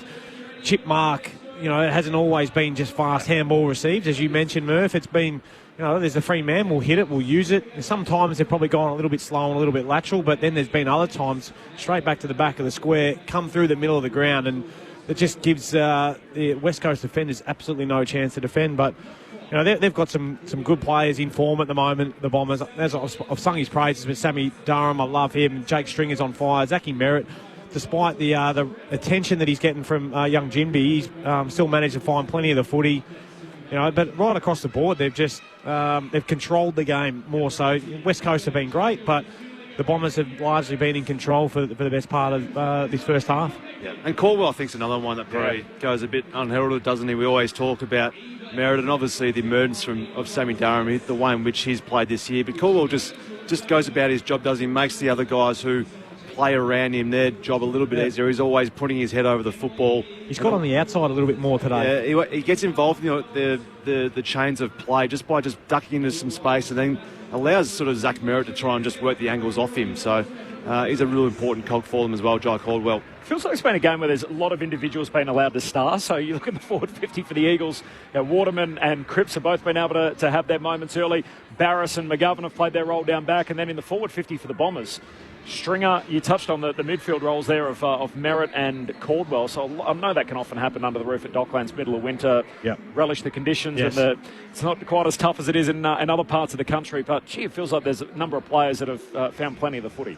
Yeah, it has been. Yeah, I think the Eagles are trying to play a bit more of a man-on-man defensive role, and that does open up pockets. If you've got one guy who lets it down or sometimes tries to zone off and fill a hole, they find a way out, and I think that's a way in which Essendon have found a way through at various times throughout the back half of that second quarter especially, was that because they are playing that man-on-man defence, the Eagles, that if you don't have one who is prepared to really dig in and work hard or just makes the wrong decision, that can open you up. The Australian cricket team have been in St Vincent playing Afghanistan. That game is over, their Super 8s match. Here's how it finished a short time ago, as called through the ABC Listen app, where you can find all the cricket throughout the T20 World Cup. Zampa again. Oh, this is big. In the air. Taken! Afghanistan have won. For the first time in their history, they've beaten Australia in a T20 International and in a World Cup. They've blown this group wide open, and that has been a fantastic performance from this Afghanistan side, beating a very strong Australia. And this is a moment that Afghanistan fans and cricket fans around the world should remember and savour. A huge result in this T20 World Cup, Afghanistan winning this match. Spin-friendly wicket in St Vincent. It was a bit of a banana peel game for the Aussies, and it proved to be just that. Afghanistan posting 148 for 6. It proved to be too many for the Australians. Pat Cummins took a second hat-trick in as many games. So took a hat-trick in the previous match in the Super 8s up against Bangladesh. It was his first international hat-trick, and he's done it again in the very next match. But unfortunately, it's not a day to celebrate for the Australian cricket team. All out for 127, 4 balls left in their 20 overs. Adam Zampa, as you heard there, the last man out. So Zampa out in the finish, and Afghanistan win by 21 runs. So what does that mean for the Australians? Well, they've got one match left in the Super 8s. They play the tournament favourites, India. That game starts Tuesday morning, so effectively late Monday night. If you're staying up on the east coast of Australia, it will start just after midnight, so technically 12:30 a.m. Tuesday morning, which is just tomorrow night, comes around quick. They play India. They must win that game, and if they win that, there is a chance that there'll be 3 teams all with 2 wins, and then it'll be a scrap for net run rate and everything else. But that's the starting point. Australia must beat India in their remaining Super 8s game, which is coming up tomorrow night.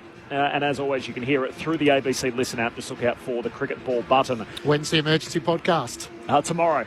That's a great plug. So we will be on in your podcast store tomorrow or through the ABC Listen app, the Grandstand Cricket Pod.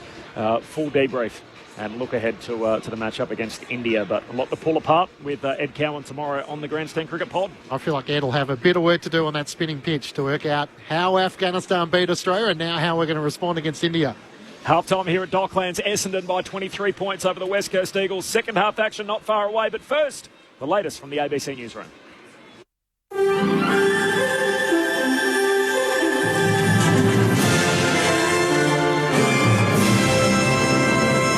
ABC News with Satyam Weinstein. The federal opposition says its 7 proposed sites for nuclear power plants could house multiple reactors.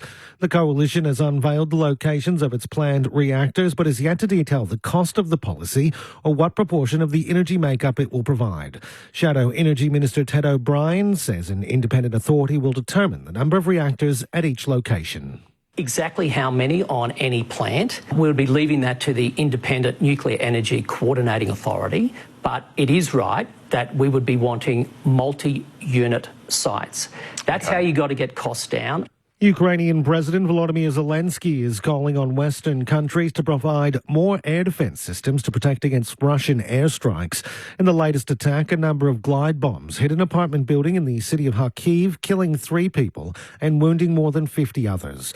Kharkiv Police Chief Serhiy Bolvinov says an investigation into the airstrike is underway. We're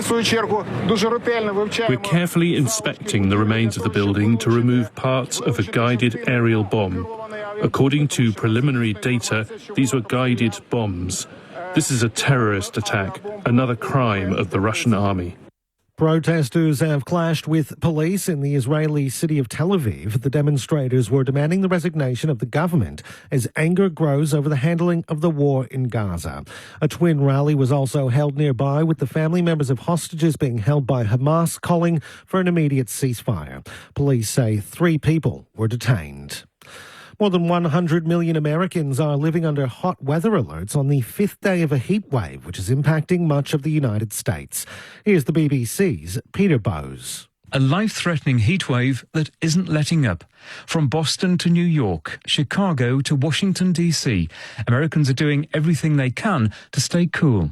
In Michigan, making matters worse, severe storms knocked out power supplies in the city of Detroit, leaving thousands of residents without electricity for many hours. Officials in Idaho said 2 people in their 60s had died of heat-related causes. In southern New Mexico, thunderstorms are coming to the aid of firefighters who are still battling 2 major wildfires.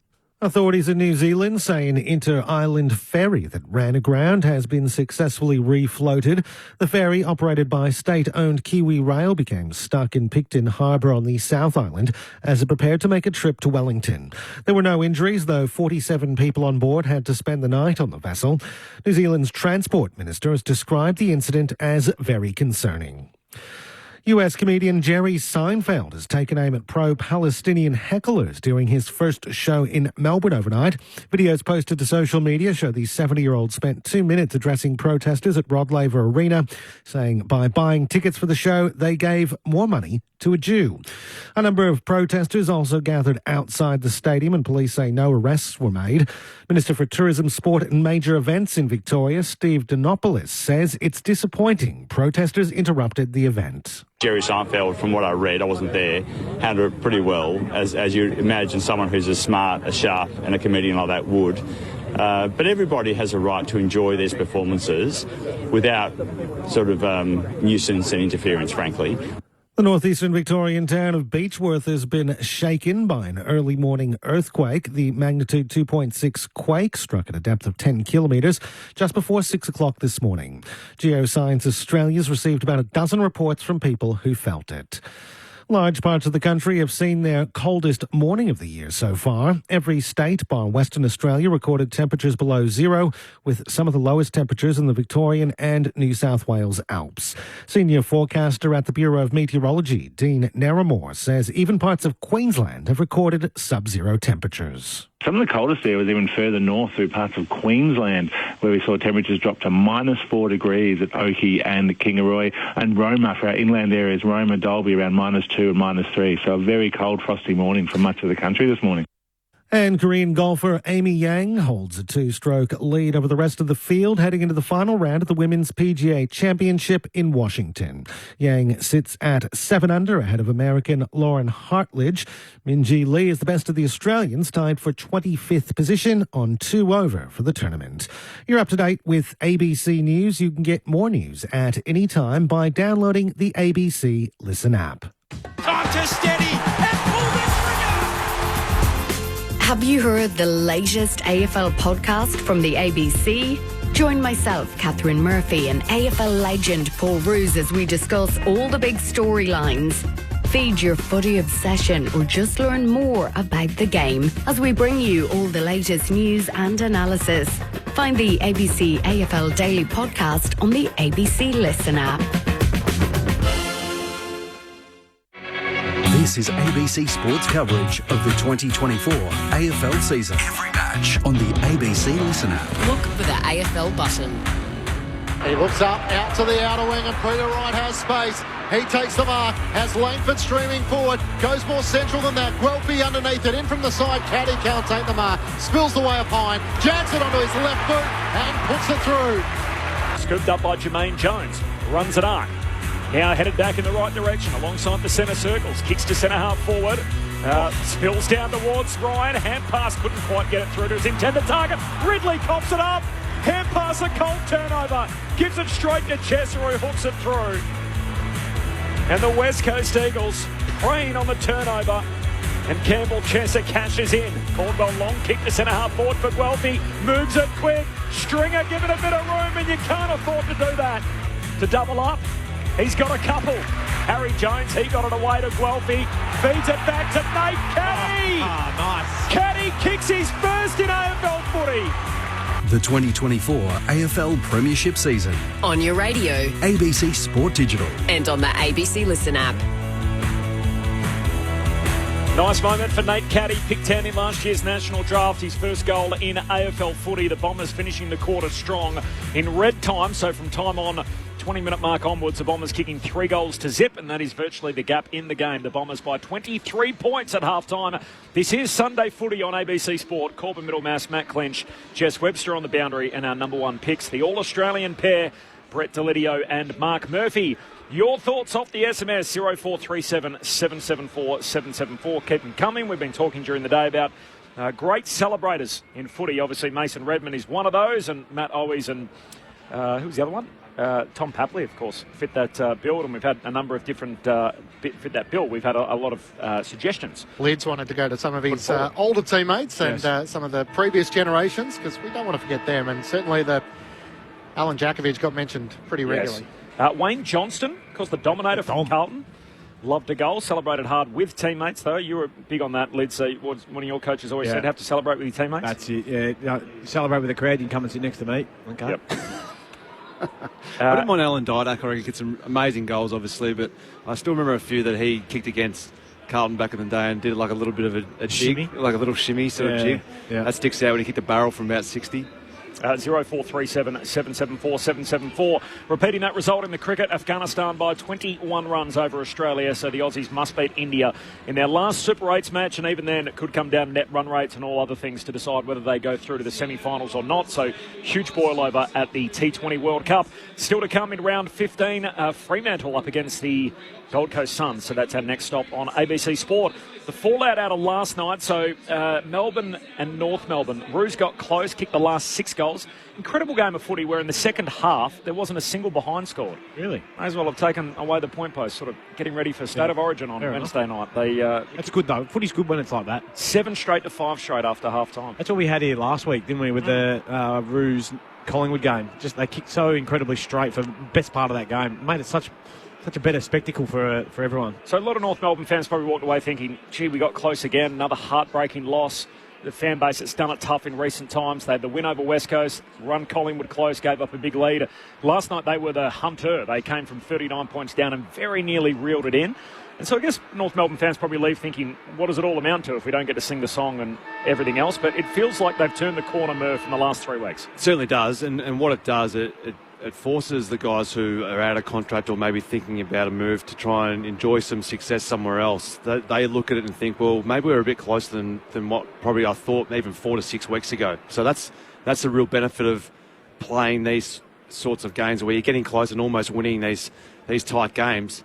And also your fans start to enjoy it a lot more and love coming to watch the footy live. But the guys who are out of contract, I know Lids is a manager of one, so maybe we can ask him, Corbin, after this, what this does for those managers and players who are thinking about whether or not they want to go elsewhere. Well, it's a great point, and I reckon you should ask him, Murph. He's more likely to answer from you than he is the from big bull, Lids, Cam Zurhaar.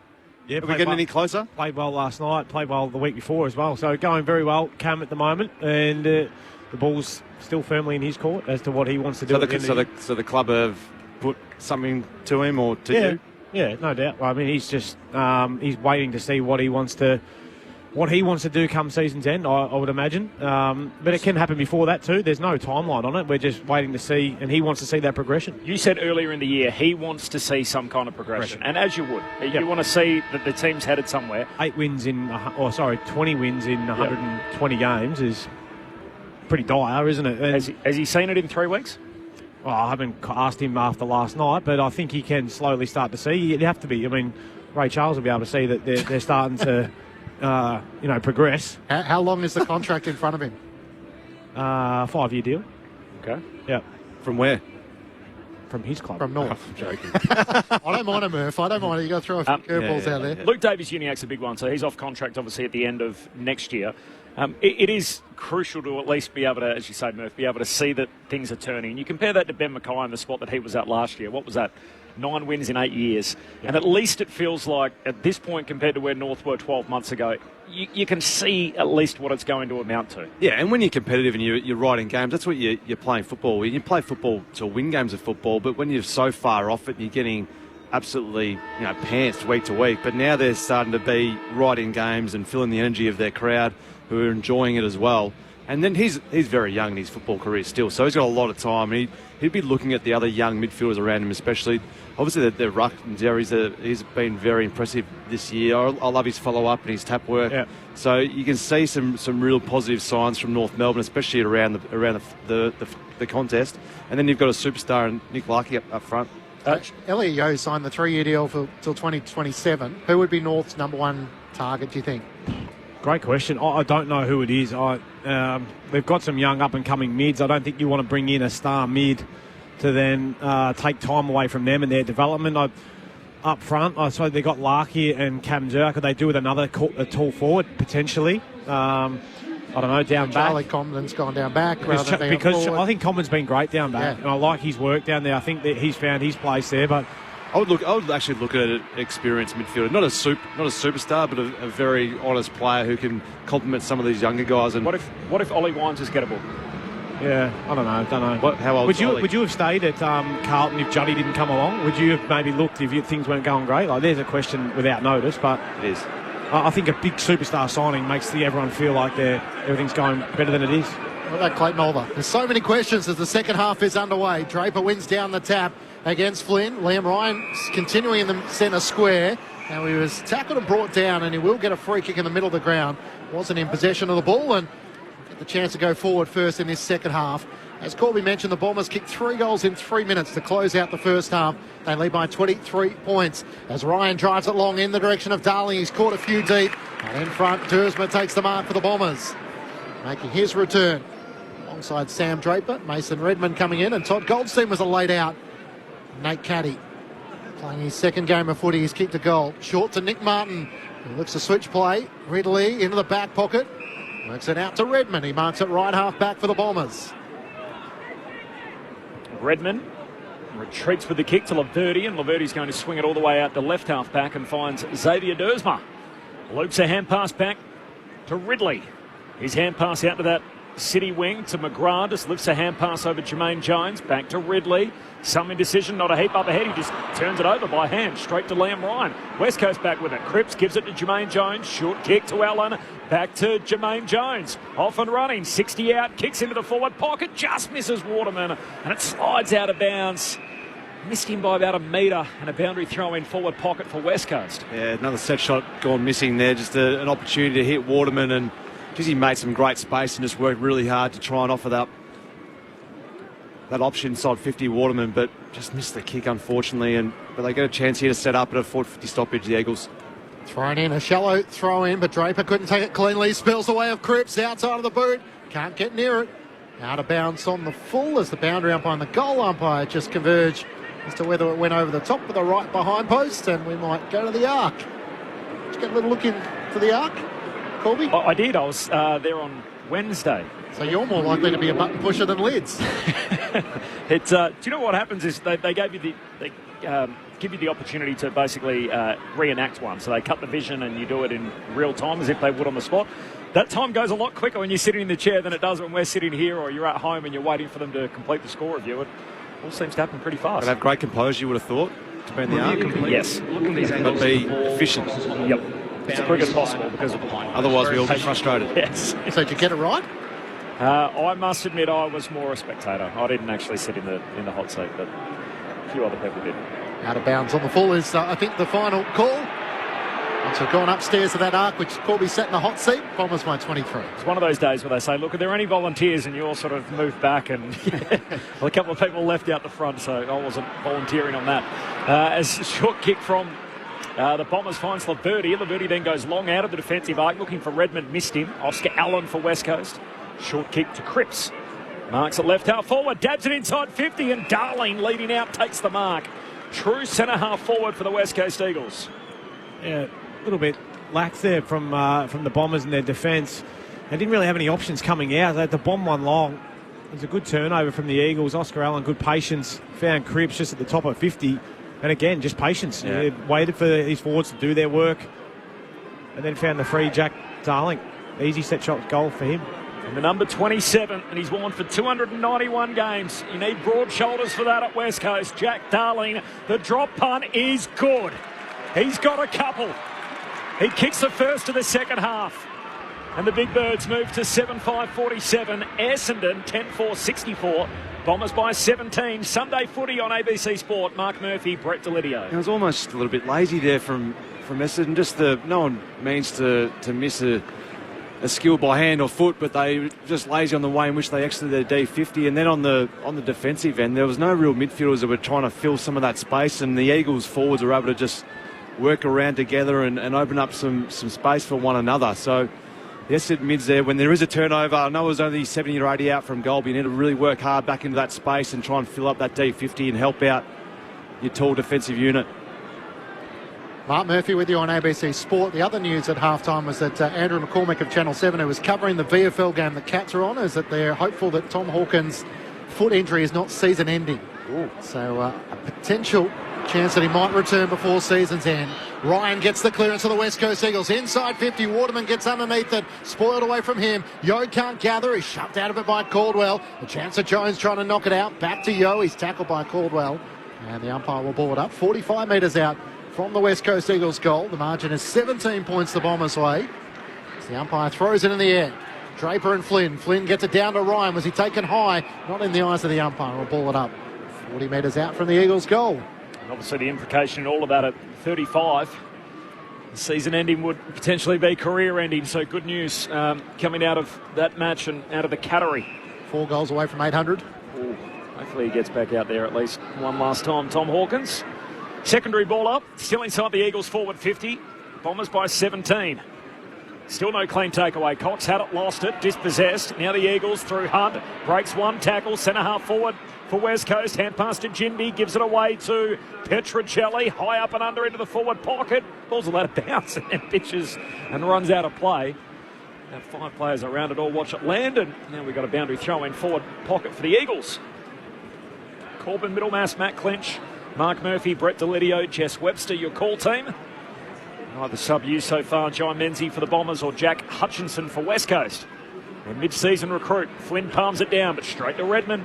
Jams it on the boot, kicks into the centre square for Essendon. McGovern worked his way to the front against Guelph. He couldn't take the mark. It spills to Hoff for the West Coast Eagles. Gets the hand pass away. Barris drives it inside 50. Waterman tries to fly from the side. Spills to Darling. Hand pass to Ginby. Hand pass to Oscar Allen. Around the body. Trying to jag it back. Umpire takes a few strides to his right and through for a minor score. The Eagles are threatening to start this third quarter. It's a 16-point lead the Bombers' way, 6 minutes in. Almost could have had a shot there, Jimby, rather than hand pass it to Oscar Allen, who was running away from goal. Just back yourself in, shoulders towards goal, have a shot. Captaincy tax, you reckon? Off the SMS, Matty Tassie. I thought Corbin said on one of his 7 podcasts last week that he got 5 out of 6 scenarios right in the ARC session. That was the virtual reality goggles. That's how the umpires train. Right. So they get GoPro vision in the virtual reality goggles. This is part of their training, of course. So that was a different stage of the same session, but I appreciate that, Matt. As the Bombers work it through the middle of Docklands, hand pass goes forward to Kelly. He's tackled in the middle of the ground, and we'll have the ball up in middle of Docklands. It was a nice little visit to AFL House. Different stations, shows you how the umpires get graded and how the ARC works, concussion spotters and the VR goggles, which are very popular. As Ryan in the centre square kicks forward for West Coast. Darling tackle. Ball spills to Jones. He's dumped in a heavy tackle from Redmond. Free kick for Jermaine Jones. West Coast will get it back in the middle of Docklands. Essendon by 16 points. 7 gone third term, but the momentum is with the road team. Jones takes the advantage. He veers out to the left. Oscar Allen on the lead. He takes the mark, rising over the top of Tersma. Beautiful kick. Yeah. And that's why you see that little handball received from Ginby before. Might have just got his confidence up a little bit, Murph, just to say, right, I'm not that far away, because we have seen him grasp one, being a little bit shaky below his knees, but he's just slowly working his way into the game. That was his best run and jump at the ball that he's had today, and that just stuck. No bobbling there, over the top of Dersma. Get your thoughts on the Redmond tackle in just a moment as Oscar Allen out to the left, the West Coast Eagles captain. In return, his second game of the season. No waffle for him, looking for his first goal of the season. He comes in on a 45-degree angle, and the captain is on the board. And the Eagles are looking to make inroads in this second half. The opening 2 goals of the third quarter to close the margin back to 10 points. The Bombers 10-4-64. The West Coast Eagles 8-6-54. 8 minutes go on third quarter on ABC Sport. I think you're probably alluding to the dumping tackle there, aren't you, Clinchy? Yep. But it wasn't really that much of a dumping tackle. I thought, just on first look of it, it was Jermaine Jones who was sort of had the momentum going towards that contest, and Redmond basically dropped his body weight and sort of went through with the tackle. So I don't think there's really anything to worry about there. Not a reportable offence? I don't think so. Right. Looking at that live. Differs from the one we saw with Dangerfield on Friday night. He didn't hit his head, I don't think, did he? Yeah. Bounced up. No, I think that's probably fair. The other incident, which may be looked at, Mark Murphy spotlighted early in the piece, where Nick Martin ran past the footy and bumped Elliot Yeo front on when he had his head over it. Yeo bounced back up, which might help Nick Martin's case, but not a good moment for the Bombers. Sammy Durham. That's what he does. Knocks it forward once, twice, 3 times, wins it. Hand pass to Stringer, kicks to the goal square for the Bombers. Still alive, picked up by Guelphy, and answers back for the Dons. They overcome a bit of turbulence here, Essendon, but the Bombers steady up with their first of the second half. Essendon by 16. 11-4-70. West Coast 8-6-54. Sunday footy on ABC Sport. Was he a mid-season pick, Sammy Durham? He was. He was out of Seymour. Chippy from Seymour. Came down to play a bit of VFL with Richmond. Picked up in the mid-season draft in 2021. What a find. Amazing. He's an absolute star. I love watching him play. You just see it there, like just willed the ball forward for his team. I don't think he actually got a possession out of it. No, he did get a handball. He just knew contact was coming. It might have been a slipping handball, but he just knew contact was coming, and it was either just getting yardage for his team or take a backward step, but he's certainly not going to do that. He was on Richmond's VFL list, of course, Sammy Durham, so a challenge for Lids' mates, the player managers, to try and find those mature age players that are around. It was the Bombers' first inside 50 of the second half, and they're able to kick a goal. The Eagles have kicked the first 6 as Brockman gets the clearance at West Coast, kicks long towards Darling, trying to protect the space in front of he and Heppel. Darling now tackled by McGrath, gets a hand pass away. Laverty stripped of it, spills to McGrath, hand pass to Redmond under enormous pressure, works it back to Ben Mackay, to Kelly in the right back pocket. The Bombers out of defence with a kick up towards Hine. Duggan and Caldwell float in front. Caldwell can't take the mark. Cox tries to knock it on to Hine. Stripped of it by Marrick. And then sliding in Duggan. Was that in the back? The Bombers fans thought so. No whistle coming. As Jai Caldwell gets to his feet. Essendon leading by 16 points. 11 minutes gone. Third quarter on ABC Sport. Eagles are drawn within 10. The Bombers with the last of the game, though. Hurried kick forward from Nick Cox, and it's picked off. Jeremy McGovern takes the intercept mark for West Coast. Easy to forget. 4-time All-Australian. Shouldn't be overlooked. What a player he's been, Jeremy McGovern, after injuries in the last couple of years. He's had a good year again. Kicks all the way down to half forward and comes through to Darling. His hand pass ends up out of bounds. Throwing 60 out from the Eagles' goal. He looks fit, doesn't he? Like probably the previous 3 or 4 years, he looked probably a little bit heavier and wasn't moving quite as well. So he's had a good pre-season and getting some reward and playing some good footy this season. Had his name discussed at that All-Australian meeting a couple of weeks ago. So they aired that, by the way, on Fox Footy. You can actually listen in to see which players had their names discussed. There was one name which I didn't hear, Murph, which I know you'll be a little concerned about, as was I. Didn't hear anyone say Jacob Wiedering. Doesn't surprise you. Never been an All-Australian. No, it's disappointing. Apparently was said right at the end as the cameras stopped rolling. The boundary throwing. We've got a ball up here, half back for West Coast, but Durham first possession. Kicks it forward to Guelphy. Handball away to Perkins. Arches the back. Breaks 2 would-be tackles. Now Perkins from 60 out. Kicks inside 50 for Essendon. And a mark to Caddy. The kid's got his hands around it again. And picked 10 in last year's draft. He'll go back in an attempt to kick his second of the day. I love the confidence. Yeah, great grab, wasn't it? Yeah, not just that, but I love the confidence of Perkins to take on the game.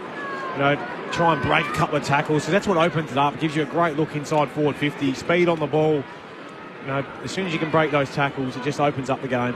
Pick 10 in last year's draft. Nate Caddy, he's got the world at his feet.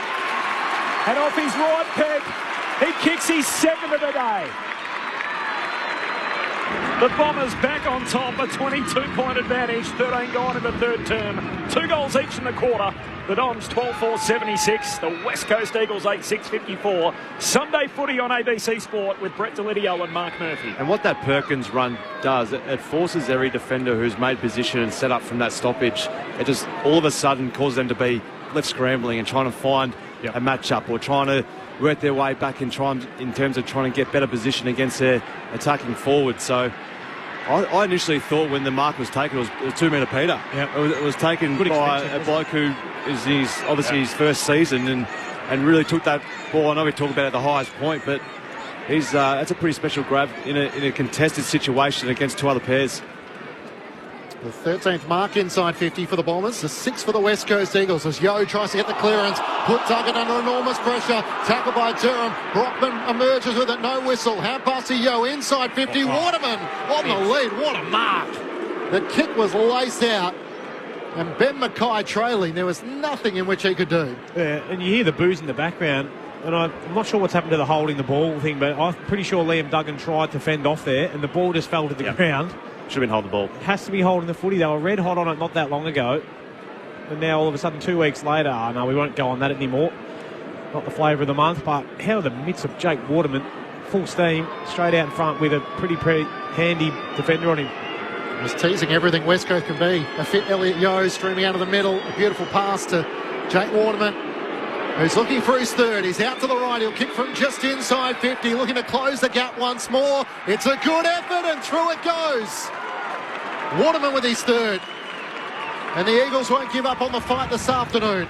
2 quick goals for the Bombers, and the Eagles answer back. It's a 16-point ball game.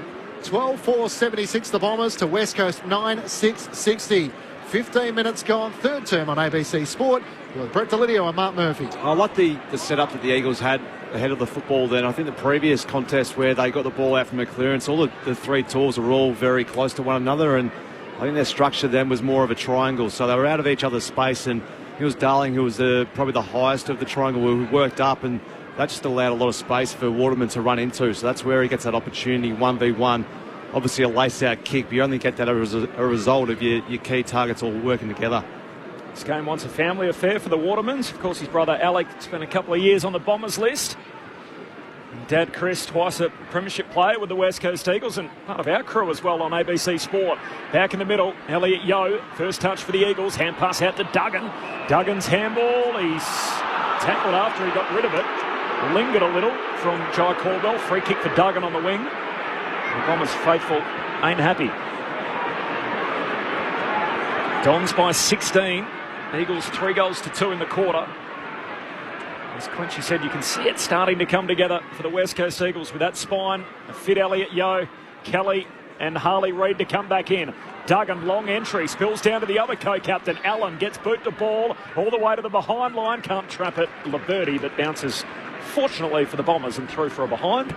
Essendon by 15 points. Still a bit to play out yet. Halfway through this third term. Sunday footy on ABC Sport. Quickly brought back in play for the Bombers. Zach Merritt marks in the left back pocket to Ridley, to Nick Martin. They work it to the outer side. Centre wing, a hand pass to Stringer. Heath feints the hand pass. Swings onto his right hand side. Kicks up towards Langford. In from the side, Rotham couldn't bring it down. Langford onto it. Good clean pickup. Hand pass away. Caldwell steadies from 45. It's offline, and Duursma marked. Not sure it was intended for him, as it cannons into the fence. Having claimed the mark in the right forward pocket, he's going to square it up to Nick Martin, not 15. Martin opens up the angle and squeezes it through. It spun a few different ways, which would have Brett Delidio smiling, but it was able to go through. And the Bombers answer back. Unselfish from Xavier Duursma, and Nick Martin has his first of the afternoon. 13-4-82 to the West Coast Eagles, 9-7-61. 18 minutes gone, third quarter on ABC Sport. Well, I'm sure he didn't mean that kick to Duursma, Clinchy. John Caldwell as he's running in. Threw the head back too when he shucked it. It's like, oh, no, great pass. Good on you, Durs. Good running there, mate. But it was unselfish. Yeah, and it was the overlap run. They worked the ball up because they had the outnumber who spread it hard, and they end up finding a way forward. But just looking here at the review for Nick Martin's banana, we're going to go to Schnicko possibly here, Corbin. Yeah, look, in my experience, I think that's a goal. So, I think you might be wrong if they've called it back. I think it might have umpires little schnick. Oh no! Yep. There it is. Get those VAR goggles back on. Why else would they take it back there? Shovel those words back in. I should have taken my time in the seat, shouldn't I? As I was standing at the back not wanting to volunteer, I could have learned something. You got to read the play there, mate. Also could have asked a question for you, Murph. You doubted the Snicko, of course, famously. Well, that's why I brought it up, because tables have turned. Non-stop now. Unbeliever. Feels like the Snicko gets enacted at every possible opportunity, so that goal will be cancelled out for Nick Martin. Maybe Duursma should have had the shot. Felt like I led with my chin a bit there, didn't I? You did. Yeah. It's just, I should have, like you said, read the play a little bit. McGovern on the kick out. Long ball out towards that boundary line, City side. Another free kick. It's going West Coast way again as Heppel's hanging on to Waterman. Bowled over by the veteran Bomber. And Waterman's at half-back. He goes back to Barris, who marks inside the defensive 50. Hand pass back to Waterman. Switching play, the Eagles out to Brady Hoff. He's going to mark at left half-back for the Eagles. So Essendon by 16 points. The wide out on that goal from Nick Martin. Of course, the story goes, famously trained with the West Coast Eagles. They overlooked him, went to the Bombers, signed in the summer of 2022, and has missed only one game since, after his explosive debut, kicking 5 against the Cats. The Eagles up to the wing, now with Petruccelli in a slow play. He's off and running, kicks into the forward pocket. Allen the target. Laverty got his fist to it, punches it into the 5th row. And a boundary throw in forward pocket for the Eagles. Yeah, it was a good fist by Laverty, but it was also just great body contact. Didn't allow him to go for the mark, but hang I'm on sure there. they paid here. Free kick against Liam Ryan, who just gave a gut punch to Laverty off the plate, turned to the umpire and said, "You can't do that." And he said, "Yep, your free kick." So a little undisciplined as Laverty's trying to switch across the face of goal, but the umpire hasn't set the mark yet, so can't do that as yet. Essendon by 16 points at the 20-minute mark of the third quarter. Now the fans starting to get a little restless as the umpire is making sure everything is as it should be. The kick up towards half-back, and Harry Jones takes a towering mark at left half-back. Just little signs of what he could be. Comes inboard to Dyson Heppel, called to play on. Chip kick centre bit for Caldwell, and Rotham rises over the top. Takes the mark and wins it back for the West Coast Eagles. Looks into the centre square. Witherden has the mark. Cripps wanted it, ignores him. More laterally inside the centre square. Now looks inside 50. Puts it in the direction of Yo, who might juggle the mark. Off hands, hang on, no, the mark is paid. He got rid of it, but the umpire's blowing his whistle in the right forward pocket. And Elliot Yo is going to get the shot on goal. How many hands did that touch? He's not going to let us have a look. He opens up the angle, spins onto his left and puts it through. Having just minted a new 3-year deal to 2027. Game on. Elliot Yo closes the gap once more to 10 points the Bombers' way. He wasn't giving the umpire a chance to look at it twice. 12-5-77 to the West Coast Eagles, 10-7-67. Oh, no. All of a sudden, the Eagles are making a charge in this third quarter, having put it 4-2. Well, it's a letter of the law. Yeah, Dyson Heppel has touched that just in front. I thought it might have come off Laverty's hands and then into Elliot Yo's lap, but... Well, the way Laverty reacted, you would have thought he touched it. Yeah, but it wasn't. It came clearly off Dyson Heppel's hands in front of that. Not sure the umpire was looking for that one in front, but great finish. And as I said, game on here with the Eagles. They've just continued to fight, haven't they? They haven't folded. Their clearance work's been really strong. And at the front of it, Murph. Yeah, in this third quarter, they're getting actually good bang for buck from their clearances rather than hat kicks. They're actually getting good grass out the front and getting good yardage in. He's a star when he's up and going. Elliot Yo, best and fairest in a premiership year, leads leads the game rather in contested possessions. Highest rated player on the ground so far. The Bombers out the middle though. Caldwell off his knees. Hand pass releases. Sammy Durham kicks into the forward pocket and Langford wrong-footed. Rotham drops in front of him, takes the intercept mark. Essendon by 10, having led it by as many as 24. We had 3 lead changes. They all came in the opening turn. Rotham's kick dangerous. Didn't quite get to Hunt.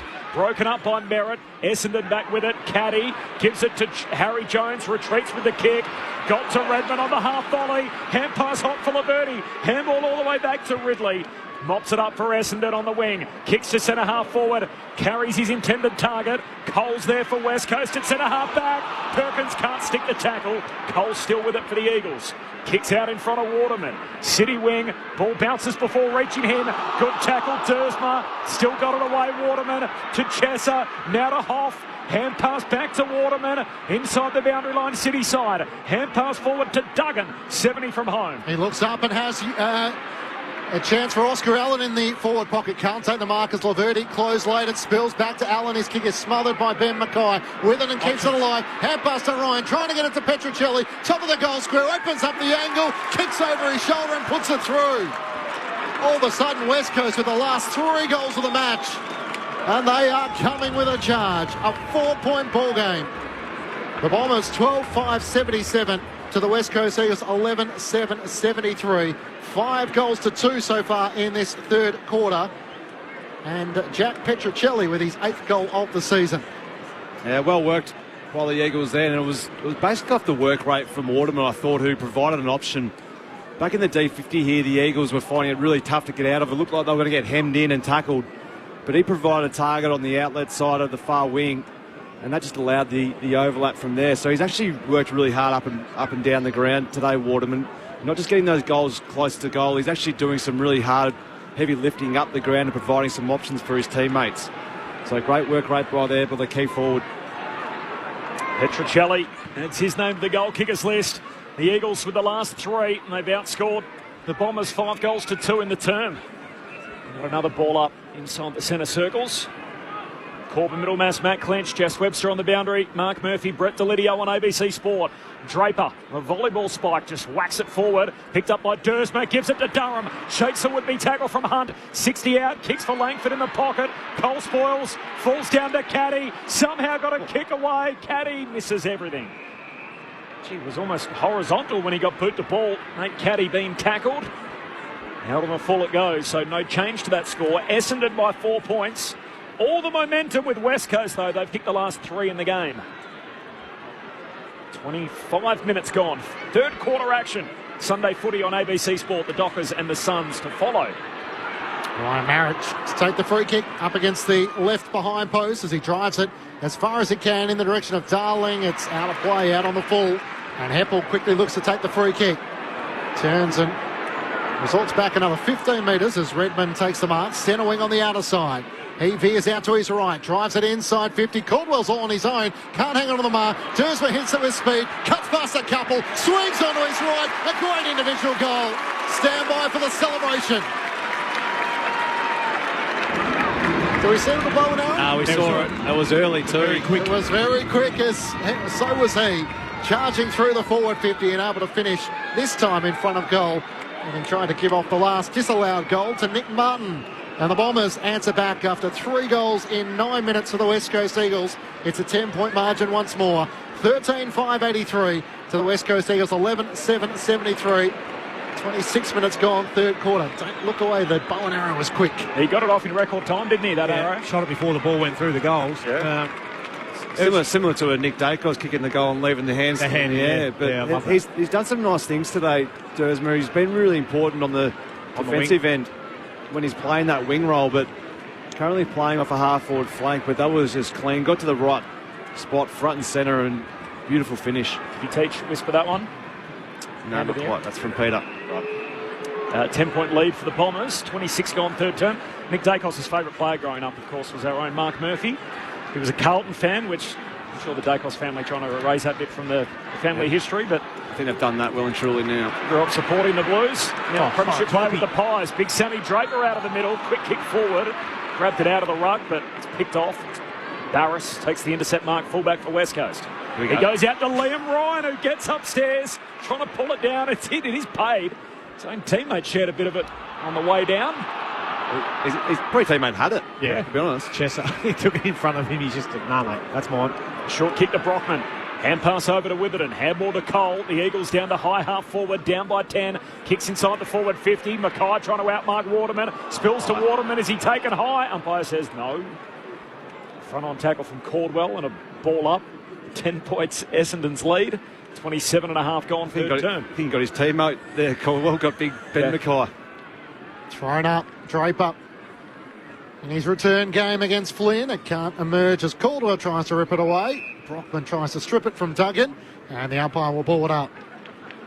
So late in the third quarter, Eagles on high alert, having done a lot of work to get their way back into this contest. Can they try and pitch one here? Petrocelli's onto it in the right forward pocket, snaps towards goal and misses to the right-hand side.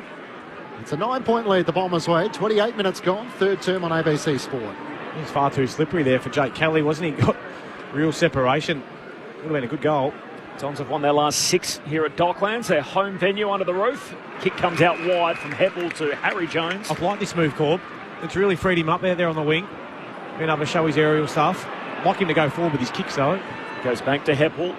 Heppel now tries down the other side of the ground to Kelly. Back flank City side. Goes short to Martin. From the Randra Junior Footy Club. Subiaco product out of the WAFL. Sandgroper against the Eagles. Nick Martin from half back to half forward. Flying through Stringer. Couldn't get a hand on it. The Eagles win it. Flynn. Hand pass to Jimby.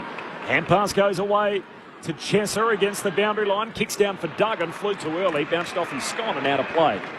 We'll have a boundary throw in 70 out from the West Coast goal. You talk about the move of Harry Jones on the wing, Leeds. What it doesn't give him a big bear to sort of wrestle down there playing. When you're playing as a tall forward, you normally get a big back, but when you can be released up onto a wing, changes your match up a little bit and it allows him just to run and create some space for himself.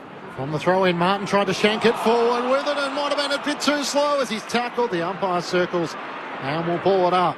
Do you think it's part of the plan to get Caddy to play with him more regularly, to have them both in the same team? Yeah, I would have thought. Makes sense, doesn't it?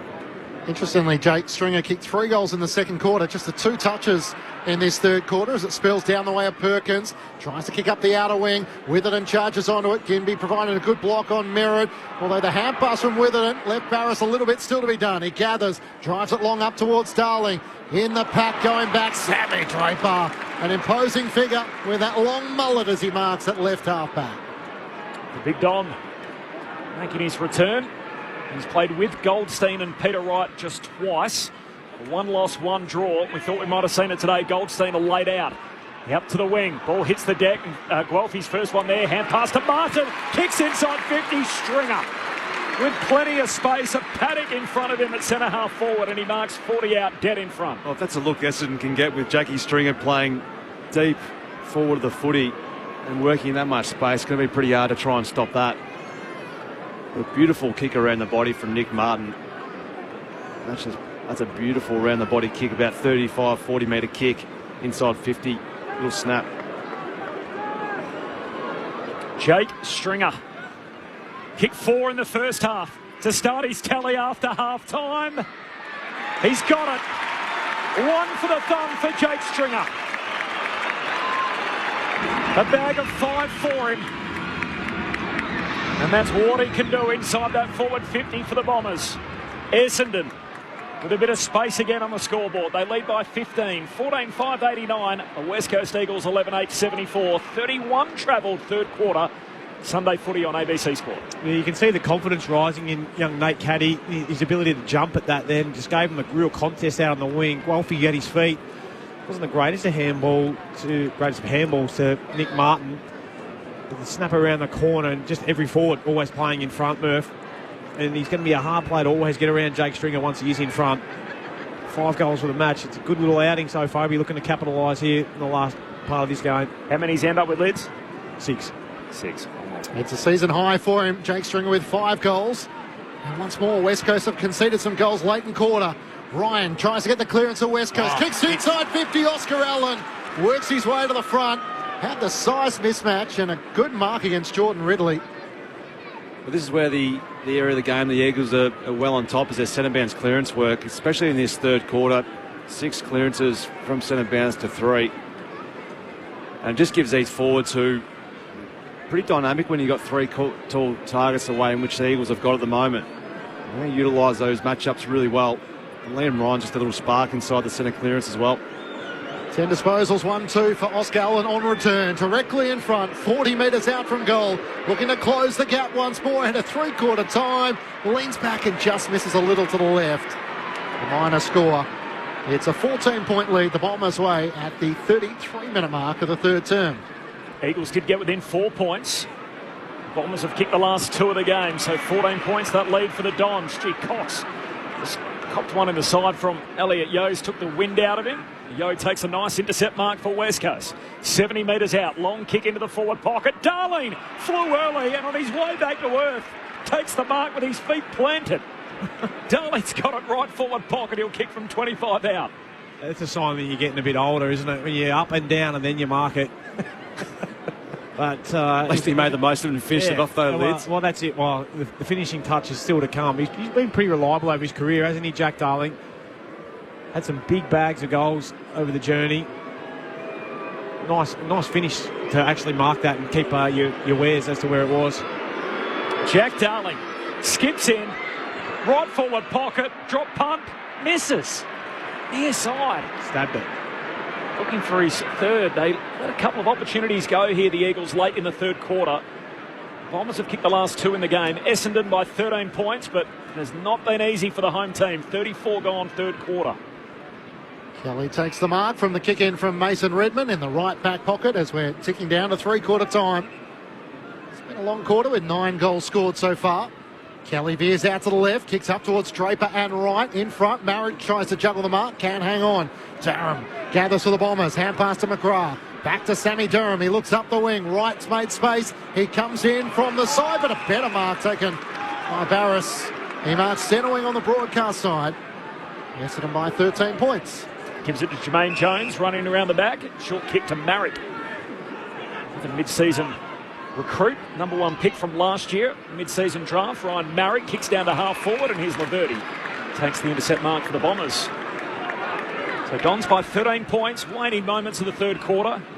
Busy term, as Clinchy said, 5 goals, 5 West Coast to 4 goals, 1 Essendon. Long kick down the wing, and 2-metre Peter's got his hands around it. Peter Wright marking on the wing. Redmond wants it short, kicks it to him, and that'll do us. 3-quarter time at Docklands. Essendon 14-5-89. The West Coast Eagles 11-10-76. An interesting term in which the Bombers got it out to a 22-point lead at one stage. The Eagles then kicked the next 3, drew within 4 points. And the Bombers steadied up to kick the last 2. So the Bombers by 13 as we head into the final term. The goal kickers, Jake Stringer has 5 already. 2 for Nate Caddy, including his first in AFL footy in his second game. 2 for Peter Wright. They both came in the opening quarter. And then singles for Langford, Merritt, Hind, Dersma, Guelphy and Martin. While for the West Coast Eagles, Jake Waterman's got 3. 2 for Cripps, 2 for Darling, 1 each for Yo, Allen, Chesser and Petricelli. The thoughts of Brett Delidio and Mark Murphy coming up. It is Sunday Footy on ABC Sport. Here's my top footy tip for the season. You can get your games live and ad-free on the ABC Listen app. I know, right? AFL, NRL, men's, women's. Whatever footy you're after, we've got you covered. Every goal, try, mark and tackle. Called by ABC Sports' expert commentary team. This season on the home of 100% pure footy. The ABC Listen app. This is ABC Sports coverage of the 2024 AFL season. Every match on the ABC Listen app. Look for the AFL button. Jones takes the advantage. He veers out to the left. Oscar Allen on the lead. He takes the mark, rising over the top of Dersma. Beautiful kick. The West Coast Eagles captain looking for his first goal of the season. He comes in on a 45-degree angle, and the captain is on the board. Sammy Durham. That's what he does. Knocks it forward once, twice, 3 times, wins it. Hand pass to Stringer, kicks to the goal square for the Bombers. Still alive, picked up by Guelphy, and answers back for the Dons. They overcome a bit of turbulence here, Essendon. Now Perkins from 60 out, kicks inside 50 for Essendon, and a mark to Caddy. The kid's got his hands around it again. He's got the world at his feet. And off his right peg, he kicks his second of the day. With it and keeps it alive. Hand pass to Ryan, trying to get it to Petricelli. Top of the goal square, opens up the angle, kicks over his shoulder and puts it through. All of a sudden, West Coast with the last 3 goals of the match. And they are coming with a charge. The 2024 AFL Premiership season. On your radio. ABC Sport Digital. And on the ABC Listen app. 3 lead changes in the opening term. Essendon grabbed the lead early in the second, and they have led since. But it hasn't always been easy. The Eagles got within a goal at one point. The Bombers steadying up late in the quarter to lead by 13. Our next game is the last of round 15 over in Perth between the Dockers and the Suns. Clint Wilden heading up the call. Clint. Thank you, Corbin. Lose this game for Fremantle and they're out of the 8. The Gold Coast might be coming off a bye and chasing their first away win of the season, but Fremantle played like they were one last week, going down to the Bulldogs by 67 points. They're currently out of the 8 on the results, and they could just about say farewell to being in the finals conversation if they drop this game today, the Dockers. They were challenged by their coach, Justin Longmuir, during the week. He gave his side a rare public whack after their dismal effort. How will they respond? Plenty of changes being made ahead of this. 3 ins for the Dockers. Chapman returns. Hugh Davies, the tall defender, the red-headed one, makes his debut. Wagner is in as well for Fremantle. Gold Coast have made 5 changes. The big outs, Ben King with the knee, and they've dropped Jed Walter as well. But they do welcome back the likes of Ellis, Witts, Day, Rogers and Powell. No late changes. The subs, Carl Warner for Fremantle. For the Gold Coast, it's Brandon Ellis. It's a cool one here in the west, about 16 degrees. Looking forward to it, Corbs. Thanks, Clint. Looking forward to that call next on the way home. Fremantle and Gold Coast to complete round 15 of the AFL Premiership season. The thoughts of Brett Delidio and Mark Murphy on ABC Sport. Well, it was the third quarter where I think the Eagles probably left a few out there. They had 16 inside 50s to the Essendon 9. 100%. Where the back end of that quarter, they just missed a few probably really gettable opportunities as well. So they'll be kicking themselves, but a lot of their good work was coming out of the centre bounce clearance. Liam Ryan, love his injection in there. Good burst through in there, like just the power and the yardage getting forward of stoppage. I think you called it in that third quarter, Lids, where they were getting sort of 10-15 metres of yardage out the front of those stoppages, which then allows you to get the ball in really deep and cause a lot of headaches for the Essendon defence. But some really good contest work there by the Eagles, just not able to finish off their work. Yeah, totally agree. I think it's the work of Yo. If you can draw up a centre bounce clearance, it's breaking out the front and hitting your full forward on the chest.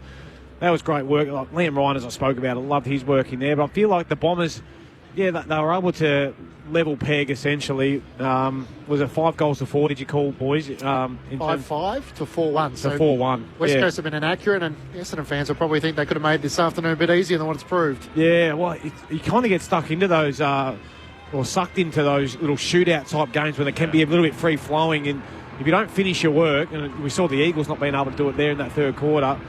The Bombers have left, the game up for grabs essentially, haven't they? They wouldn't want to drop it or give up a couple early and fall behind, because they will get their tails up, the Eagles. But first goal is first goal. It's critical, isn't it? Big last quarter coming up. Umpire Nathan Toner holds the footy overhead. A yellow Sharon is about to whack it into the middle of Dockland Stadium. The Bombers by 13 points. All on the line as we head to this final term. The Bombers playing to go a game and a half clear in the top four. Draper wins it down. Stringer first touch. Hand pass to Durham. Kicks inside 50. Guelphy goes to ground. McGovern does well to spoil. Don scoop it up. Comes to Langford. Kicks to the goal square, but Barris is back. Takes the intercept mark for West Coast. And can start the counter-attack as he kicks out to Hunt, who takes the mark at half-back for the Eagles. Bombers by 13. Hunt looks out wider still, and the mark is taken by Chesser at left half-back. Comes inboard to Jeremy McGovern. Switches on if he's interested in that, as he swings out on the right-hand side all the way out to Witherden, who marks at right half-back. Out to the broadcast wing, where Duggan's on a long lead, so they've controlled the tempo and held on to the footy, but now to try and build it into something substantial. Into Barris, who played on, got around Langford, cuts back corridor side, drives it inside 50, a chance for Flynn. He rises, can't take the mark, spills out in front of Cripps. He tries to knock it in the direction of Waterman, can't take it cleanly. Kelly's tackled and the ball is locked underneath him. At the right forward pocket for, right half forward line for the West Coast Eagles. Essendon by 13 points.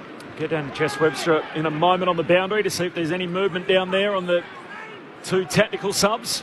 Neither of them used seemingly so far, as Cripps hand pass away to Yo, kicks to the top of the goal square, bouncing footy live inside 50 for the Eagles, unkind bounce for Jermaine Jones. Martin's onto it, hand pass to Laverty, gives it to Ridley for the Bombers, kicks to half back and Cox. Good mark. Back flank for the Bombers, Jess Webster on the boundary. Still no movement down here. Both subs remain unused to three-quarter time. Jai Menzies, the sub for the Bombers, and Jack Hutchinson, the sub for the Eagles. No injury concerns for either side at the moment, so they're still holding off on using their tactical subs. Thanks, Jess. Cox kicks down the wing. Somehow it got through to Guelphy. Hand pass to Durham. His hand pass out wide to Nick Martin. Two bounces, 70 from home. Heads inside 50. Stringer hitting up, takes the mark. There were three Bombers there queuing up for it. And the Eagles flat-footed on the turnover. The Bombers a chance to kick the first of the final term. Yeah, well done and great run there by Nick Martin. And as you said, Corbin, there was three Essendon players all came leading towards the football. Not sure what the Eagles defenders were thinking. They were running back towards goal. So it just shows they didn't have any body, or there was no contact on any one of those Essendon forwards. And Jackie Stringer has found his way to possibly a sixth. Lids called it. Jake Stringer, just right of centre, 45 metres out. That's a horrific finish. Yuck. Doesn't score. It's marked by Barris on the behind line for the Eagles. Bombers by 13. Even hot players can have off shots on goal as Witherden turns it straight over. And Sam Draper marks on his chest in front of Flynn. He's between wing and half forward on the broadcast side. Do wonder the fitness of Draper and Allen, how they'll go in this final term. As Draper drives it long in the direction of Peter Wright. Langford worked his way to the front with it and knocked it back towards the defensive goal. Unable to keep it alive was Caldwell, but he did convince the umpire that Elliot Yeo was over the shoulder. The umpire's been sucked in there. Oh, has he just? Right up against the boundary. Played almost come to a complete stop. And Yeo is trying to plead his case but can't move, being told to stand. Yeah, just dropped the the knees, didn't he? Caldwell, and knew contact was coming and went straight back into Yo, and umpire was probably blindsided and paid a free kick that probably certainly wasn't there. He's led the way with 20 disposals. Can he finish with a goal here as Jai Caldwell opens the angle and misses to the left-hand side, snapping across his body. Misses to the near side. The Bombers by 14 points. 3 minutes gone. Final term on ABC Sport. Let's go back to my comments in the first. Zach Merritt nowhere near 50, and Peter Wright hasn't kicked the goal since. So seen them well. Yeah, seen them real well. McGovern on the kick out, goes up to the wing, punched away by Flynn, down in the lap of Yo. Hand pass to Duggan. Oh, he braced for the contact, and it came as Redmond crashes into him and takes him to ground in front of the benches. Bombers by 14 points. Up says ball up. Flynn palms it down for the Eagles. Pack forms at his feet. Caldwell's tackled and will do it all again. Yeah, he's had the 20, Zach Merritt, but had the 9 score involvement, so his possessions are dangerous. Not at the 50 though, Lids, but he's had 20 pretty handy ones. I was going to say, that's what we love about Lids. He's fact-checked himself and remembered from the first half. As it comes down to Duggan, he tries to get a kick up the wing. Knocked down by Laverty in front of Darling for the Bombers. Links up with McGrath, hand pass to Heppel. Back to the half-back line for Ridley, who turns and comes inboard to Kelly. Inside the defensive 50, the Bombers leading by 14 points. Turns and kicks out towards Redmond. Had to wait an eternity, and Ryan back with the flight, spoils it out of play. He's had a good game, Liam Ryan. He's bought in, hasn't he? Yep. Both sides of the ball. I think that injection of him in the midfield has really set him alight today. Had that hamstring injury last year and closing in on double digits of the season in 2023. Good to see him back and amongst it from the throw-in. Knocked down by Flynn. Jimby trying to spin out of traffic. Was able to link up with Brockman. Hand pass away to Hunt. Inside 50. Waterman one-on-one with Ben Mackay. Mackay makes the spoil. Kelly over around the footy. Cleaned up by Cox. He's tackled and brought down. Umpire circles. His chest up locked him up, and the ball up 35 metres out from the West Coast Eagles goal. Of course, his first goal important in the context of the game. The Bombers by 14 points. There's a free kick here. It's going the Bombers' way. Rock infringement, and Draper was held out of it illegally. He'll get it at centre-half back for Essendon. Stabs the kick to Nick Cox. Oh, no. That was an awkward landing from Cox. Those long limbs, and hopefully he's okay, but it didn't seem like his legs landed all that smoothly as he came back down to earth. Straight-legged, sort of like hyperextension. Yeah, it didn't look like the knee buckled or anything. It was more just the awkwardness in terms of the way in which he fell, wasn't it? What's happened here? I think the doctor's out there. The physio is going to come and tend to Nick Cox. The footy's gone back to the blood rule. Jai Caldwell. There we go. The physio is there and having a chat to Nick Cox, but he's saying he's okay. Caldwell hits the bench in front of us. Bit of blood near his right eye. Ready to restart. Game on the line here. 6.5 gone, final term. Bombers on the back flank. Cox, waited for his kick and just got it to Zach Merritt. He wants to move it with a bit of speed. Down the city wing. Hand pass back to Nick Cox, who can feed it forward to Durham. Gets the hand pass forward to Hine. He bursts away. A good chase on offer as he's almost brought down by Brockman. It gets to Barras, who clears for the West Coast Eagles. Back up the wing, and Brockman takes the mark. Turns and kicks inboard to Cripps, not 15. Swings on his left, kicks up towards Darling. Tangling with Laverty, works the ball out the back. Laverty trying to tap it to the advantage of Merritt. Eventually he gathers himself. Hand pass to Merritt. Chips it back inside the defensive 50 to Kelly. Feigns the hand pass as the pressure came from Ryan. Now with his kick out to McGrath at centre half back. The Bombers by 14 points. Ryan comes from behind the kicker to stand the mark. The Bombers fans weren't all that happy with that. As McGrath, Essendon's number one, gets the kick down the wing, and Draper takes the mark. Returning today, Sammy Draper, first game since Anzac Day. The clean-up surgery on his knee in the interim as he kicks long inside the forward 50. They come from all directions. Spills out the back to Hoff for the Eagles. Back flank. Hand pass out in front of Brockman. Slips over. He's in trouble now. Tackled, somehow got the ball out off his backside, misses Cripps. Perkins had it, Cripps tackles in, Cripps wins the footy. West Coast back on it. Hand pass to Chesser, he's under pressure, turns it over by hand. McGrath for Essendon, hands it to Merritt, short kick finds Martin. Marks on the wing, Bombers by 14, 8 gone, final term. Inboard to the middle of the ground for Kelly, he chips it laterally and finds Ridley. So the West Coast Eagles have bottled up the game, but the Bombers need to find an avenue forward. Kicks out in front of Stringer, bounces in front of him, ricochets out to Draper, cutting through traffic. He's brought down by Flynn. Jags a kick towards the teeth of goal. Langford up, can't take the mark. Guelphy's the crummer. Hand pass missed Stringer, and Rotham shoves him out of play. A throw in the left forward pocket for the Bombers. Still no goal through the opening 9 minutes of the final term. Essendon by 14 points. You can tell that too. They're looking pretty tired and lots of unforced errors out there at the moment. So who can be clean here? Boundary throw in, deep forward for Essendon. Right, palms it down. Stringer overruns it. Guelphy clean, picks it up, turns, snaps goalward. Guelphy's got it. A tone setter for the Bombers in his final term. Essendon by 20 points. 9 goal final quarter. The Dons 15-6, 96. The Big Birds 11-10, 76. Matt Guelphy with his second of the day. Brett Delidio, Mark Murphy, ABC Sport. He asked for it, Murph. Who can be clean here? It was Guelphy who swooped on that ground ball, but it was his roving the previous entry that took my eye. His ability to hit it at speed and just come across. Great positioning. It's just a classy finish, isn't it? His ability off his toes, turn around off one step, bang it over your left shoulder. He's really known for his defensive efforts, but when you're a small forward, you need to be clean. There's no other way to be, because don't get too probably chances. only get 7 to 10 opportunities a week if you're lucky playing that role. So you need to be very clean, and that's exactly what he was then. Kicked 3 goals against North Melbourne. 5th time he's kicked multiple goals. Jess Webster on the boundary.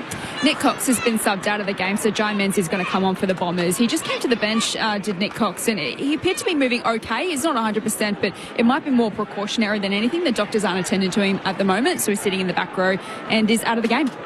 Jack Hutchins still waiting for his chance. The boy from Wonthaggi. Draper out of the middle. Gets the clearance. Hand pass to Caddy. Here's a chance again for Guelphy. It opens up in front of him. Runs his 10. Steadies. Hits the post. Slams it into the left goal post. Essendon fans were ready to erupt and jump out of their chairs. It's a 21-point lead the Bombers' way. Talk about taking your chances, Murph. You've been clean at ground level. You've got to make the most of those ones. Running inside 30. Knock them through. 0437 774 774 the SMS. In fairness, the merit and right comments were made by the way the game was going at that stage. The Eagles have improved since. Oh, I appreciate that support. That's great. Bit of a let-off for our man Brett Delidio. Don't like it. As McCubbin goes on to the wing. Offense it spills to Petrocelli. Kicks into the front half. Great work, Cripps. Paddles it to Ryan. Hand pass to Duggan. Kicks downhill. Running back towards goal. Jermaine Jones. McGrath over the top. Knocks it through for a spoil. And a rush behind. And Andy McGrath in All-Australian touch with a goal saver. Oh, that's just all eyes on the football and great awareness, great timing, great footy by Andy McGrath. So the Bombers bring it back into play. McGrath decided to change his mind at the last moment. He turns and cuts back inboard to Kelly.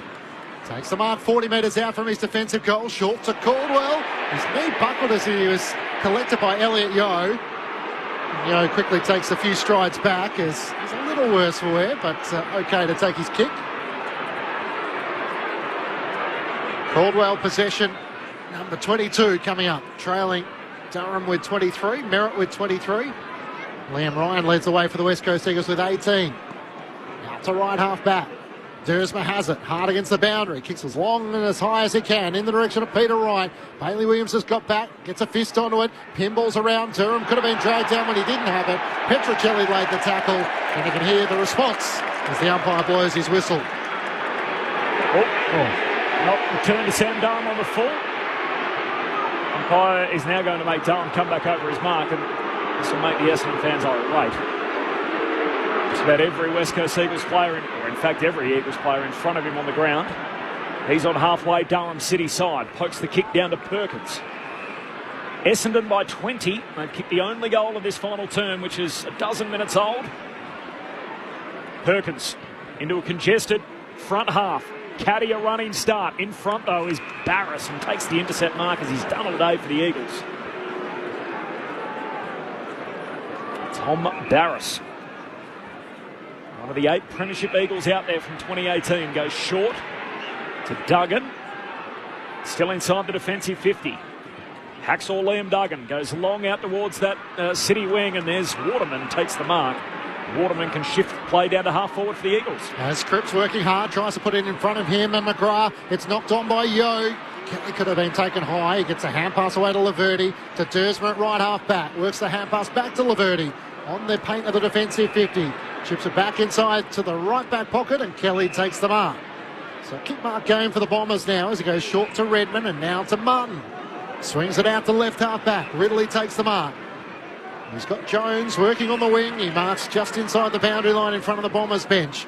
Essendon by 20 points, having kicked the only goal of this final term. Returns it back to Redmond. Gestures for someone to lead into space. He puts it out in front of Stringer. Rotham desperately lunging forward. Gets a fist to it and spoils it out of play. 13 minutes, 14 minutes gone now. Final term, the Bombers leading by 20 points. Yeah, smart footy by Essendon. Just take some time off the clock, maintain the football, kick the ball around. Eagles need to score, so they're going to try and win the ball back at all costs and play with a bit more risk. Dons by 20. Boundary throw in. Bailey Williams palms it down. The two Bombers run into each other. Harry Jones and Caldwell. Ball eventually paddled out by Yo in front of the benches. Picked up by Perkins. Somehow got it away to Caldwell. Tries to fend off and lost it. Holding the ball. Eagles rewarded. Marrick takes the advantage. High half forward. Kicks deep to Waterman. Bombers lend a hand. Flying through. Dersma couldn't complete the mark. And then was he clipped high? Says no. Ball's still alive. Mackay hand pass back into traffic. Darling doesn't want to drag it in but wants a stoppage. Umpire's going to allow it. We'll have a ball up. Centre half forward for the Eagles. Just hovered over the footy then on his hands and knees and just knew if he took possession of the football he was going to be holding the ball, so quite smart. Wasn't quite Sam Draper. He disguised it a bit better as Williams wins down the tap. Chance for Cripps. He can't get a clean disposal away. The ball locked in the forward 50 for the West Coast Eagles, who trail by 20 points. You know, Sammy Draper planking on the football back in round 2 or 3, wasn't it? I think it was the big fish. And mocking the fans under the old scoreboard as he explained what he'd done. Wright wins down the tap. On the move, Perkins can't get a disposal away. Caldwell slides in. Over the top, Yo, and the umpire will ball it up once more. Expect a flying Ryan to run through the contest here, or the Cripps, who usually is very crafty at these 450 stoppages. Do you feel like it's tactical from the Bombers trying to just take the tempo out for the moment? No doubt. Thrown up, Williams taps a boundary side. Cripps is on the move, jags it onto the boot. It's curling back and hits the right goalpost. Almost the perfectly executed plan. Just couldn't quite curl it back enough. And it's a 19-point lead the Bombers' way at the 16-minute mark of the final term on ABC Sport. Would have made you look good, Murph. Almost did, didn't he? Yeah. Dons by 19. As Clinchy said, 16 goal in final quarter. Just the one goal in the term to Matt Guelphy. It's given the Bombers a bit of breathing space. Eagles got within 4 late in the third quarter. Dons have actually kicked the last 3 in the game. But the scoring has slowed down. Merritt short to Ridley, short to Kelly. Corbin Middlemass, Matt Clinch, Jess Webster on the boundary, Brett Delidio, Mark Murphy. Sunday footy on ABC Sport. Kelly goes long down the wing. They all overrun it. Spills through to Hoff. Hand pass to Chesser. Mowed down by Menzie. The fresh legs lays the tackle. Comes to Caddy. Hand pass to Harry Jones. Trying to get it back to Guelphy. He becomes tackler in the end. Guelphy as he locks up the Eagle under all that. Says ball up in front of the interchange and in front of Jess Webster. Jess. The Eagles have made their sub, so Jack Hutchinson has come onto the field and it's Ryan Marrick who's been subbed out. Just watching that exchange with Adam Simpson where he had to say, nothing wrong, just your turn. As Hairpool gets the clearance of the Bombers. Hand pass to Redmond. Hand pass to Caldwell. Inboard to Perkins. Top of the 50. Dodges the tackle of Brockman. Swings on his right. It's offline. Looking for Langford. Barris can't juggle the mark and it goes out of play for a throw in the left forward pocket for the Bombers. Love the Archie Perkins. Just stop on a dime and go left and right and just not be touched by an opposition player. Slammed on the brakes, didn't he? And no one was able to go with him. The Bombers looking to close out the show. A throw in deep in the forward pocket. Now Langford's doing the ruck work here against Barris, so unlikely ruck combo, and Caldwell tries to wrestle for it with Duggan underneath him. Just over 8 minutes left on the game clock. Essendon have led since the early stages of the second term, protecting a handy buffer here of 19 points from the restart. Trying to wrestle free of traffic. Guelphy ball comes out. Jermaine Jones for the Eagles gives it to Yo. Kicks out of the defensive 50. Courageous Heppel stands in front of all the elephants coming behind him and takes the mark. And the Bombers can go inside 50 quick. Right the target at half forward. Petrocelli gets across, breaks it up. Close to the boundary line. Merritt keeps it alive. Handball to Laverty. Handball to right. Hand pass again to Heppel. Back to Laverty. Still at half forward. 60 metres out. Laverty with the forward 50 kick now. That misses everyone. Bounces on its point. Comes to Hind. Hand pass to Caddy. The 18-year-old. He misses. Out to the right on a day where he's kicked a couple. Nate Caddy. The Bombers seen their first round pick from last year, number 10 overall for the second time. He looks very good, Corbin. I'd be very happy if I was an Essendon fan. Very athletic, good below his knees. One of 12 top 10 picks on the Bombers list. More than any team in the competition, so high-end talent there. The Dons by 20, 19 gone, final turn. McGovern's rolled the dice down the middle looking for Hunt. Couldn't take the mark. It's knocked out, though, by Cole. And now Duggan locked up by Langford. He spins him 360 and he can't get a disposal away. The umpire will ball it up. Well, they're going to have to play with risk here, the Eagles, if they're going to win. They're going to kick 4 goals. So they've got to have to go through the corridor. Not at all costs, but certainly have that corridor bias. Draper and Flynn. Draper wins down the tap. Caldwell can't burst clear and the umpire will ball it up. So Caddy was a late inclusion for Todd Goldstein. Does he do enough to hold his spot? You'd like to think so, wouldn't you? I think. It's going to be interesting because Sammy Draper's been very good today. Yeah. A free kick going the way of Flynn. Not sure what that was for off the ball. Hand pass around the back to Duggan. Kicks through the middle of the ground. Mark is taken into the action. Hutchinson, hand pass to Petrocelli. Long to Darling, was impeded by Laverty. Spills down, flying shot on goal, misses to the right-hand side from Oscar Allen. A likely crumbing spot for the co-captain. Misses to the right-hand side. The margin is 20 points. The Bombers' way at the 20-minute mark of the final term. Which is a great effort, defensive effort from Laverty. He was certainly just out of the contest and flew back and didn't just look at his opponent, looked at the football and made contact. Oh, the kick out a little ugly. Luckily stepping outside the square. Redmond over the head of Heppel, slides out of bounds half forward for the Eagles. Oscar Allen, another one back after some clean-up surgery on his knees. Had that cartilage damage and bone bruising in round 1. Had 5 shots, Corb. 1-4. Yeah, not bad for a bloke on return. I know you'd like to kick 4-1, but get his hands on the footy. That's promising signs. Boundary throw in. Yo attacks it from the stoppage, keeps it in front of him. Now grabs possession, kicks to the top of the goal square, carries the head of Allen, and out the back, Laverty takes the intercept mark. So it feels like we say it all the time with the Eagles last couple of years, and they get their best players on the ground. It looks all right, and it makes sense with Waterman and Allen and Darling up front. You've got Barris and McGovern in defence, and fit Elliott Yo. Harley Reid to come back from suspension next week. Can't do that. And Xavier Dersma here, who's trying to kick it out from the back pocket, and he stepped off his line and kept stepping sideways, and as a result he played on out of bounds, and the ump said, hang on, we've got to throw that in. I just don't get how you can do that. Tim Kelly played enough footy, hasn't he, Lids? He's played a few games. Tim Kelly and Dom Sheed also to come back for the Eagles. He's just ran for 5 metres outside the boundary. Boundary throw in forward pocket for the Eagles. Bombers by 19, time on final turn. Thrown back in, Draper and Darling, it spills to the front. Caldwell's onto it, Yo lays the tackle, careful to not get him high, play on's the call. It's only about 25 metres out from the Eagles' goal, and the umpire will ball it up. Been very good today, the Eagles, at forcing forward 50 stoppages. Just gives them another opportunity. They've got some crafty forwards who can get on the roll here. Can they add some spark to this match late? Draper wins down the tap. Merritt left it for Dersma, can't get a disposal away, and it's locked up. Sammy Durham laying the tackle on Duggan. Still only about 15 metres out from the Eagles' goal.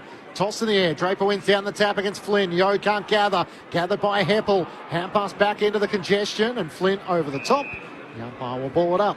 30 metres out from the West Coast goal. If you're at Perth Stadium or keen to follow the Dockers and the Suns up next, perhaps you're on your way to the footy, we will have the full call coming up next, Fremantle and Gold Coast. No late change in Perth. As from the ball up here, Petrocelli somehow sharks it out of a number of bodies, jams it on the boot, kicks a goal.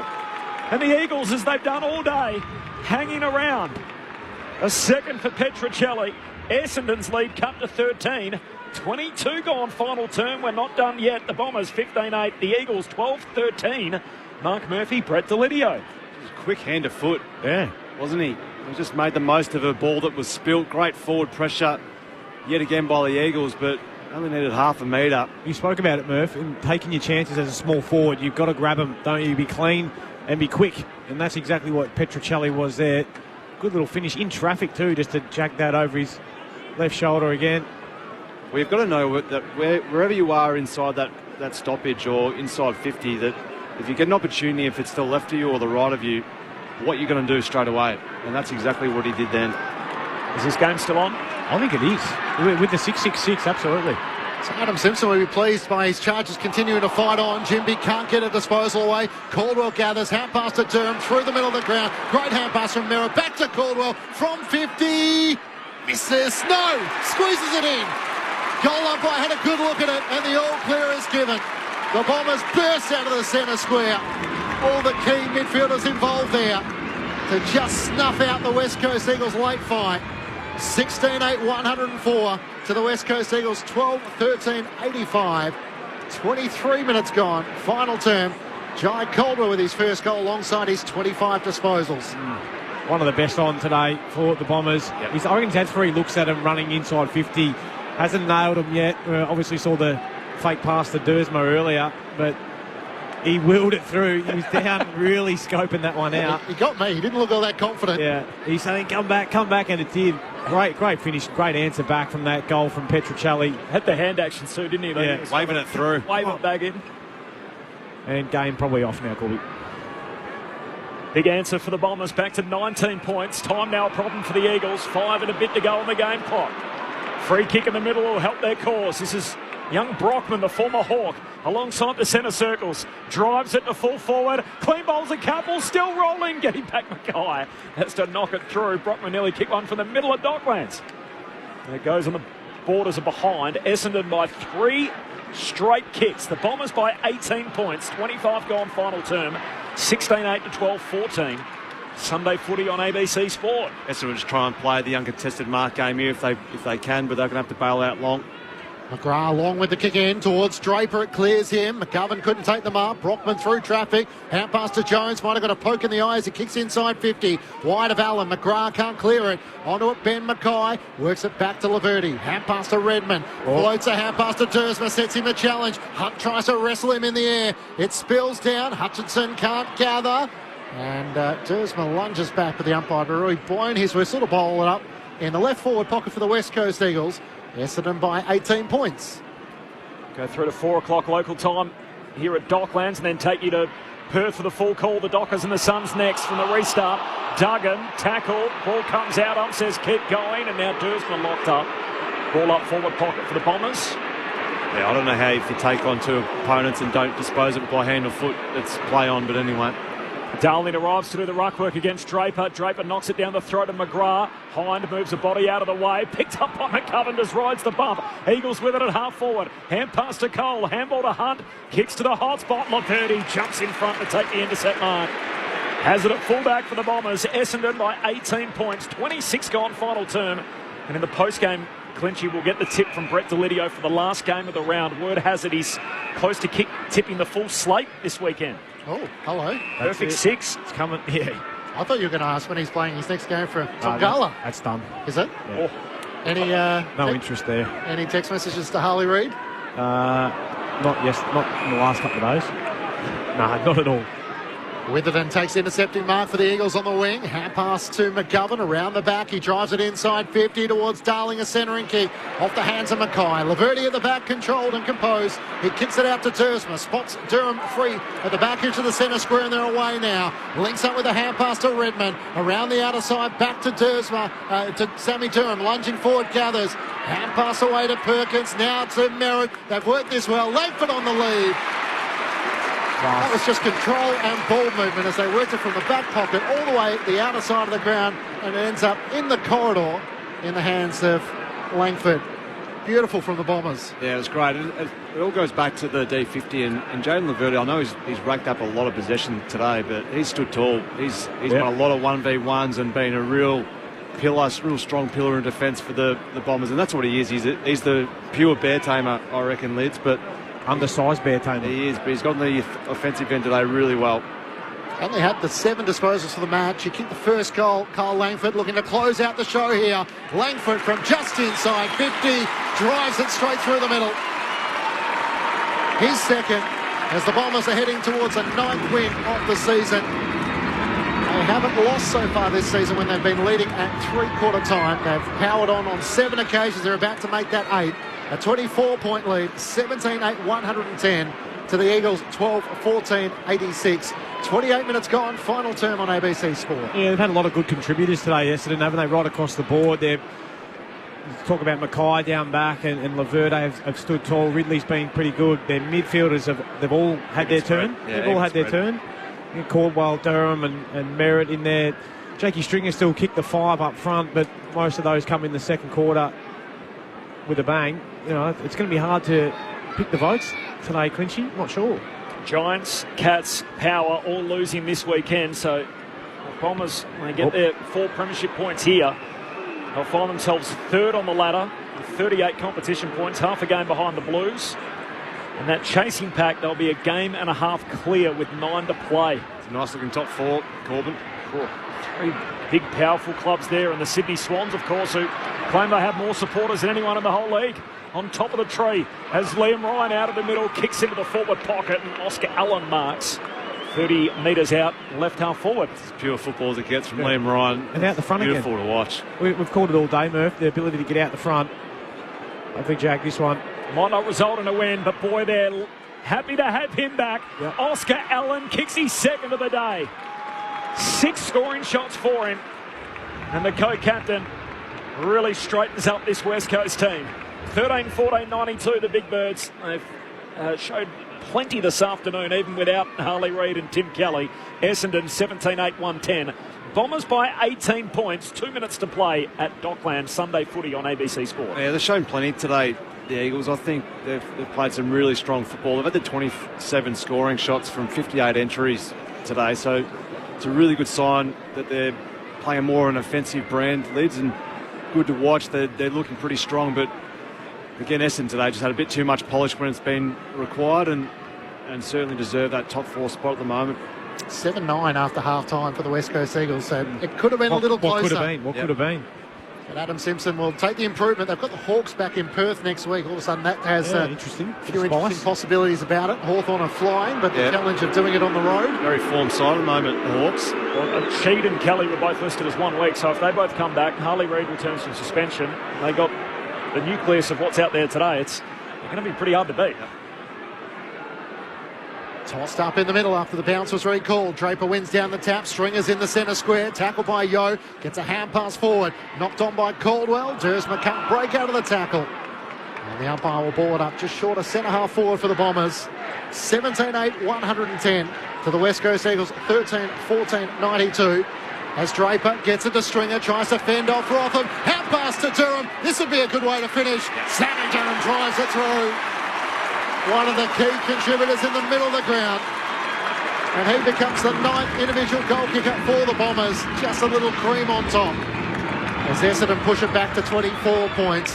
18-8, 116 to the West Coast Eagles. 13-14, 92. A 4th goal in this final term to the Bombers. Just great work right there from Sammy Durham. We've been singing his praises all day, Murph. His ability just to play the right way. Great for him to get on the end of one because he has worked hard. He's set plenty up. Again, he's willed it home. These boys they're doing some talking to the footy.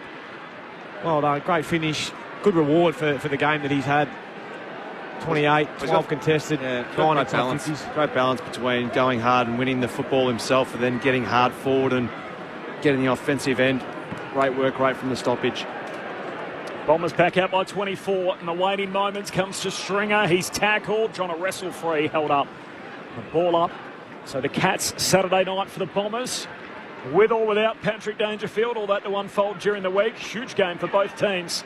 Particularly the Cats seemingly in free fall, having won 1 of their last 6. Bombers with a centre break. Caldwell to Dersma to Merritt. The kick comes out wide to Stringer. Stringer's said enough, hasn't he? He's called it there. Let's just slow it down, boys, and play a bit of kick mark. Big deep breath and goes back to Laverde. Short kick to Nick Martin.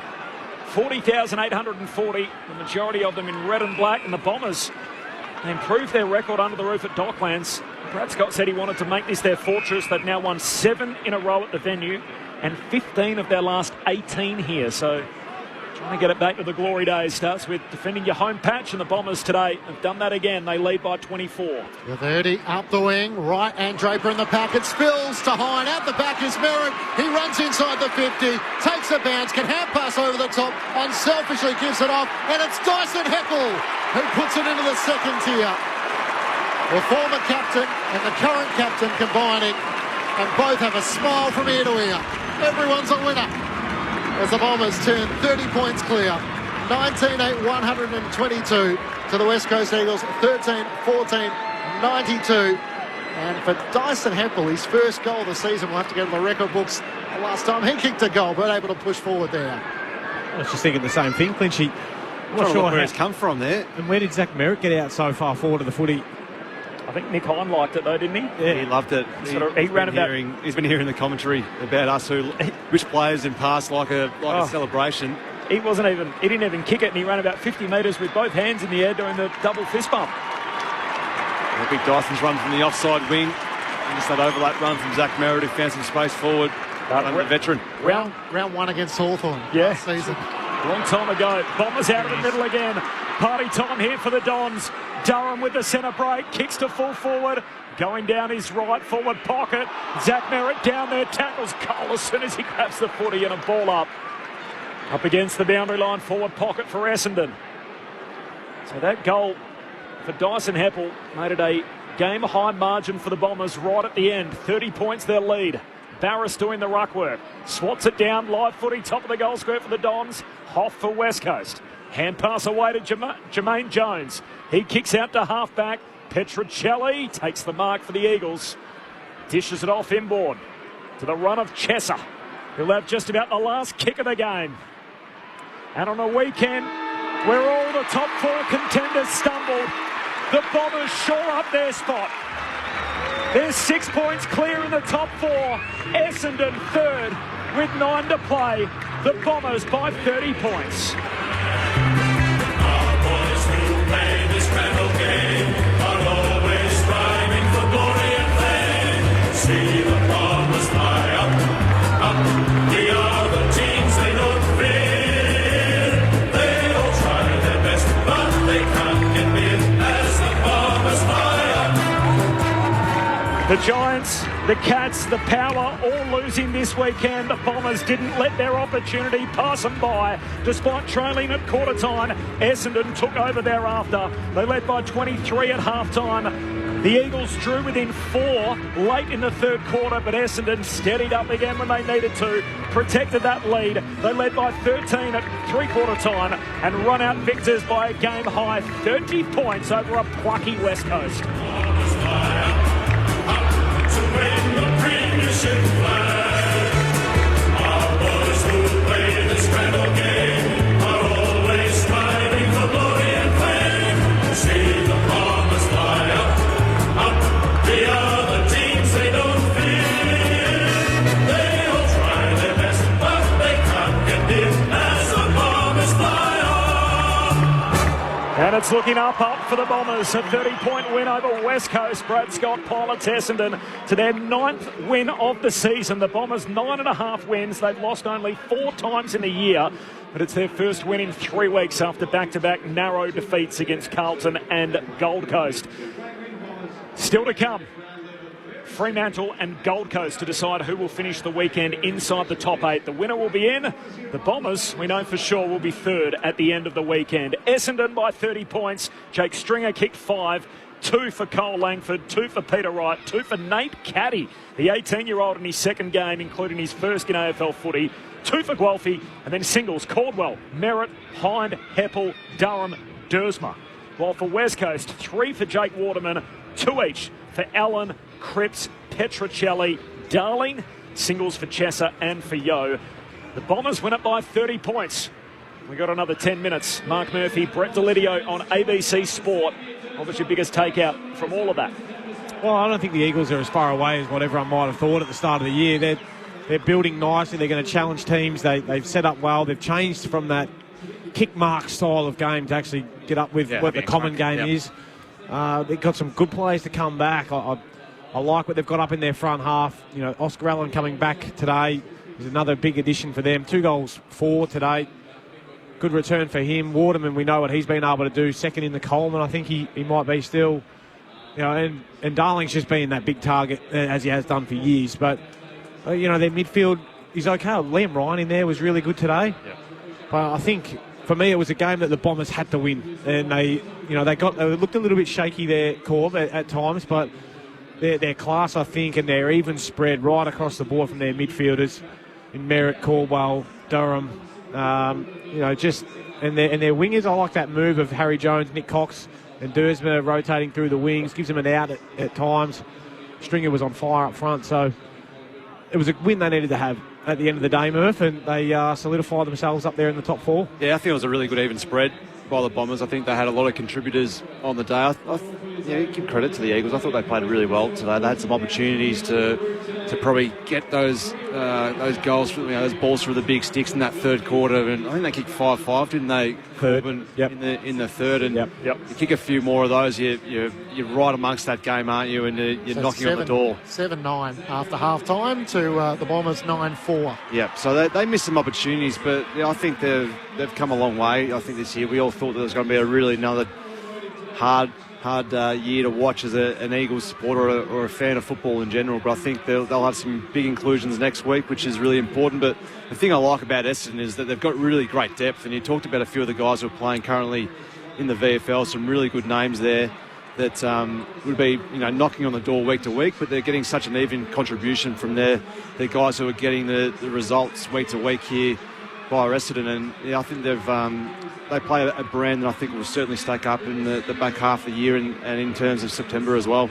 So Setterfield, Hobbs, Sardis, Shield, all playing in the VFL yesterday. Jade Gresham didn't play today, missed for personal reasons, so he's another one. Todd Goldstein was a late-out managed. I think that's going to be the most interesting question. Well, when they all fit. Parrish is still not back, so it feels like if you came along today thinking, well, they won 3 of their last 10 to close out the season, is it real or is there a little bit of a mirage there? Well, you saw Durham and Caldwell, and they might have taken their spots. Well, you make a case, yeah. And that's the thing. It's like, well, where do they fit all these guys in? Like the ruck one's the interesting one, isn't it? To think, are they going to go with 2 rucks plus Peter Wright? Can't. Or is Peter Wright the second ruck and it's Draper or Goldstein? They might get an opportunity to try it and see if it works, but do you take an opportunity in this competition at the moment? I think it's got to be when you've got you're too big. Peter Wright down there who can be that secondary ruck. You just can't play 2 rucks with Peter Wright and have your other tools around who are playing on a wing at the moment. They look so much more dangerous, don't they? And you've got Nate Caddy who just he's got some great attributes, and I really like the way in which he goes about his footy. And Sam Draper I thought was really good today. I thought he was fantastic coming in and ran the game out really strongly. The Darcy Parish one is fascinating too. So he's had a setback, so he's another 4 or 5 weeks away. Well, he's going to have to definitely come back through the VFL. Well, I was about to say, the way he's going, where does he... Is that what? You disagree? No, I don't. No, I know the ego side of things and having to come back through the Scoobies. It's not... You miss that amount of football. It doesn't really matter. Especially if your team's flying. How good you are and your side sitting. Are they third on the ladder? Fourth at the moment. Third on the ladder. Agree. And their midfield's really strong. And you want to reward guys who are getting the job done. And if they're still getting the job done, then someone's going to have to do some time in the VFL to make sure they earn their spot. Doesn't matter how good they are, unless they're an absolute superstar. And I don't think he's a superstar. He's a very, very good player. And that's been the thing from Brad Scott, hasn't it? The consistency week to week. Dylan Shield hasn't forced his way into the side. You've got to earn your way into this team because the incumbent are doing the part that they've been assigned to do. And that's it. And I think they've got their selection largely right throughout this year. And that will be once next week. What do you do then with Goldie? He's been more than serviceable. I would have thought in terms of what his output has been, but. Do you just play them off against each other? But then I don't think Goldie signed up to come across and play in the twos. I'd love to know in hindsight what he was sold. Come to the Bombers, it might have been to get to the midway mark of the season, then we'll see what happens. It's potentially. It's a pretty good... Oh, into the Bombers' rooms with Jess. A packed room's down here, guys. They've linked arms. Let's have a listen to the song. See the Bombers fly up to win the premiership flag. Our boys who play this grand game, we're always striving for glory and fame. See the Bombers fly up, the other teams that don't fit in. They all try their best, but they can't give in as the Bombers fly up. Satisfied playing group down here, guys. You get the job done by 30 points. Thanks, Jess. We might quickly rattle through the votes in the ABC of the year. This is the most stressful game I've had. Have you got them? I have. Beautiful. I'm just going to make them up. I'm nervous. Yes, so am I. Jake Stringer's first 5-goal haul since 2022. Exactly, Clinchy. I just wonder if he's in the votes. That's An all. honourable mention. And, I liked it, but it all come in a flourish. He did look better. 5 goals and 20 should probably get you in the votes. Oh, wow. Oh, don't do it. But not today. And he's got one. He's always changed his mind. He's got the heat. He saw 20 disposals. 2 at votes. 5. We got him, Murph. 2 votes. Jai Caldwell. Yep. 26, 11 tackles, unreal. And one of my favourites at the moment, Sammy Durham, 3 votes, 29, 13 kicks, 16 handballs, a number of clearances, number of inside 50s. Just did it on both ends. I loved it. But could have also thrown in a number of other players there. Laverty, very good down back. 13 intercept possessions. Can't believe he's not in there. How many votes are we going to give? 3 for Durham, 2 for Caldwell, 1 for Stringer. The votes in the ABC. We'll see how the coaches saw it because I'm very big on that. We'll have to go to the coaches' votes, I think. From Brett Delidio, let's go into the winners' rooms. The Bombers by 30 points. Jess Webster. I don't know if Liz is going to be happy with this, but I have Jaden Laverty, who just heard everything that you just said, Jaden. no. How do you feel about not getting in the votes? It's all good. Sorry, mate. As long as we got the win, boys. Just on the win, look, the Eagles really gave you a challenge today, but you managed to get the job done in the end. How do you sum up the battle? Yeah, I think it was one around the ball. Both teams' pressure was fantastic. It was a bit of a turnover game and a bit of a fast track early, but I found like we got on top eventually, and our contested ball got us through in the end. 6 points clear in the top 4 now. Are you pretty pleased to be in this position at this point of the year? Yeah, we're chuffed. I mean, we're taking it week by week, but it's obviously nice when wins keep coming. And Nate Caddy kicking his first goal earlier in the game must have brought a big smile to your face. Yeah, it was great. All the boys got around him. He was super excited. And, great to his a credit to his big work that he's been putting in. Appreciate your time. Well done today. Thank you. Cheers. Jaden Laverty with us in the Bombers' rooms. Thanks, Jess. Great work downstairs. We've got a couple of minutes to go here at Docklands. Essendon 19-8-122. They moved to 3rd spot on the premiership table. They beat the Eagles 13-14-92. The Bombers next week play the Cats on Saturday night at the G, and for the West Coast Eagles, it is Hawthorn on Sunday. It's a good problem for Brad's got to have, as we mentioned, to try and fit all these guys in. Nick Cox was subbed out, appeared to suffer a hyperextension late in the piece, but as Jess told us, seemingly more tactical than anything, in the way that he came off the ground late on. They only leave Melbourne once, the Bombers. That's in round 24 against the Brisbane Lions. So you're prepared to say they're there? Are they there in September? Are they top 4? Yeah, for Corby, I'm saying yes. But I've had my doubts, given the wins that they've had. I'm still waiting to see them up against a red-hot top 4 side to see how they compete and how they go, and then I'll reserve my judgment until then. Who are they? Who are the red-hot top 4 sides in the competition? Well, they're in there at the moment, aren't they, Corb? But Collingwood again in round 17, which would be interesting. Yep. Well, hopefully Collingwood gets some players back too, and it becomes a more even match. But I don't know, Corb. At the moment, I've got them above the Pies. Sydney round 23. I've got them above the Pies at the moment. Wow. Yeah, So what's your pecking order? Sydney, Carlton. Look at him. Essendon. Cheshire Cat. Any more room on that bandwagon? In order of the ladder? Well, just look at the form that they're in the moment. Obviously, Sydney are probably, I wouldn't say streets above the next best side, because I think it's still a very even comp, but they've been so consistent from week to week. They got Obviously, years. And I think deserve to be where they're at, but I think that Carlton and Essendon are closer than Pies behind them. So many teams have missed their opportunity this week. So the Giants losing, the Cats losing, the Power losing, the Bombers winning. They're 6 points clear inside the top 4 with 9 games left in the season. Lions coming. Watch out for Brizzy. Yes, good. Classic snakes and ladder game coming up. So Fremantle win this against the Gold Coast. They will finish 5th at the end of the weekend. They lose, they will finish 11th. Ooh. If the Suns win, they could be 5th or 6th tonight, depending on percentage. Lose as low as 12th. Wow. So there's a heap on this. What a season. Brett Delidio, you're in form for the perfect tipping round. Who's going to win? I've got the Dockers. I don't like the Suns away from home. Thanks for your company. We'll see you next week. Thanks to Brett Delidio, to Mark Murphy, to Stu Birchmore at the controls, to Matt Clinch, to Jess Webster downstairs, and to Loz back in the studio. Signing off from Docklands. 1 game to come in round 15. Here it was the Bombers by 30.